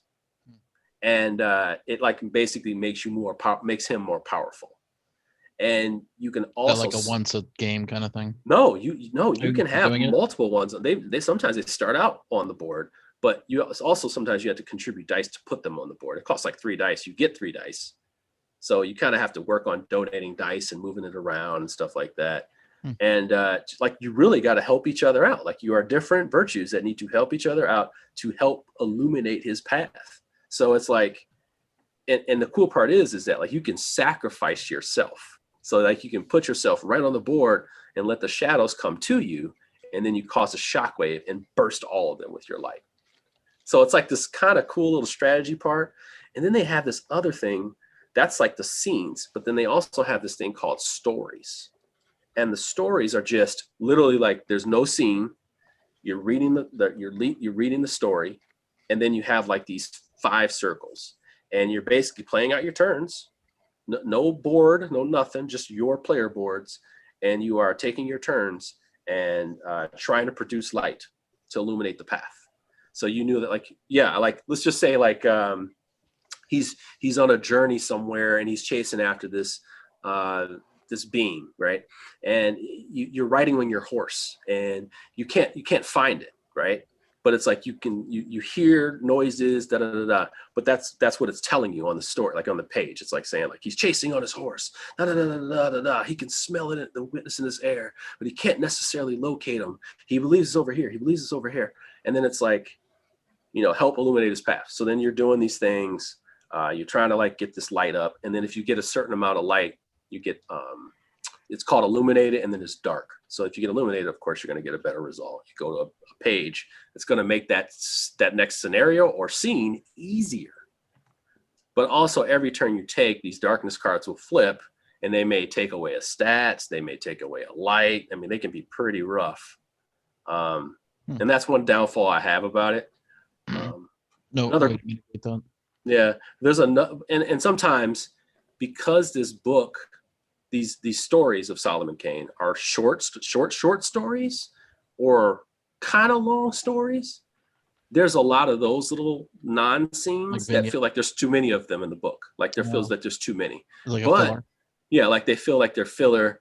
I mean, there was one where I was just like, this is clearly a short story. Like they just, they just tried to flesh it out. Like there's one, like I feel like it's one of the first ones. It definitely feels like you could play this in like 2 hours. You could play it in a game night. When you solo, do you control all the virtues? No. So in the solo, they have this one called Prudence, and she is the strongest of them all.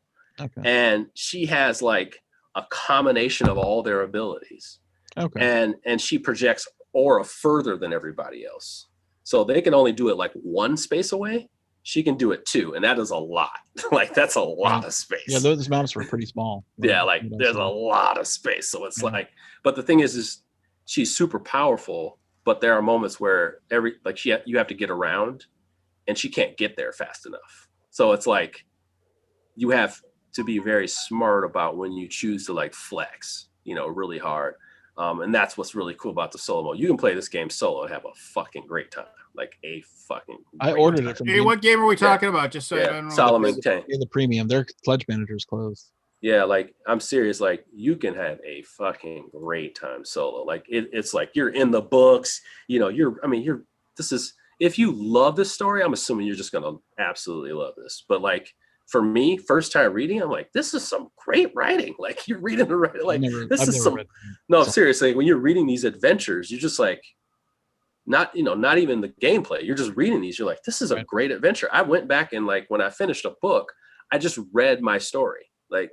Because maybe I was too caught up in something else or whatever, but like there's some scenes, and it's always like all these stories that they have. He's on his way to something, or he's stopping at a bar, or he's very, very old schoolish thing, like the adventurer comes into town, that kind of thing. He's only stopping through for the night, that kind of thing. But there's this one story. I'm just not even gonna. I just thought this was the coolest representation of what this game can do. There's two situations where I was like, that's fucking cool. There's a part where you go into a town and you go into a bar and you got to put all these miniatures out. And you're trying to find out information about somebody. And you actually have to go and find the right patrons. The bartender is actually moving around, handing out drinks. And if you go and talk to like the ladies, they'll give you some information. If you go talk to the guy, like the woodworker dude or whatever, in there, he won't tell you shit. He's like, why are you bothering me? And you wasted a turn, but if you talk to like the assholes, if you do it while they're drunk, when they get served drinks, because they actually go around and serve them drinks, it helps with your stats, like your stats against them, like when you want to talk to them. And like I've done it where you've liquored them up, and then I've done it where you didn't. And it's different. It's totally different. And I just was like, that's really cool. Or there's a part where you go back to that part and you are trying to corral people to help you. And you actually have to play it out where you have to convince people to talk to people. So you're like, hey, you got to come with me. You got to come with me.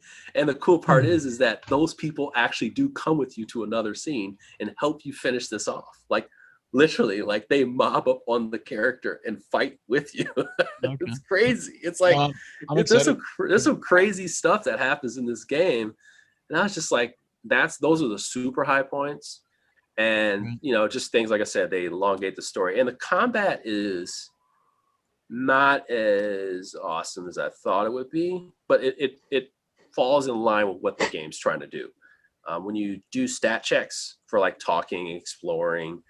Well, fighting's the same, and you flip over the card, you do your stat checks, but you have a deck of cards that like what your result is. So you take this deck of cards, and it'll have like 2 or 3 numbers on it, and it'll say, hey, like fight effect this, this, and this. So then you got to go through the deck, find these 3 cards, put them down.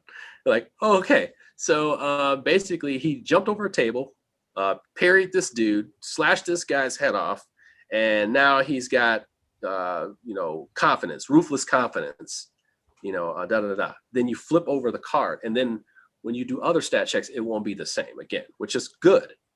But the thing is, if you pull those 3 cards out, next time, if you get that same roll, if you do it the next time it comes around, if you get the same roll, this is going to be my result.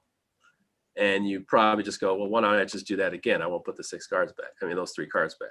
And it just kind of repeats. But thankfully, they have different versions of him based on the story. So you're not going to be playing the same as Ruthless, or you're not going to be playing the same as Mounted version of him. Like there's still differences. And they sometimes it just makes such cool thematic sense, where it's like you can tell they wrote the cards specifically for a character, and they'll be like, he's dominating. Solomon is overwhelmed by the strength of this bear, or something like that. You're like, holy shit, this is really good writing in these action cards, because it could be just boring flavor text, but it's like he's totally overwhelmed by this bear, and then it's like when you play the card, it's like he rolls out of this and stabs him in his shoulder. You're like, holy shit, like you're playing these cards, and it just there's like a weird kind of in between with me on that, because it's like I said, once you know the roles, you kind of know the roles. You know what's coming. Yeah. Right. And but still, like, Yeah, it's fun. Yeah, I mean that's better than just rolling a die. Right. And then you can have major victory, minor victory, major defeat, minor defeat, or you can just lose based on the stats, and they have endings for all of them. So you can even think you're doing something really well, or you just got out of there and you lose. And you lose. So Okay. that does give you a reason to How much replay it. gameplay is in the box? What's that? How many hours of gameplay you think? So I got through 4 books. I think there are 9. I'm gonna do one more book when I'm like preparing for review. I might as well just play another book. I don't care. I'm gonna play one of the bigger ones. I just played a 2-act book. A 2-act book one act takes at least 2.5, 3 hours. Oh wow, that's a lot. Yeah, if you're playing with 4 people, I'm assuming it's gonna take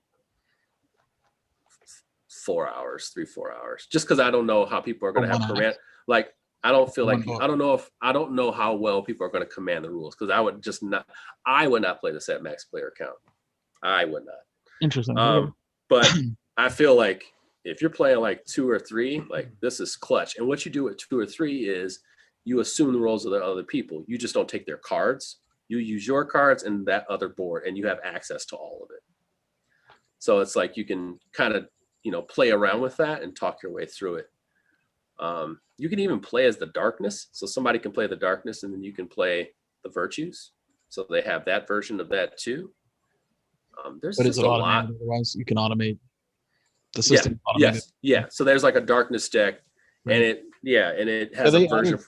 Lance, did you ever play that? You know that Explorer game? They added a way to play as the Dead King. Yeah, I saw that. I actually, Jonathan, I just got that in the mail today. Hey, I was gonna say you should have Jonathan on here.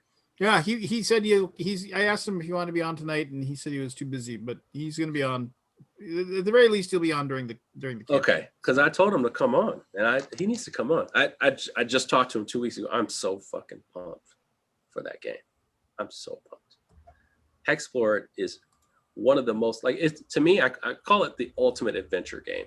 It's got a lot going on. It's almost too much, but if you really want to sit down and have a full fucking day of adventure, you're gonna have a full fucking day adventure of that game, and it's going to take up a lot of your table. So if you have a small table, don't buy the game. Just don't buy it. Like it's a 4x4.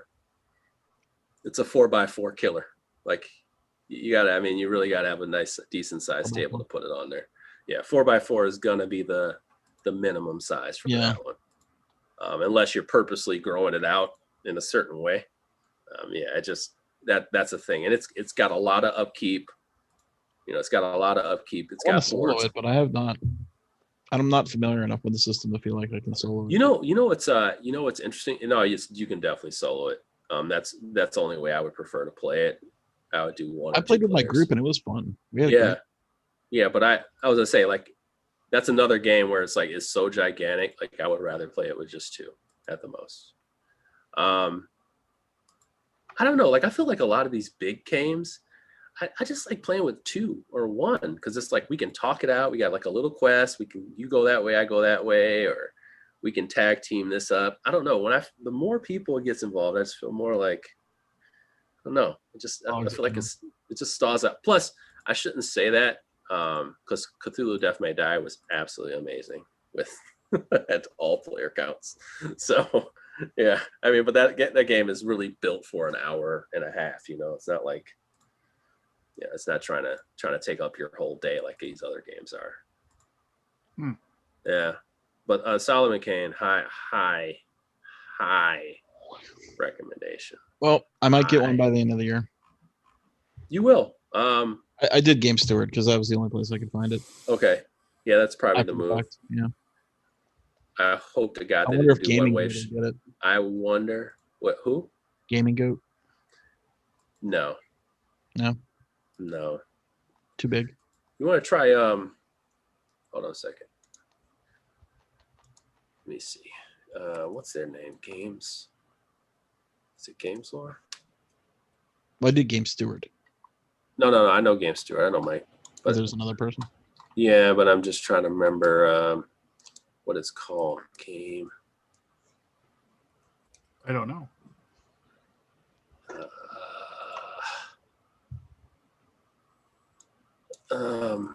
They carry Kickstarters too, and I'm just trying to remember the name of it. Let's see if I do this. Anachrony. Oh, there it is. Recess Games. Hold on a second. Let me see what they got. Because Recess Games, they hold just like Recess, but they have a lot of Kickstarter stuff. So if you're ever looking for Kickstarter stuff, they got quite a list. Let me just see here. Back in the day, and if you're in Canada, Board Game Bliss was the. It says Contact Store. It says Contact Store though. I can speak from experience. I mean, and Wes can probably speak from experience too. I mean, like you do get contacted by a lot of retailers. You know, like, do you have a retailer option for this? Do you have a retailer option? How do you feel about that? Like, is that a good move, or is that like not a good move on your side? I mean, it's one of those things where it for me, and I said I guess for Gray Fox Games, it serves two purposes. One, if a retailer says, hey, you know, I mean, like Gaming Goat, for example, he wants to order 10,000 copies of your game. Yeah, I mean, Gaming Goat, like he wants to fund your Kickstarter. He wants to fund your Kickstarter. All right. Gaming Goat, Jeff was very. I should have Jeff on one night. I should see. You shouldn't. Oh my God, I'm not coming. All right. Anyway. No, Jeff is crazy. He's a character. He's a character. He is as closest to punk rock as it gets in the board game industry. But I would Jeff bought a lot of copies of Ragnaroks. Let's just put it that way. I'm sure he did. Yeah, I'm sure he did. And he was just like, yeah, I'm gonna get X number, and it was a healthy chunk, you know, and it'll get handled in the pledge manager. Do you count those as pledges, or this just a separate deal altogether? It depends on. I mean, no, I'm just saying. Like, generally, do people do that? Let's put it this way: it's like he and other retailers will pledge the pledge price, which was for Ragnarok was $175 plus whatever your shipping price was going to be going to wherever, and then that's for a case, which would be 6 copies of the game. Okay. And then after the fact, once they're in the pledge manager, you know, they can up it however many cases as they want, you know, and and it's just business. I'll say this. I mean, it's business. If a retailer shows up and says, I want, 12 copies of your game. Okay, well, but if they show up and they say, yeah, I want to buy 100 cases of these or whatever. And I'm not saying that's how many he bought or anything like that. I want anybody to buy that. I know what you're saying. Obviously, as a business person, you're going to deal with that person. You're going to be like, okay, if you want that, let's figure out. You're handing us, it's just like any other business transaction, right? Let's fly you in here and yeah. No, not so much that. It helps you in two ways. And last but not least, I'd like to thank helps you with that sale, but it also helps you with your production. It does help with your production. And Lance has a picture in the front of his instruction book that says thanks to TGG, and it's him and Jeff with a glass in their hand. So I think Wes can probably back me up on this as well, where it's like it serves two purposes. One, if that game is on a shelf in a board game store that has traffic, obviously that's good for us, right? Because people are going to see it. They're going to see it on the shelf. They're going to be like, "What's this?" And they're going to dig deeper into your company and whatever. So it helps you out that way. Two, you'll get contacted constantly by people that will, and it's predominantly living outside of the U.S. But I mean, you still get some in the U.S. where it's like, "Hey, if I put together a group pledge with me and my friends, can you give us a better deal?" And you can say no. But if you contact your local game store and say, hey, reach out to these guys and get a case of these, and I can guarantee that I'll purchase that, then that handles your group pledge question, right? Oh, and just okay. say, and then it's just like, and they can that kind of removes you, because I think back in like the Wild West days of group pledges and Kickstarters, that was something that happened a lot. Okay. And I'm sure there's probably a few publishers out there that still do that. Like, oh, I've got a gaming group, with 10 people, and we all want to purchase a game. The thing is that in the past, and I can't speak for Gray Fox, but I know with TMG, we would get contacted a lot by usually people that lived in the EU, right? And then there'd be like, oh, it's like I'm in a gaming group, and our gaming group meets every Saturday, and there's 117 members in our gaming group, and I can put together a group pledge, and I know of at least 30 people that want to buy this. Can you give us a better deal? And then we like, okay, fine, here's what we'll quote you. It's like, okay, well, we want 3 games. Like, I thought you said you had 30 people that wanted this. Oh, well, it turns out, it was all, we're not going to give it. Well, you said you give us this price, and you give us this cut of the shipping, on like, 30 games. Yeah, on 30 games, we got you quoted out here. Here's the bill, sir. And then it was always, it turned out to be your fault, right? Oh, well, it's like, most people would want their games to be played by people in Europe. I guess you don't want us to. Oh boy. Yeah, that's and exactly then the Kickstarter backers were born. No, I mean, it's one of those things where it serves like, and plus, you know what I mean, local game stores are a thing, right? And and it is something that is important. And I love that you said it that way. They are a thing. Well, they are a thing, right? And it's just they like are sticking around. They keep sticking around, those guys. Well, I mean, I know for a fact that like the local game store that's been around in my area, like that has survived. That's like 30 years old now. The guy's been running it for 30 years. I mean, like he's just like, I mean, he's said in conversations with me, he's like, I am just holding out until I can retire, because he can see retirement in his future. He's one of 2 people in the United States who is legally blind and runs a game store. And he's a good friend. He's a very good friend. And but he said, like, I am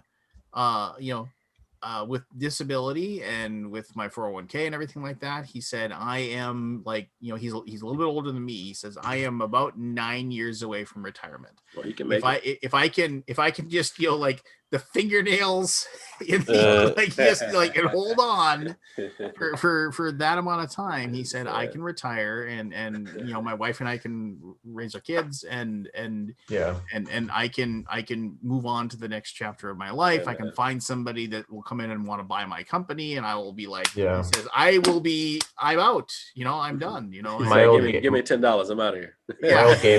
My old game store is still hanging in there, but like, it's rough out there, man. What are they gonna do to come back? Like, I go to James Matthews' store all the time. Like, it's not of course it's not his anymore. But I go to his store all the time. I drove 25 miles out to his store. Yeah. And there's such good people there. Yeah. And I just feel like I should. Like, I don't know. Like, I actually feel like I should. Because it's just like, dude, they're not gonna be here. They're always gonna be in strip malls.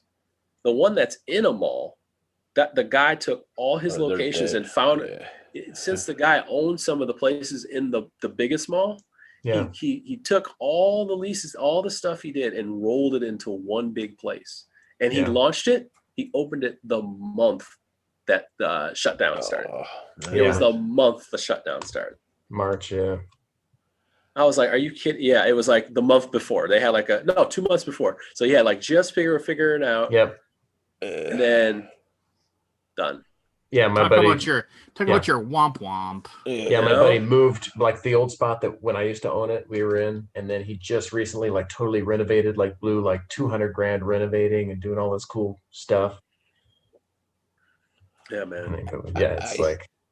I think like with the mortar stores, if they have gaming in there, I think initially they'll get a lot of traffic just because people want to be together. Yeah.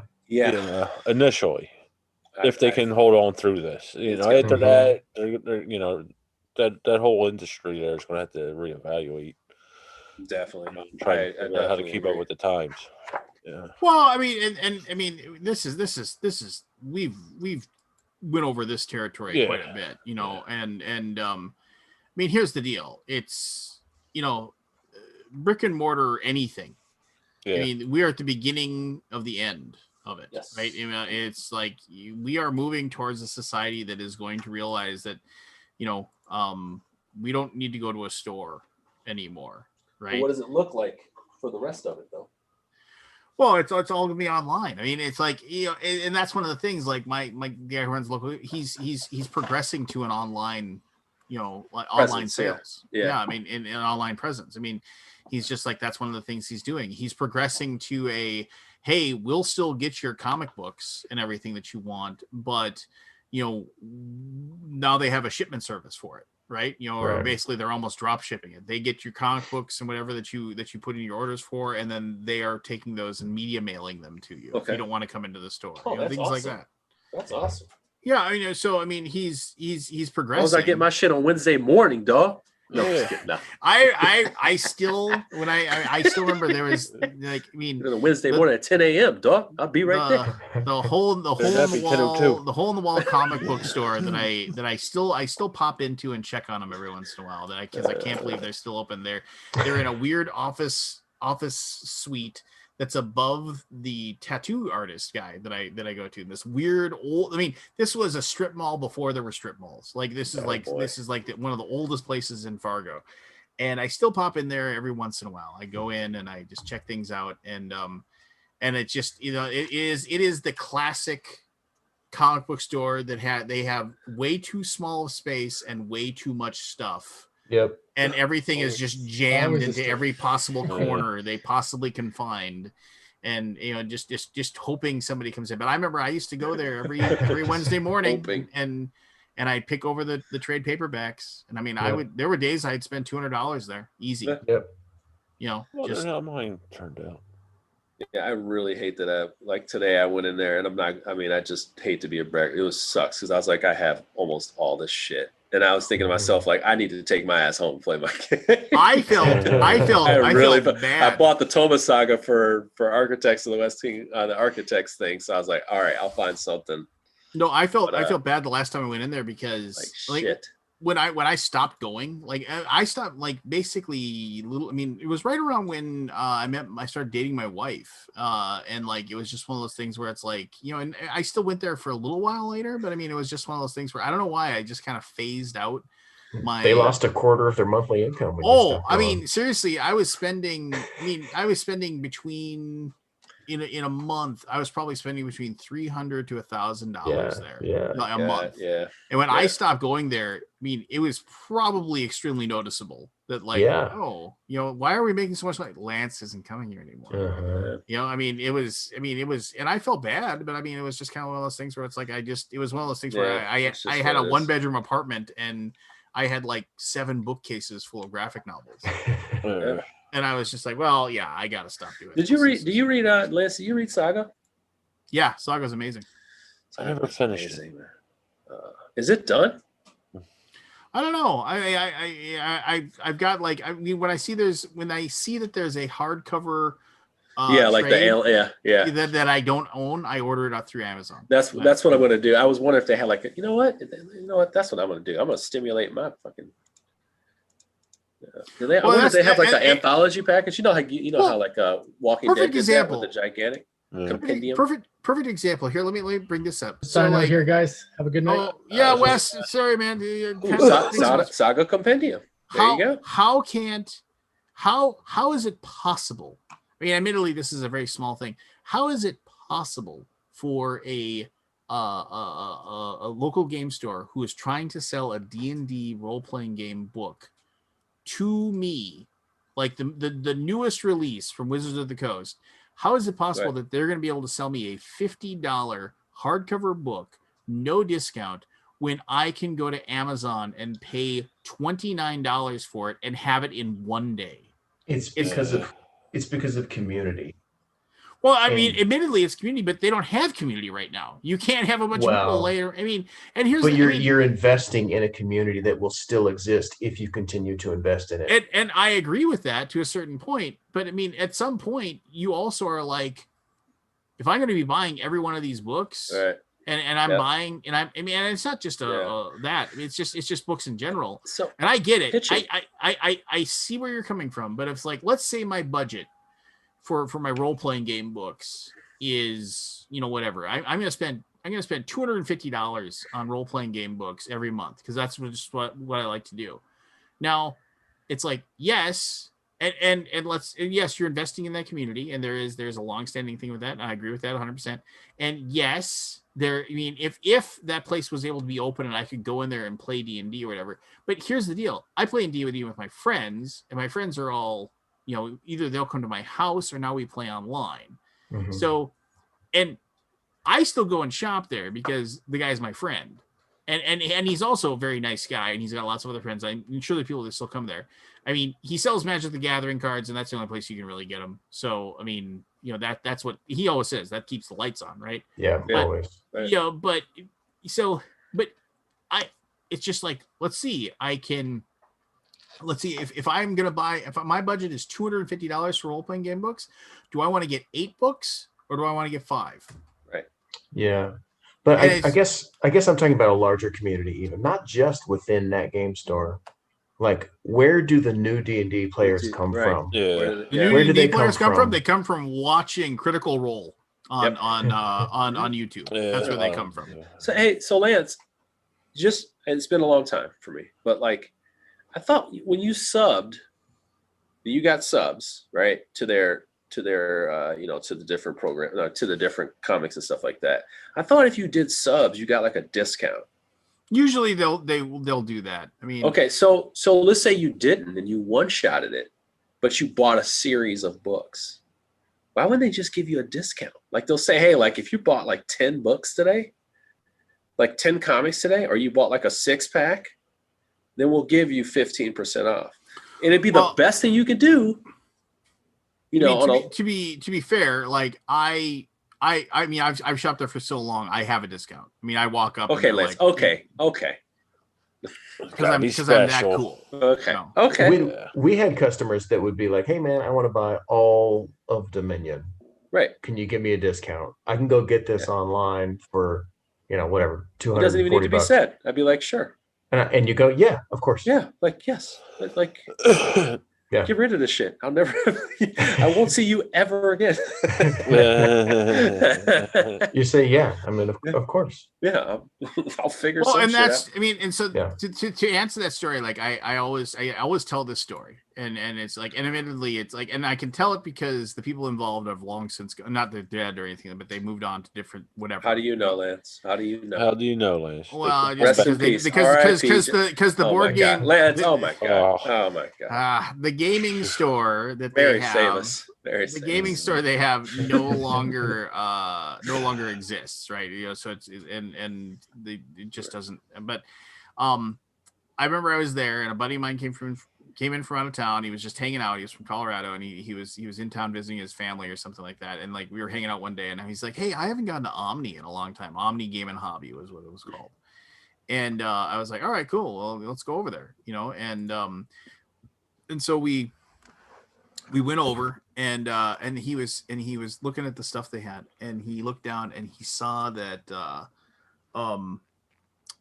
like they had the WCW trading card game, like literally, like they and it was just like, and he's like, holy cow, I haven't seen that in forever. And it was like in the little glass case, where the register was, and there were 2 boxes of booster packs or whatever, like still in shrink, right?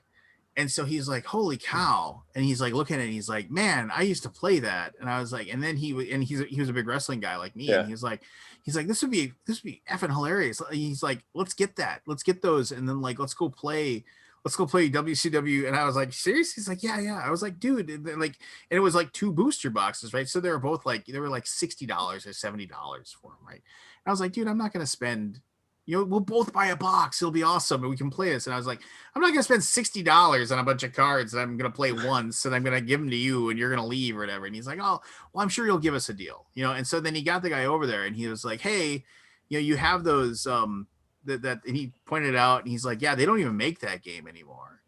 And he's just like, it's like, I'd really like to get those. And the guy's like, "Oh, well, and he's like, "They're $60." He's like, "Yeah, can you work out a deal? I mean, nobody's gonna play that game anymore, but I mean, it's like, I'll give you $60 for both the boxes." And the guy was like, "No, they're $60 a piece." Yeah. And it was just like, "Oh, all right, well, whatever." And so he was just like, "I guess we won't do it or whatever." And then I remember I went back there. Like they lasted another couple of years, and I remember I went back there and then the very last day when they were closing up shop, those 2 boxes were still sitting, just covered in a layer of dust. It was just kind of like, I'm like, classic. Just like at that day you could have made $60, but like, oh my God, we're just like, and it was like, I always think about that. It was just like, people that are just like, because at that point you're just like, yeah, I don't even remember what we paid for these, because the game was like 2 years old. Like, it was out of print for like 2 years at the point that he said, "I'll give you $60 for both the," and he's just like, no thanks. I mean, my stepfather used to be able no to. Thanks. My stepfather used to be able to negotiate for anything. I mean, I remember, like, he would just say he would say, I think all I the time, had your stepfather as one of my customers. Yeah, no, he'd say paying retails for suckers. That's what he would always say. I remember Hey, as man, a I kid, believe in the good guy discount. I try to tell people the good guy discount like, works, man. I'm serious. He said, I remember. Well, the big thing is that like, he remember, like, I think I've told this story before, but we were playing wiffle ball in my backyard, and we finally like broke the last, because we didn't play with the Mike Scott wiffle balls. If you know who Mike Scott is, he was like a pitcher for the Houston Astros who admitted that he doctored baseballs. Like he would put like he would either like put something on them, or he would rub marks onto them so he could get a better grip, and so that would allow him to spin the ball faster. Very forthright cheater. Yeah, very forthright. It was after he won like a Cy Young, and after he cashed the contract. Yeah, but so the Mike Scott wiffle ball is what we always called. It's like, it was the wiffle ball that had the holes on only one side of the ball. So when you throw it, there's less wind resistance in that spot, so it'll curve for you automatically. And if you watch the wiffle ball championships, they actually use those. They use those balls to like basically to be able to. But when we played wiffle ball with the wiffle balls that had the holes all over them. Like, so you actually had to like really. You had to try. Yeah, you had to really whack that motherfucker. Yeah. Well, no, it feels really emasculating to hit those. Yeah. So no, so for those, like, it's like, no, I mean, like, we would actually like my buddy Shad could actually throw. My buddy Shad could actually throw a really, really good knuckleball. Like he throw a true knuckleball. That's my buddy. He's a knuckleballer. Yeah. Yeah, and it's just like in different arm angles and things like that, you can get him to do things. Anyway, regardless, the point is that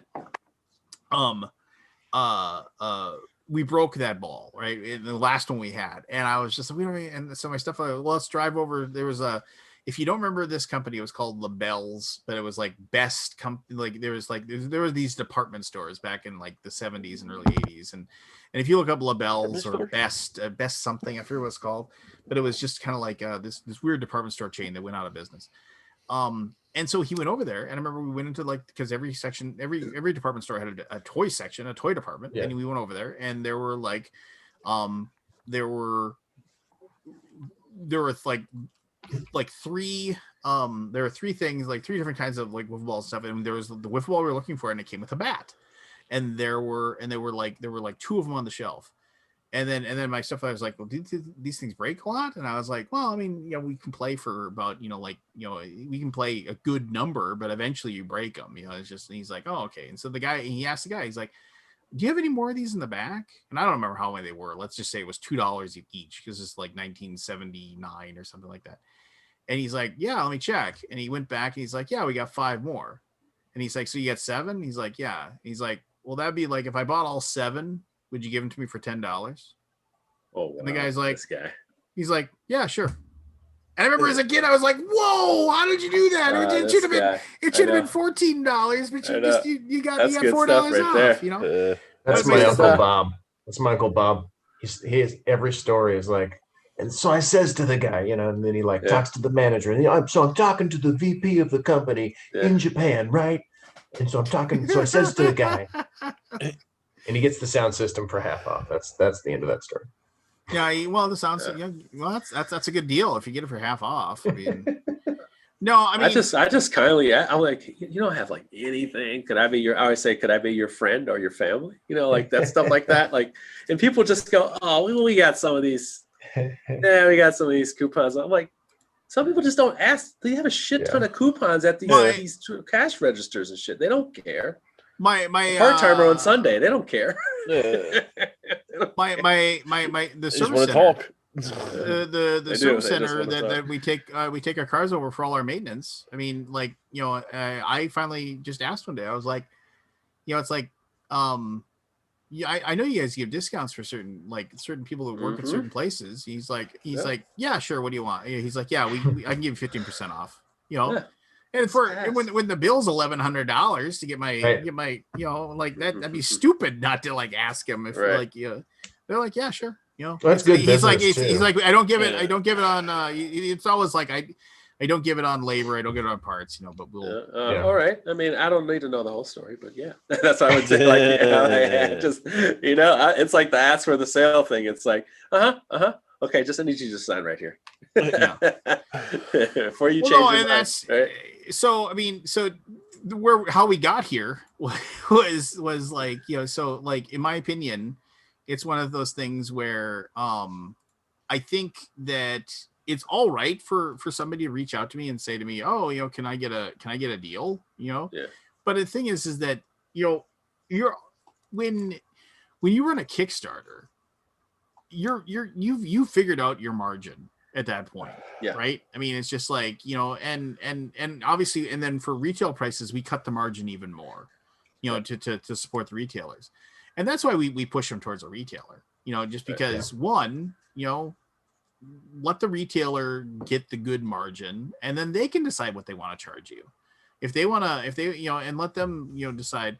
And I think that's where a lot of people balk at that, where they're just like, well, no, because then the retailer is going to charge me MSRP. I'm like, well, yeah, but you're not paying the shipping. So it sounds like you're still going to come out on top here, you know, and like, you know, it's like, so the game is like, for example, you know, it's like I think Ragnarok's, I think our MSRP for the Kickstarter version is like going to be 60. I mean, maybe, I don't know, because I don't even think we put an MSRP on an exclusive. But it's like, and we charge 45. Don't hold me to that. Nobody can hold me to that figure. But so we only charge 45. So, all right. Let's say Twitter. Just updated Twitter. Yeah. Just updated Twitter. Yeah. So it's like $45 plus shipping, you know, and it's just like, okay, so, you know, with the shipping price and everything like that, you know, it's like you just, and that's with you. You can work with the retailer and get it figured out. I mean, I think that's great. I think that's the right way to do it. Well, I mean, and one, it kind of removes the wheeling and dealing from my end, and we can, and then we can go off, and then I can focus on things that, you know, need my attention more than trying to figure out how to like get you to, you know, possibly do a group pledge. And you can help your local game store, and then also the local game store doesn't feel like they're being shut out either. You know, where they're like, you know, oh, you know, it's like, well, I would have, you know, but you know, it's like, since you're giving everybody else, you know, like, you know, the options, and I don't, you know, why, you know, I don't know. It's just a better, I think, you know, I think it works better that way. And plus it, you know, it puts the onus of operations in the right location, right? Like, that's a waste of your time to be wheeling and dealing with 6 people, right? Yeah. When you're getting to 2,000 backers, you know what I mean, or however many. And that's what the retail store is for, is to, you know, to sell 6 copies at a time. And I think that it is, my opinion is that, I mean, Les, I'm a big fan of helping out the game store, because obviously like we're not in the same world anymore. I mean, which is whatever. It's just the way it is, right? Mm-hmm. We don't live in the world that I grew up in, where like the game store was where you went and you just ogled everything that was on the shelves, and you were just like, oh my gosh, I want that miniature and I want that miniature, and that doesn't exist anymore. It's just so. Everybody always says it's just like you have to adapt, and you have to grow, and you have to move forward. And if you don't, I mean, I don't want people to lose their businesses. I don't want people to like end up being in a situation where they're gonna be like, oh, it's like, well, I gotta this store that I've had for 20 years, I basically need to move on and figure something else what to do with my life, moving forward. I mean, but I mean, also it's just like, if you're not going to try to adapt, with the changing world, you can sit there and be mad about Kickstarter, or like, oh, it's like that's what everybody's using. They're just using Kickstarter now. I can't make any because they're just going to do that. You can be mad about that, and I've heard that. And like, the thing is that drives me crazy about that is like, okay, so I get it. Like, you have a Kickstarter, and like 2,000, 3,000, 1,000 people come in and buy that, and those are 1,000 customers you're never going to see. But then the game wouldn't even be published if it wasn't for the fact that the Kickstarter, you wouldn't have that game on your shelf. And here's the other thing too, is that every one of those people are like, brah, it's like Kickstarter is horrible. Well, that's like 3 years ago. But then they have 20 copies of Gloomhaven on their shelf. So that's like 3 years ago. Everybody was kind of like, if you go through Kickstarter, we're not buying your game. That's not the way it is anymore. Now they're like, now it's market testing. Right now they're like, oh, the market wants that. Cool, we'll stock it. Well, and distribution people, I mean, they've completely stopped trying to push things. I mean, like, unless well, distribution uses Kickstarter as their marketing. Well, if 5,000 people said they wanted this here, then obviously this must be good. You need a couple copies of this on your shelf. Yeah. No, I remember going to distribution, like trade shows or whatever. Like, I mean, like going to like an Alliance trade show or isn't that in Fort Wayne, Indiana? It is in Fort Wayne, Indiana, the home city of Forrest Bauer. I remember I went there, and when I was with TMG, and he came over, and I basically gave him a TMG shirt, and the two of us demoed games for like 2-3 days. And it was fun. It was great, and it was a really good experience. But also, it was like there was so much negativity from the board game people, the board game owner, the retailers. Yeah, I mean, there was so much negativity about stuff. They would come over. It's like, oh, it's like I bought like 6 copies. I couldn't sell them for anything. I'm like, I'm sure that's our fault. I mean, I'm sure there's nothing on your end as far as how your store is run or anything like that. I mean, it's just like, and what am I supposed to say? Sorry, bring them here and I'll buy them from you. I mean, I don't know. It was just, and plus the open bar thing didn't help at all. You definitely like, Why would you think that would be successful? They tell you exactly what they think. Where they're asking you, it's like, oh, teach me this game. Okay, let's teach this game, and they're like, just like, wait. So what now? What do we do with this? Oh, this game's just too confusing. Oh, it has nothing to do with the 10 Miller Lights I've seen you drink. If you drink the correct amount, yes, board gaming is a blast.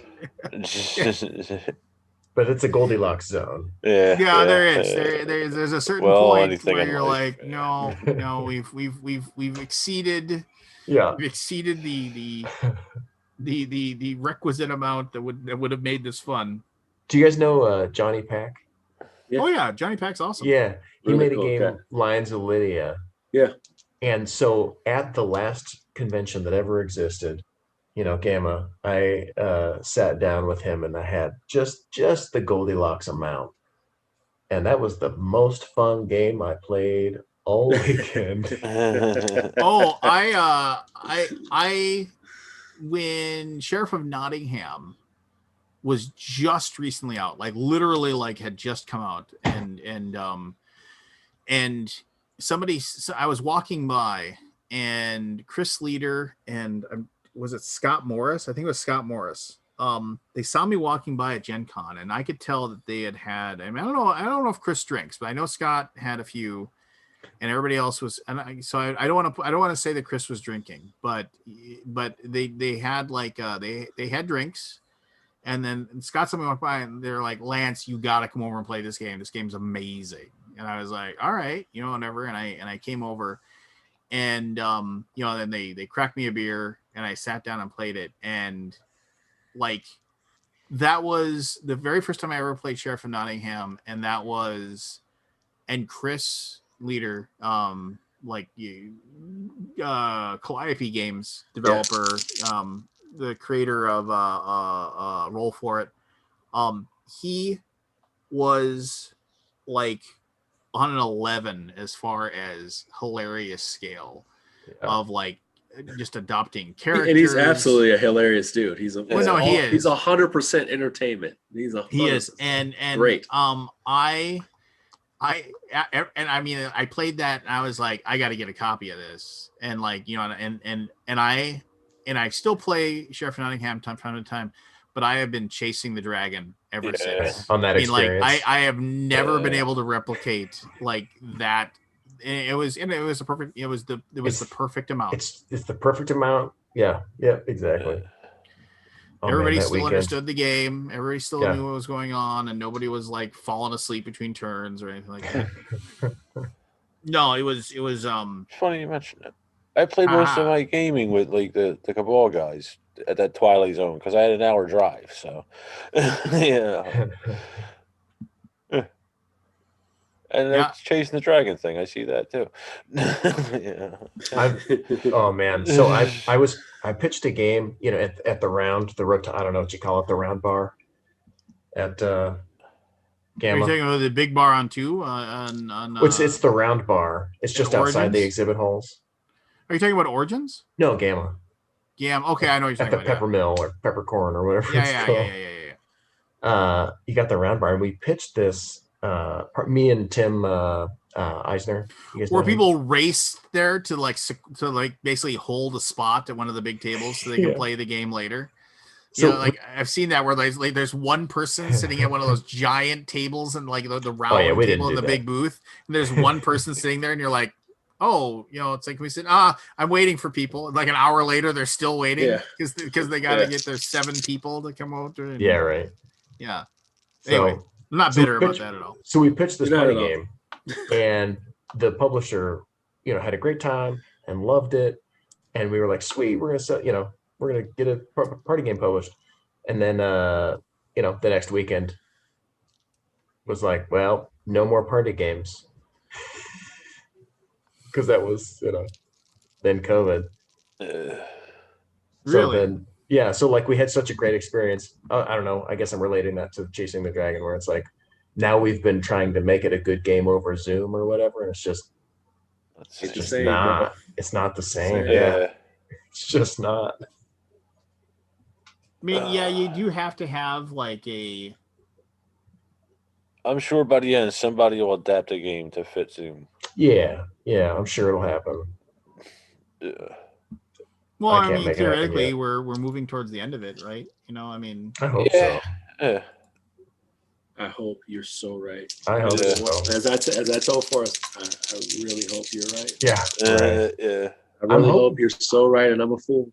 I'm hoping for July or whatever, but Matt messaged me. We were messaging after he got off, and he's saying that up there they're heading back into the red zone soon. It's like, yeah.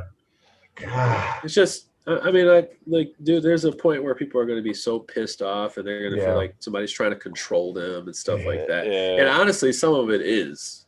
Some of it always will be that way, not just COVID. Yeah. But now you're just seeing it amplify. But I believe that, I do believe that the politician has the best. They really want to make sure we're all safe, and we also just need to be more safe for not only ourselves but our families and our neighbors. Yeah. It's like, just take the L. Like I've seen a lot of people, you know, really get like hyped for Gen Con. I'm like, we still got a long ways to go, homie. Like, like there could be a whole bunch of pushback, and maybe, you know, like I don't want to be doom and gloom, but you know, but we're moving towards this positivity, and that's great. I don't want to hear about that shit being terrible in the news every fucking week, just like you do, right? Well, I didn't even mention Gen Con announced they pushed it back to September. Right. I don't even know. Did you guys talk about that earlier? No, we didn't. Jesus Christ. Jesus Christ. Wait, what I mean, it was like, oh, really? Shocker. You know, just like. What are we going for? A Marine cut this way? Air Force? They got mustaches, right? What are we going for, Grant? Confused. Grant? You got a haircut or something. Yep, it happens every once in a while. Don't do it. It's a trap. What, you get drafted? I haven't in almost 2 years. I'm just always wearing a hat. That's good. Yeah. I haven't had a haircut since the day I got married, which was now coming up on 11 years ago. My God. You've changed, Lance. You've changed so much. Yes, what's the point? It just grows back. You know, I mean, yeah. Is that the move? Well, I've said, my you know, wife it's like happy. I'm holding off on shaving, you know, just like, you know, but you know, like my mother did drop the bomb on me, saying, just once, I'd love to see you clean shaven before I die. Pretty face. Here's what you do, Lance. You shave the beard short, and then you get the mask that looks like actual faces that people have on now. And there you go. You're technically doing it. I might. I mean, I don't know. I'm kind of scared. I haven't seen my face in a long time either. I think that I don't think my kids would recognize me, for one, because they've never seen me clean shaven. Yeah. Jen At the very told me least, I can't shave. At the very least, my wife has seen me with just a goatee. Yeah. I used to have just a goatee, and then like big giant mutton chop sideburns. Like they were like big and thick, and they were just, you know. And then she told me to get rid of those. Jen says she doesn't like my face. I can't go completely shaved anymore. I had to do it once for work because of the respirators. My wife just showed me. Grant needs to grow back his beard, man. His beard was killer. I don't think it's gonna happen, buddy. All right. Because it closes too many doors during like interviews and stuff, or yeah, for I mean, I just auditions. can't. I mean, a beard for me, having a beard costs me $1,000. Really? Because I have to get all new photos. Yeah. New headshots and everything. Yeah, that's what I mean. It's like, it's not just something like silly and fun. It costs me a lot of money. And you gotta be dedicated to rocking that look for a while. Yeah. I mean, I should shave this mustache because auditions are starting to come back, and I'm used to getting callbacks for probably 2/3 of the auditions. At least half of the auditions I do, I feel like I get callbacks. Doesn't mean I book them, but I get called back in. That's awesome. Well, why don't you brag a little more? How's your arm? Is it hurting from patting yourself on your back? No, I mean, this is all to say, Lance. Since I've had this mustache, I have gotten one callback. One.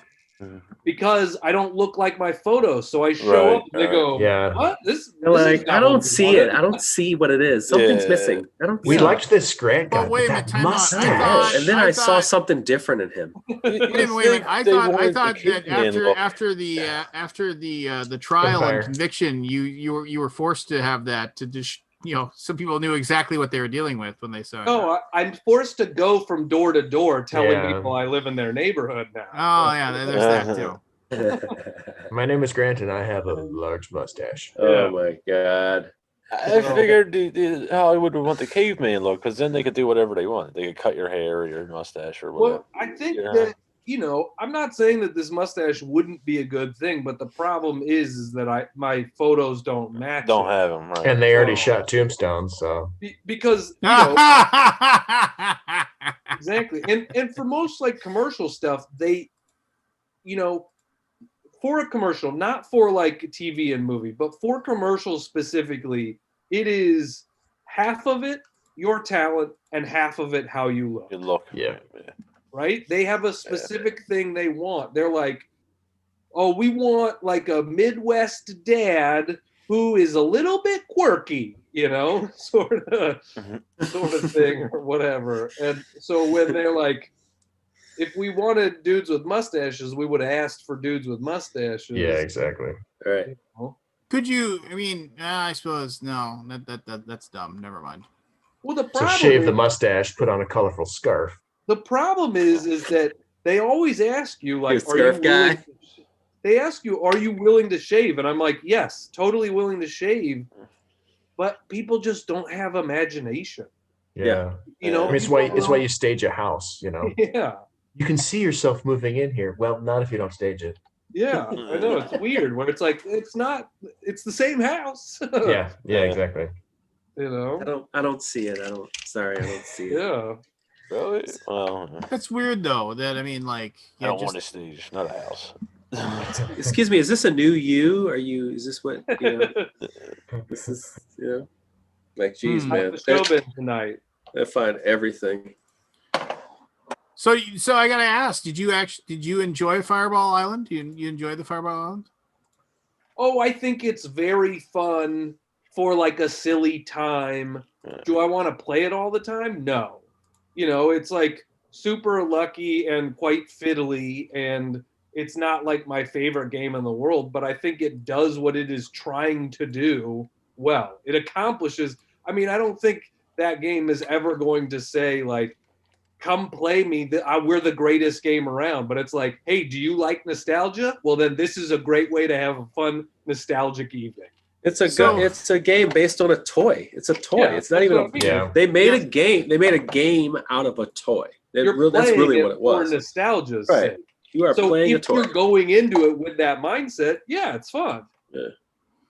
But the bees. I mean, like for me, I got it. I was like, oh, this is gonna be great. I'm gonna play this with my kids. This is gonna be hilarious. We're gonna have a good time. And they were bored in like 5 minutes. They're just, Here's the best part. You can literally take everything out of that game and just say, hey, every 3 turns, we're gonna turn the ball. Like, you can just you can literally make up your own game. But I also think, and I'm not,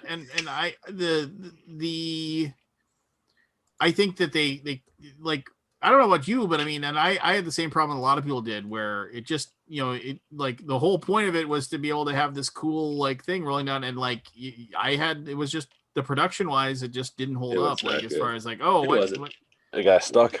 Yeah, it's stuck. That's great. Here, let me nudge it. Here, hold on. And then it was just kind of like the whole point of this is that I'm just supposed to roll this thing down and maybe crush us. And I will tell you, I will say, and I don't know what the final execution is going to be like, but I did play that Dark Tower. And once again, another game I didn't know anything about. And I played it. It's fucking good. It looks awesome. I don't know, man. If it's like old Dark Tower, eventually you realize it's like, this. No, it's actually like it's based on what I've seen of like the old version. Like he showed me kind of how it worked or whatever. This is a game. Like this is a game. They've been marketing that. They're not marketing. Like Fireball Island, they marketed it as like, this is a re-implementation of the old game, But Return to Dark Tower, they're not saying is the old game. They're saying it's like a sequel. Not apparently it was when I talked to Rob Davitt, apparently it was like his favorite game when he was a kid. Like he actually he has it on his phone still. Like he actually like dug up a version that's on his phone that he can play around with. He's like, it was literally like my favorite game when I was back when I think he used to work for like Hasbro or something like that back then. Yeah, I think that's true. Yeah. And he was like, he's like, it's just one of those games that stuck with me. And he's like, and then I, as you get better at this stuff and you learn things. And he's like, that was the one that I wanted to make when we started this company. So he was like, this is the one. So yeah, I thought that was pretty nice. That was the first time I met him. Yeah, I'm looking forward to checking out that Dark Tower. Yeah, I like to see what the final production is and how that app implementation worked. But we actually play like a demo of the app working and things like that. Yeah. Of course, they were controlling it, but it worked well. The tower thing is so fucking cool, and it is. It's very much like what we were talking about, like with Fireball Island, except like this thing moves like left and right, and then like the pieces fall off, they blast off. So it's like it's got like different sections that move around, right? Yeah, and it's got it makes this crazy like noise. I was like, okay, this is cool. So yeah, I was like, this is pretty freaking cool. Okay, I literally can't find a freeze grenade. I don't. Why am I doing this? I can use any token in this fucking game. Don't you hate that when you can't find like two like little pips? You're like, you know what? I'm going to use these chains as ice grenades. All right, like come on, let's go. The thing that drives me crazy is like when I can't find a certain game. Like I know I have that game. I know I never got rid of it. Where the F is it? I lost my mind trying to find a RPG book, like a random RPG book that I wanted to find that was about the creation of like occultist groups and things like that. It was a book that I bought. I knew I owned it. Nice and I was looking. I went through I was going through. Eventually, I was just like, all right, fine. I'm taking everything off the shelves. I've been meaning to alphabetize this shit anyway. And I dug around, still couldn't find it. So I ended up just buying it off Amazon again. Which means I'll find it in a month. I'll move a box and I'm like, oh. And you have a problem. You have a problem. You have a problem. You have that many that you can't find one. Can't find one book? That's not that weird. Book. Yeah, it is. No, it's not. If you have 3 books, that's the way to do it. Well, if you can't go through a bookshelf and find one book, if you got more than one I bookshelf, have several bookshelves. Yeah, this is a problem. You have too much. You're a junkie. Just admit it.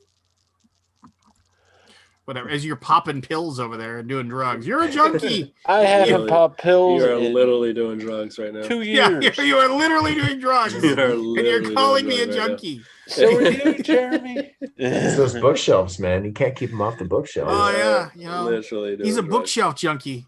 Yes. One of mine fell apart. I gotta repair it. It's scary when your bookshelves fall apart. That is a scary moment where you're like, I had one. I just heard it creak, and I was like, "What?" And I look back, and I was like, "Holy crap!"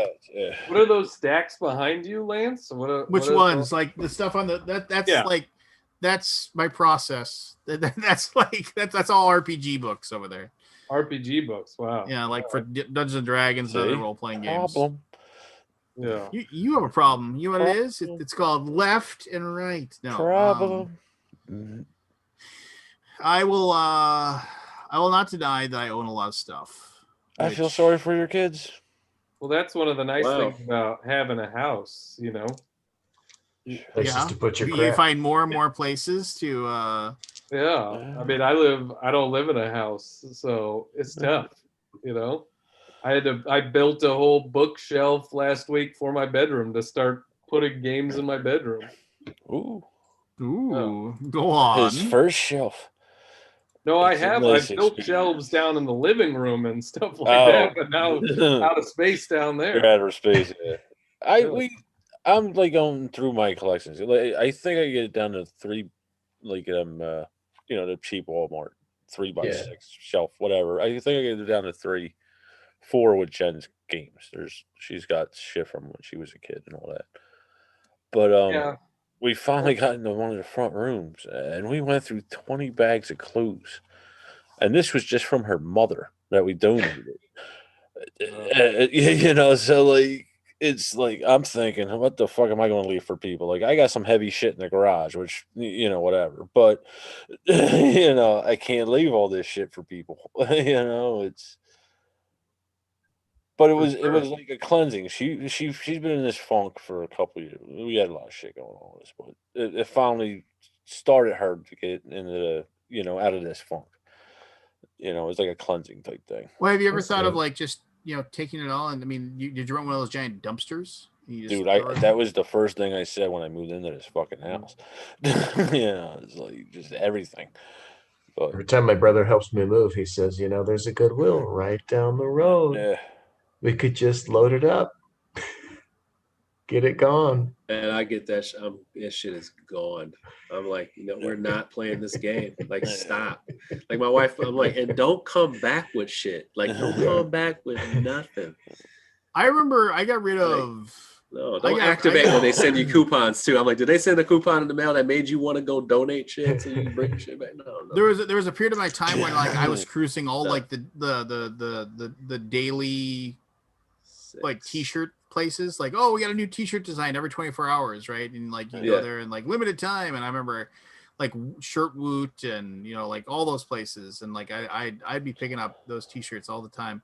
And I mean, my wife's like, this is ridiculous. You have like 120 cool t-shirts. And I remember like whoever went to Goodwill like the day after or whatever, 2-3 days, any guy who's looking for 3X or 2X t-shirts with cool designs on them, he got they got quite the deal. The day after, I was like, I'm making somebody happy, is what I said when I was doing that. And you could have been cool straight for a third of a year without doing any laundry. Yeah, there's that. I'm funny with shit like that. I don't really. Jen gets attached to shit. I don't. I guess it's just the way I grew up, But with laundry, I have 2 weeks worth of clothes, so I don't have to do laundry for 2 weeks. Right. That's it. And it's got to the point where Jen's begging me to throw shit out because there's holes in it and all that. But that's just, I'm cheap in a lot of ways. I have to do laundry like, I don't know, every day, every other day. Oh, that's Jen. She's doing it. I'm like, the fucking water you're wasting and the electricity. Yeah, I know. Yeah. Because we have a little baby, and oh yeah, that's still different. Every time you eat, you got to change the thing, and then you eat again, and then you change the thing, and then you eat again, then you change the thing. Yes. You have this mountain of clothes. You're like, it's a tiny little baby. Yeah. You can't get away. You go cloth diapers? We had all the best intentions of going cloth diapers, and I think we lasted about a day. So we did cloth diapers with my son, and I'm impressed. No, and it was, I mean, so we'd had my daughter, and like obviously we had the we did not have cloth diapers for her, and then, but yeah, it's a challenge, man, and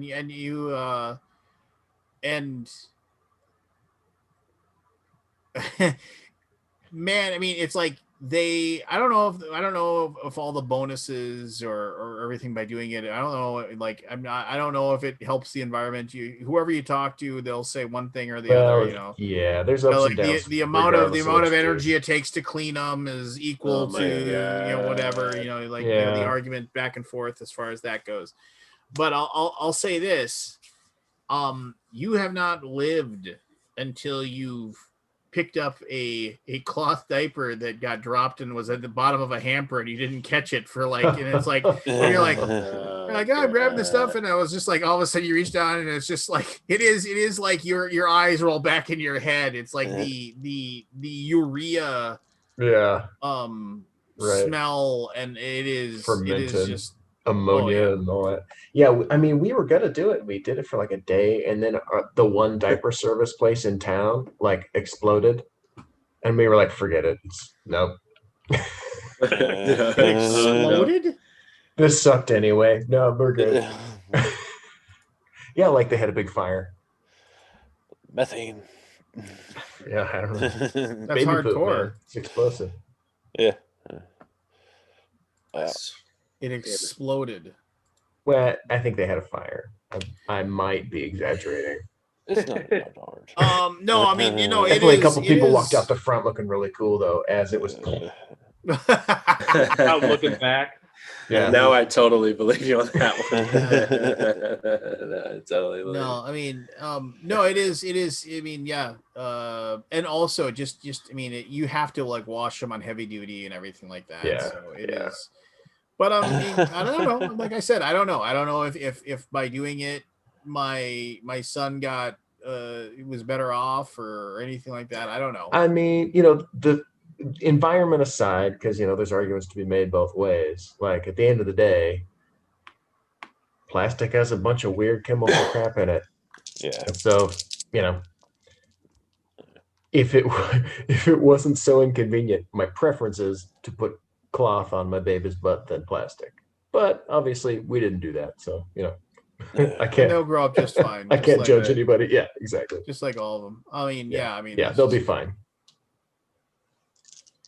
Yeah, and I don't know if it's better or worse or whatever.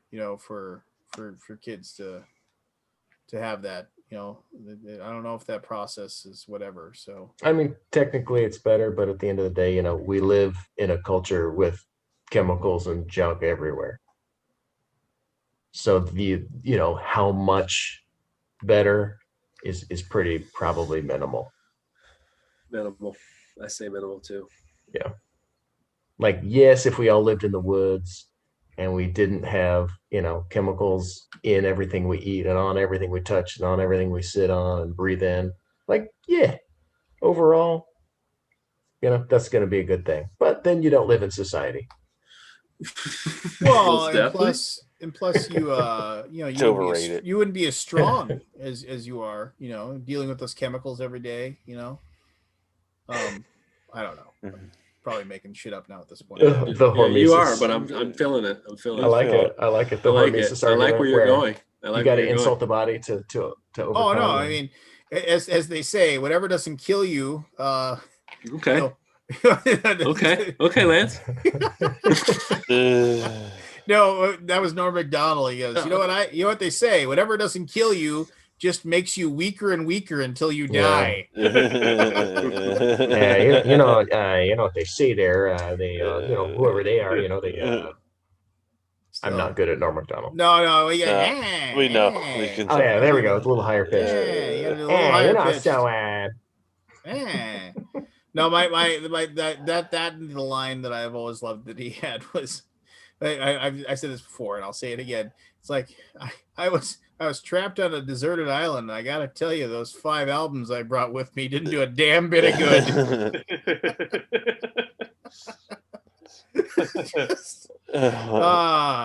Classic stuff. No, I mean that's good shit right there. No, that's hilarious. That is. That's when albums are a letdown on the road.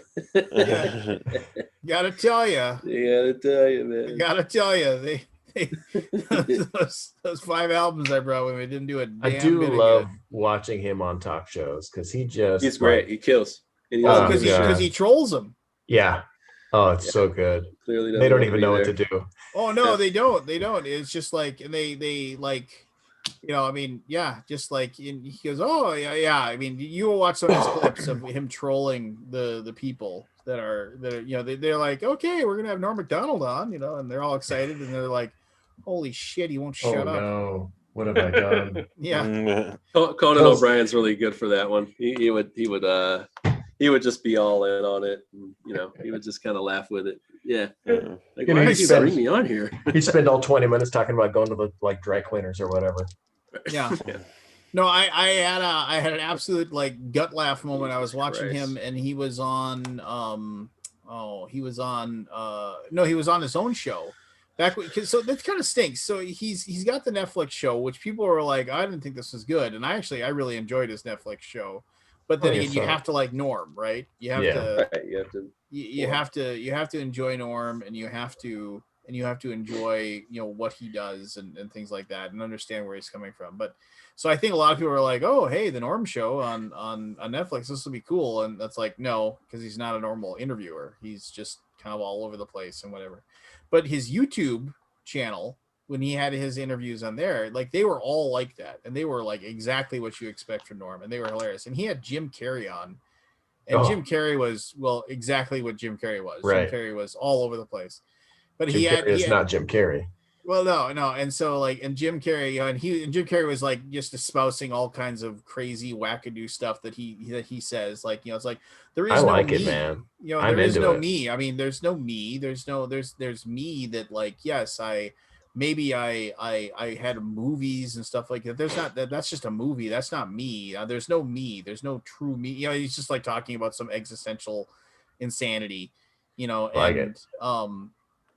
so, which, whatever, great, super. So, but he had this moment where Jim Carrey was in character, or he was doing that the entire time. And then he turned to Norm at one point and he said, hey, it's like that time. Remember when you were visiting the set of what's the Man on the Moon? He said, remember when you were visiting the set of Man on the Moon? Mm-hmm. And he goes, oh, I like to call it when I was in the film. and like for like the brief moment, like Jim Carrey's like his character of being Jim Carrey like vanished because like he just started laughing and he couldn't stop laughing. He was just like, that's like no, I like to call that when I was in the film. Good stuff. You can track that stuff down in like the wee spots of the interwebs. Oh yeah. I occasionally do a deep dive on the old Dr. Google there. Yeah, but he was forced to take down his most of his interviews, like all but like I think it was all but his first 3 interviews on the YouTube Did you lose channel. the rights to him or something weird? I don't know. I mean, it was like it was something to do with who knows what. Maybe it was the content or whatever. But in order for him to have the agreement with whatchamadick, he lost the rights to him or whatever. They're not on, which is just kind of like, well, I mean, stuff happens, right? And Grant, you said you met him. Obviously, you said you opened for him, and you said he was great. Oh yeah, he's a super nice guy. I've worked with him a couple of times, and he's, a lot of headliners and famous people are pleasant but aloof. You open for them, and you don't really get to know them, but they're nice enough. Norm is like a guy that like I sat in the green room, just him and I, for 2 hours after the show was over talking. Multiple nights in a row. Just him telling stories about Saturday Night Live and talking about other stuff, and he's a super interesting guy. Yeah, that's fun, man. Yeah, that's pretty cool. Fly on the Wall, that would have been fun. Yep. Yeah, do you do stand up? Yeah, that's my main thing. Okay. Cool. Great. I don't know if he's sort of a deal. He's sort of a deal. It's no big deal. It's whatever. Wow, jeez. I'm not saying anything. He's okay. No. He just has a job playing that creepy guy on all the crime shows. He was an extra on WandaVision. He's like. I'm gonna keep bringing up WandaVision. Have you ever noticed extra that, like, WandaVision? I want Grant to talk about his thing. But have you ever noticed that when you watch those like Criminal Minds shows or any of those shows, they all do the Scooby-Doo thing, right? Where it's just like where they have the thing where it's like, okay, hey this guy, and then there's always like that one guy that's like outside Grant all along. Grant's the extra guy. He's the extra guy. Who's that? Somebody sent me this today. Me being played on Sirius XM today. Oh, nice! That's awesome. That's cool. No, the whole thing where like there's the guy that it's just like for whatever reason they found the dead body at the hotel and then they're leaving and then they happen to stop and they talk to like the bellhop. And they're like, and the bellhop doesn't get like one line and walks away. They get like a good 2-3 minutes of like time on camera. They're like, there's no way they paid that guy. No. He's under 5. He's under 5. He gets something. He gets something for the day. Yeah. It's like, there's no way. That guy is either dying later because they stumble upon something, or he's the killer. Like, it's just like and then it's like 15-20 minutes later, it's like, well, your bellhop said that she came in at 9. Bellhop? We don't have any bellhops. Whoa! And that guy made $200 for that day because he was a featured extra. I'm serious. Like that guy, he gets a credit. Like it's the guy who you walk in a bar, you're trying to get that initial information. He's like, he takes the chair. I don't know nothing about that dude, but he was in the bar drinking with this hottie. Right? Oh wait, he has speaking lines. Did you know him? Was he kind of aggressive? Well, he came in here like every guy on Saturday night. Chasing all the girls. And you're like, dude, don't say more than 5 lines. Stop. Don't say more than 5 lines. It's the bartender who at that point is moving the boxes of beer from one stop to another. One bar stool from one place to another. Flips the rag, says something, pours a drink for nobody in the bar, pours a drink for nobody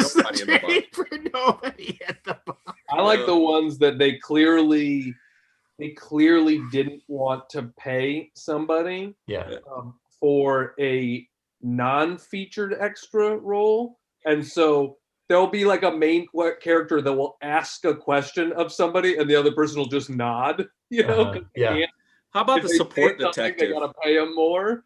Hey, do you know if we have coffee? You know, like you know how in detective shows they'll have somebody who reports like for no reason. Like Yeah. you're like, hey man, I saw that. You should see this body. Hey Captain, this body is different. It's gonna be a different case this time. He's like, thank you, Private, and then he just walks off. And I'm like, that guy's Samuel L. Jackson. That's crazy. Like it was like from like Law and Order like 30 years ago. Like, like Samuel I L. was Jackson. Oh my God. You got to start somewhere. I was watching. That's Viola Davis. Look at this.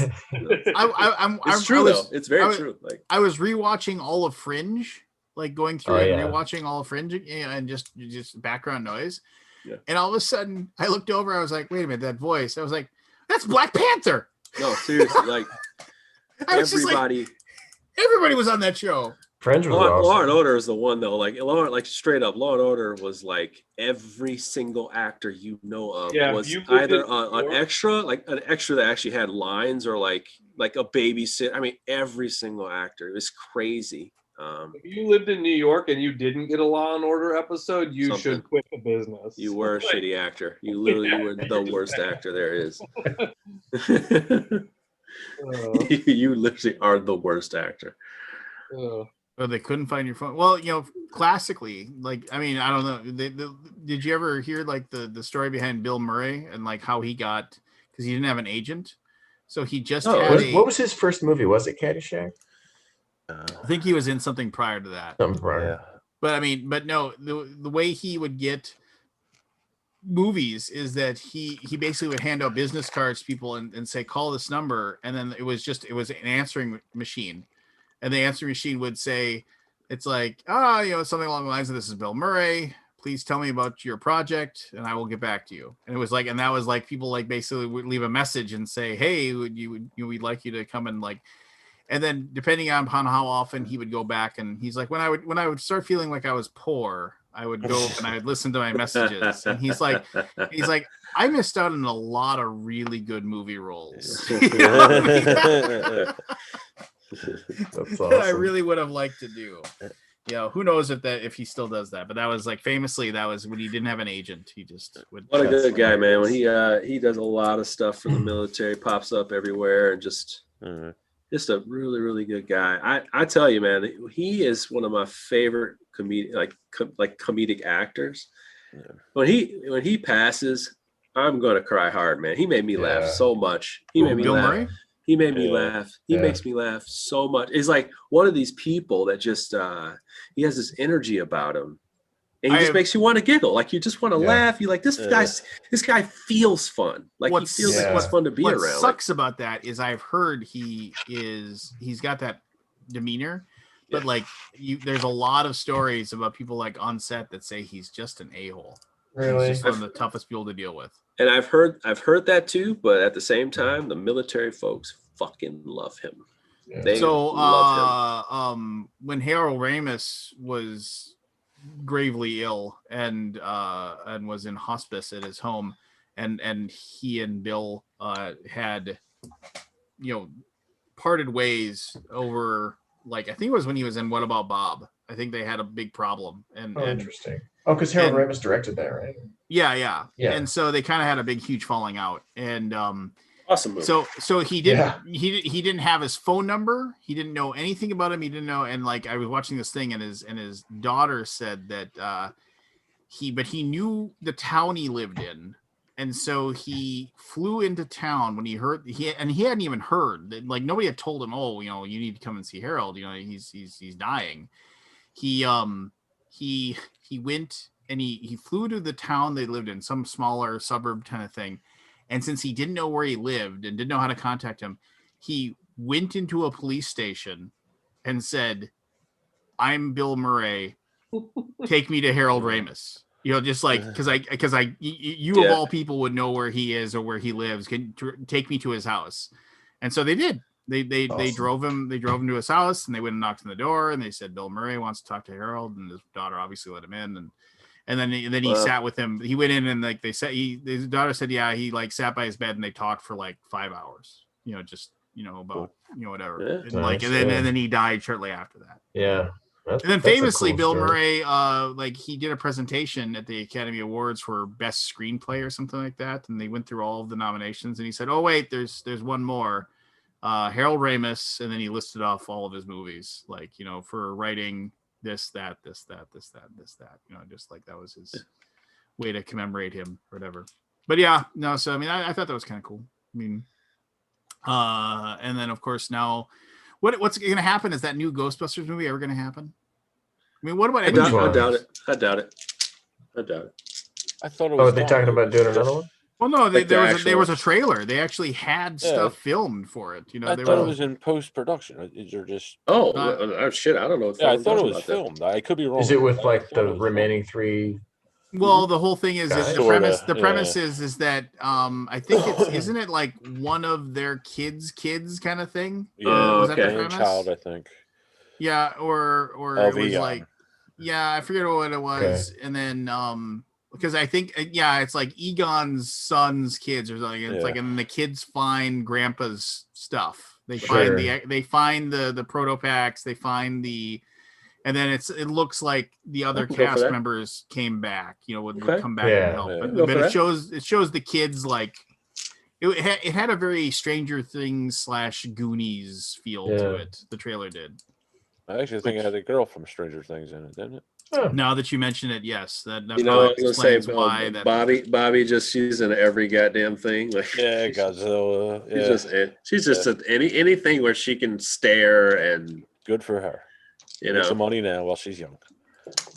I hope she's a good actor, though. I really hope she's a good actor. I think she'll turn out to be a decent one. It's just been a while since we had like one of those little boy actors that turned out to be a really good actor. It's been a while. Been a really long while. I guess Gyllenhaal, that generation. You know what? Was he a kid actor? Gyllenhaal was one. Not Gyllenhaal, the pretty one. What's his name? Ryan Gosling is Gosling, one. that's the one I was Ryan Gosling's Gyllenhaal pretty good. was in that thing. I can't keep track of that stuff. Yeah. That's about it, though. Like, I can't think of any other one that's like, oh, yeah, he... There's Scarlett Johansson. They're all in that kind of the class. Yeah, she never heard of her. Disney and stuff like that.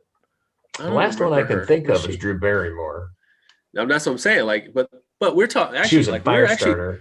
But we're actually at a pretty. You're right. Those three are pretty young. They were young actors that were like in the kids stuff, and then they became. Regina King wasn't her. Yeah, Regina King was, but that was way back. 227. Yeah, that's back in the 80s. I forget. She's close to. Yeah, she's us. She's. You were like all over the place. Regina King just. He's just going to every era. I was thinking a good childhood actor. Stuff out of your ass. He's like iCarly. I'm like, how the fuck do you know who iCarly is? I don't know. That's what I'm saying. I'm just thinking, I don't know this newer stuff. Like certain things from my I don't know what this newfangled stuff is. No, there was a chunk of my life where I didn't watch TV at all. It's like, I started. You were too busy being run over by a train. Oh my god! No, I was too busy working on the train, Lance, supporting a family. Jesus, Lance, go to bed. Lance is a disaster. So I'll say this: this has been a fun episode, Evan. Evan, we just got to get you in the group. I'm gonna give you an invite into the secret group. So you just don't want me to bug you every week. Well, no, if you're gonna show up on a regular basis, there's no reason not to get you in the secret group. So I'll get you in there. Evan, did you? Sorry, Evan, did you? While I'm thinking about it, sorry, Lance. Yeah. While I'm thinking about it, did you send me the solo rules or something like that? I did. Yeah. A little while back. Yeah, I think they're kind of dated now. You want me to send you fresh ones? Yeah, can you send them fresh ones? Because I was looking for them. Are you talking about the solo rules for After the Empire? Yeah, because I was looking for them. I'm like, did I delete these by accident? I can't find them. You need to get on the ball and get that video done. By the way. What video? Me? No, Jeremy. Okay. Jeremy doing a video for After the Empire. Dude, do you have a copy? Yes, it's sitting right here. It's on my next unwrapping right now. I want to unwrap it. The reason because we're gonna do a. I mean, this is probably spoiler alert, but it's 2-3 in the morning. We're gonna do a reprint drive on GameFound. It's like a reprint drive right now on GameFound. Well, yeah, like we're gonna launch it in April for to reprint the Kickstarter stuff and also the solo rules that Evan and Ryan came up with. Is that confirmed? I think it's pretty confirmed. I mean, Josh said that was the I knew it was plan. possible, but So yeah, so people will have a reason to come in. And hey, Grant, did you get your copy of After the Empire too? Yep, I did. Can somebody teach me how to play this game or something tomorrow? I can teach you know. anytime. I can tabletop simulator, baby. I can teach you in like seconds. Evan could, for that matter. If Yeah. you really wanted Yeah, to. I'm gonna be sad and sulking. I'm home for the whole week. It's one of those games where like it's really not. It's not that hard. No.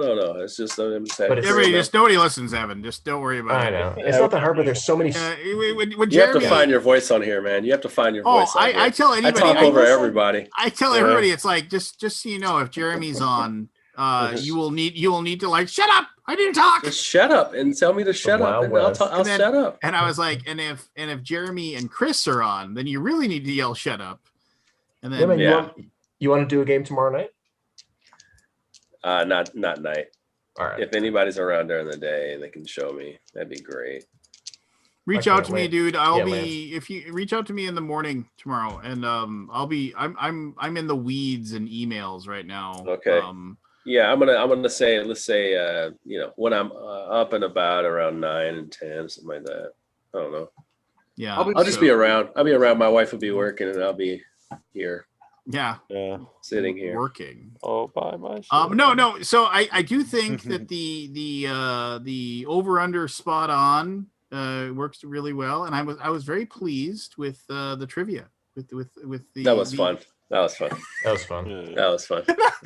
The look at everybody's face when I said what chess piece can only move diagonally, and the fact that he doesn't answer immediately, and he's just like, so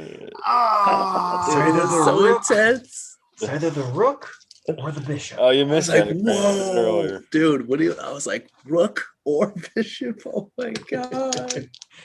I can't. It was not even like a. It was like a weird contemplation. So Grant, just so you know, so basically, I made Forrest go away, and then I had 10 trivia questions, just 10 like whatevers, and then people like had to gamble on how many they thought Forrest would get correct, and so it's like Dan Yarrington, he's gonna get 8 right. I was like, no, he's not.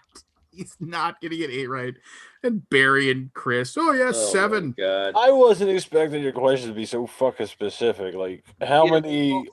You heard the questions though. You had the knowledge. Some of them were hard. Some of them afterwards were hard. it was the fact that he pulled Fort Knox out of his butt. I was like, awesome. I was like, that was unexpected. Me, dude? That was unexpected. That was like interesting. That was a shocker. That was a shocker. Interesting factoid, Chris. Grant, during World War II, for protection to protect them, the United States moved the Declaration of Independence, the Bill of Rights, and the Constitution. They moved them to Fort Knox. I was like, interesting. I would have never got that. Yeah, Nicolas Cage would have known. Oh my God! Yes, he would have. That damn patriot. I could do history trivia all day, Lance. Yeah, I would have got that wrong. Oh, really? All right, we're gonna turn the game to Grant. Let's do it. Oh yeah, well maybe we'll have to put Grant on the hot seat. I'm looking at a framed copy of the Gettysburg Address right there. The original. I'm looking the OG. Grant right one of one signed. One of one. Right above me, there's a photo of my grandfather in his World War I uniform. Oh yeah, nice. And the letter he sent home from France. Was it very eloquent? No, it was mostly like, Dad, can you get me out of here? Yeah. Really? Is that what it was? Yeah, like literally. Yeah. It was like, it's horrible over here. I hate this. Yeah. I thought, well, it's better than if it says like the French horrors are amazing. Yeah. Send more money. So, I love the French. Dad, first of all, I love the French. It's just terrible. Greg Giraldo, once again, I mentioned he had a good bit about that. He rest in peace.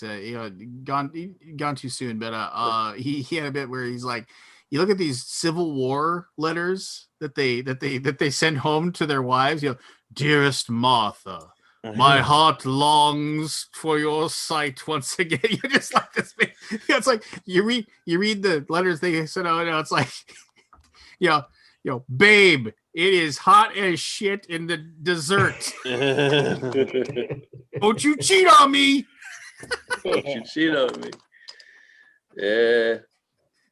I remember at boot camp, they was like, hey, y'all, make sure you write to your ladies. You don't want to get one of them Dear Johns. Make sure you write to your ladies as much as possible.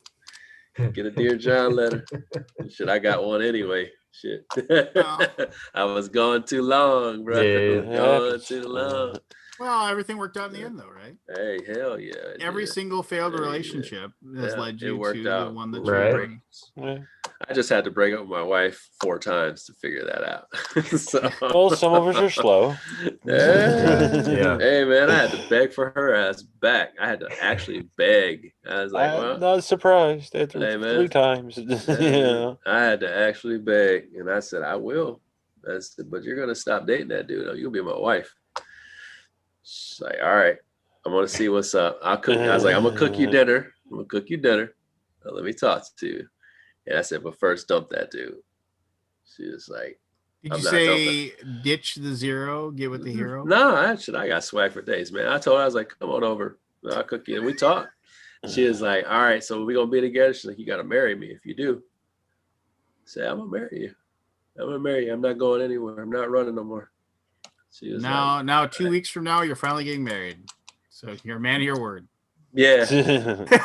long engagement, man. And I had, and then because COVID couldn't go down to the courthouse, you know what I'm saying? I figured by 2022, we can go to the Bahamas or something like that. I don't want to make it weird for the world, you know what I'm saying? So, we're going to wait it out, She's loyal, you know what I'm saying? She's loyal. She's loyal. All right. It is Grant, you gotta show up earlier, man. Dude, come early. You gotta show up for the game shows. I do sometimes. I just can't always. Yeah. Now, what were you doing tonight? What was so damn important you couldn't show up tonight? You might To be honest, we were anything was more important. No, my roommates won't all, one of my roommates plays stuff regular with me, but the other 2 don't that much. And everybody was on board with playing a game of Catacombs. So you got to do it. So the flicking game? Yeah. Yeah. Okay. So I mean that was like 2 hours. Yeah, you should have come on early, man. I did a whole stand-up set. You would have loved it. Oh. Boy, I'm glad I missed that.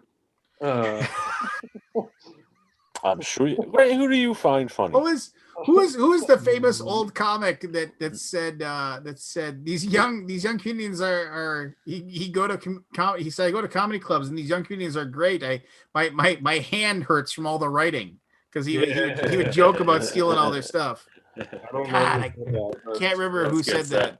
And then you found out that he was actually stealing the stuff. And then it wasn't funny anymore. Carlos Mencia or whatever. Well, is that who that was? That guy was just in a movie about like some crazy groundskeeper killing people or something. Oh.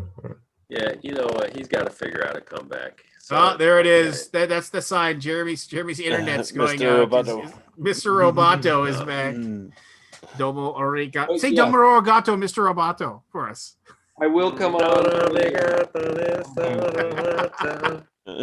With parts made in Japan. All right, with that, no. Well, Grant, you had something you wanted to say. I'm sorry, I cut you off. No, I was just saying I will be here earlier. I'm not always late. Sometimes I'm around for like 4 hours. Well, don't. I'm sorry. Get defensive, man. Jeez. Just trying to include you on something. What the fuck? All right. Jeremy's like restarting something, so there. Kilroy. Wow, he brought it full circle. All right, no, it is super late. It is 2:30 in the morning. I need to get some sleep. Thanks, guys. I have literally like 500 emails to go through and start totaling up components requests, and I would totally. I gotta go for a drive, but I will not be your assistant. Oh my god. No, it's the non-glamorous part of like, I'm missing one red cube. Okay, thank you. We'll get that sent out to you. That's the part where I'm like, we were going to self-publish this thing. And man, Nah. man, Well, I like designing the games thing a is lot. that there aren't a lot of us that work for Gray Fox, right? And everybody is stretched completely thin right now. I mean, I don't know. So how normally people the emails that I'm diving into tomorrow are normally our warehouse guys thing. But I mean, he has been like with everything that all the shipping stuff and everything that's going on. I mean, like he's in constant meetings all day long, trying to like figure out where stuff is going, how it's going to get there. You know, getting like, I mean, it's a good problem to have, but I mean, it was just like, you know, distributors and people, all these retailers are like, do you have copies of After the Empire? This is me kissing Evan's butt here.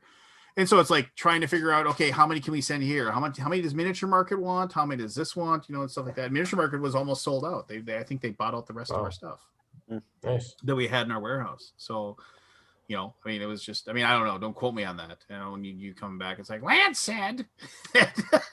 Hey Shane, where's my check? Lance said that you sold all the. Well, we're gonna take the Tasty Minstrel Games attitude of that. You can wait that thread. The people had waited 3 years for their for their check or whatever. Yeah. Oh man.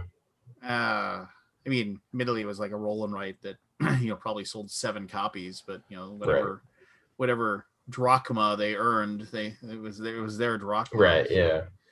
It doesn't matter if it was 10 cents or $10,000. It's still money. But there you go. Oh man, I'm just like all over the place. I gotta go to bed, guys. I'm tired. Get out of here. Good night, everybody. Good night, everybody. Night, everybody. Thanks for backing Ragnaroks. Pledge Manager opens up in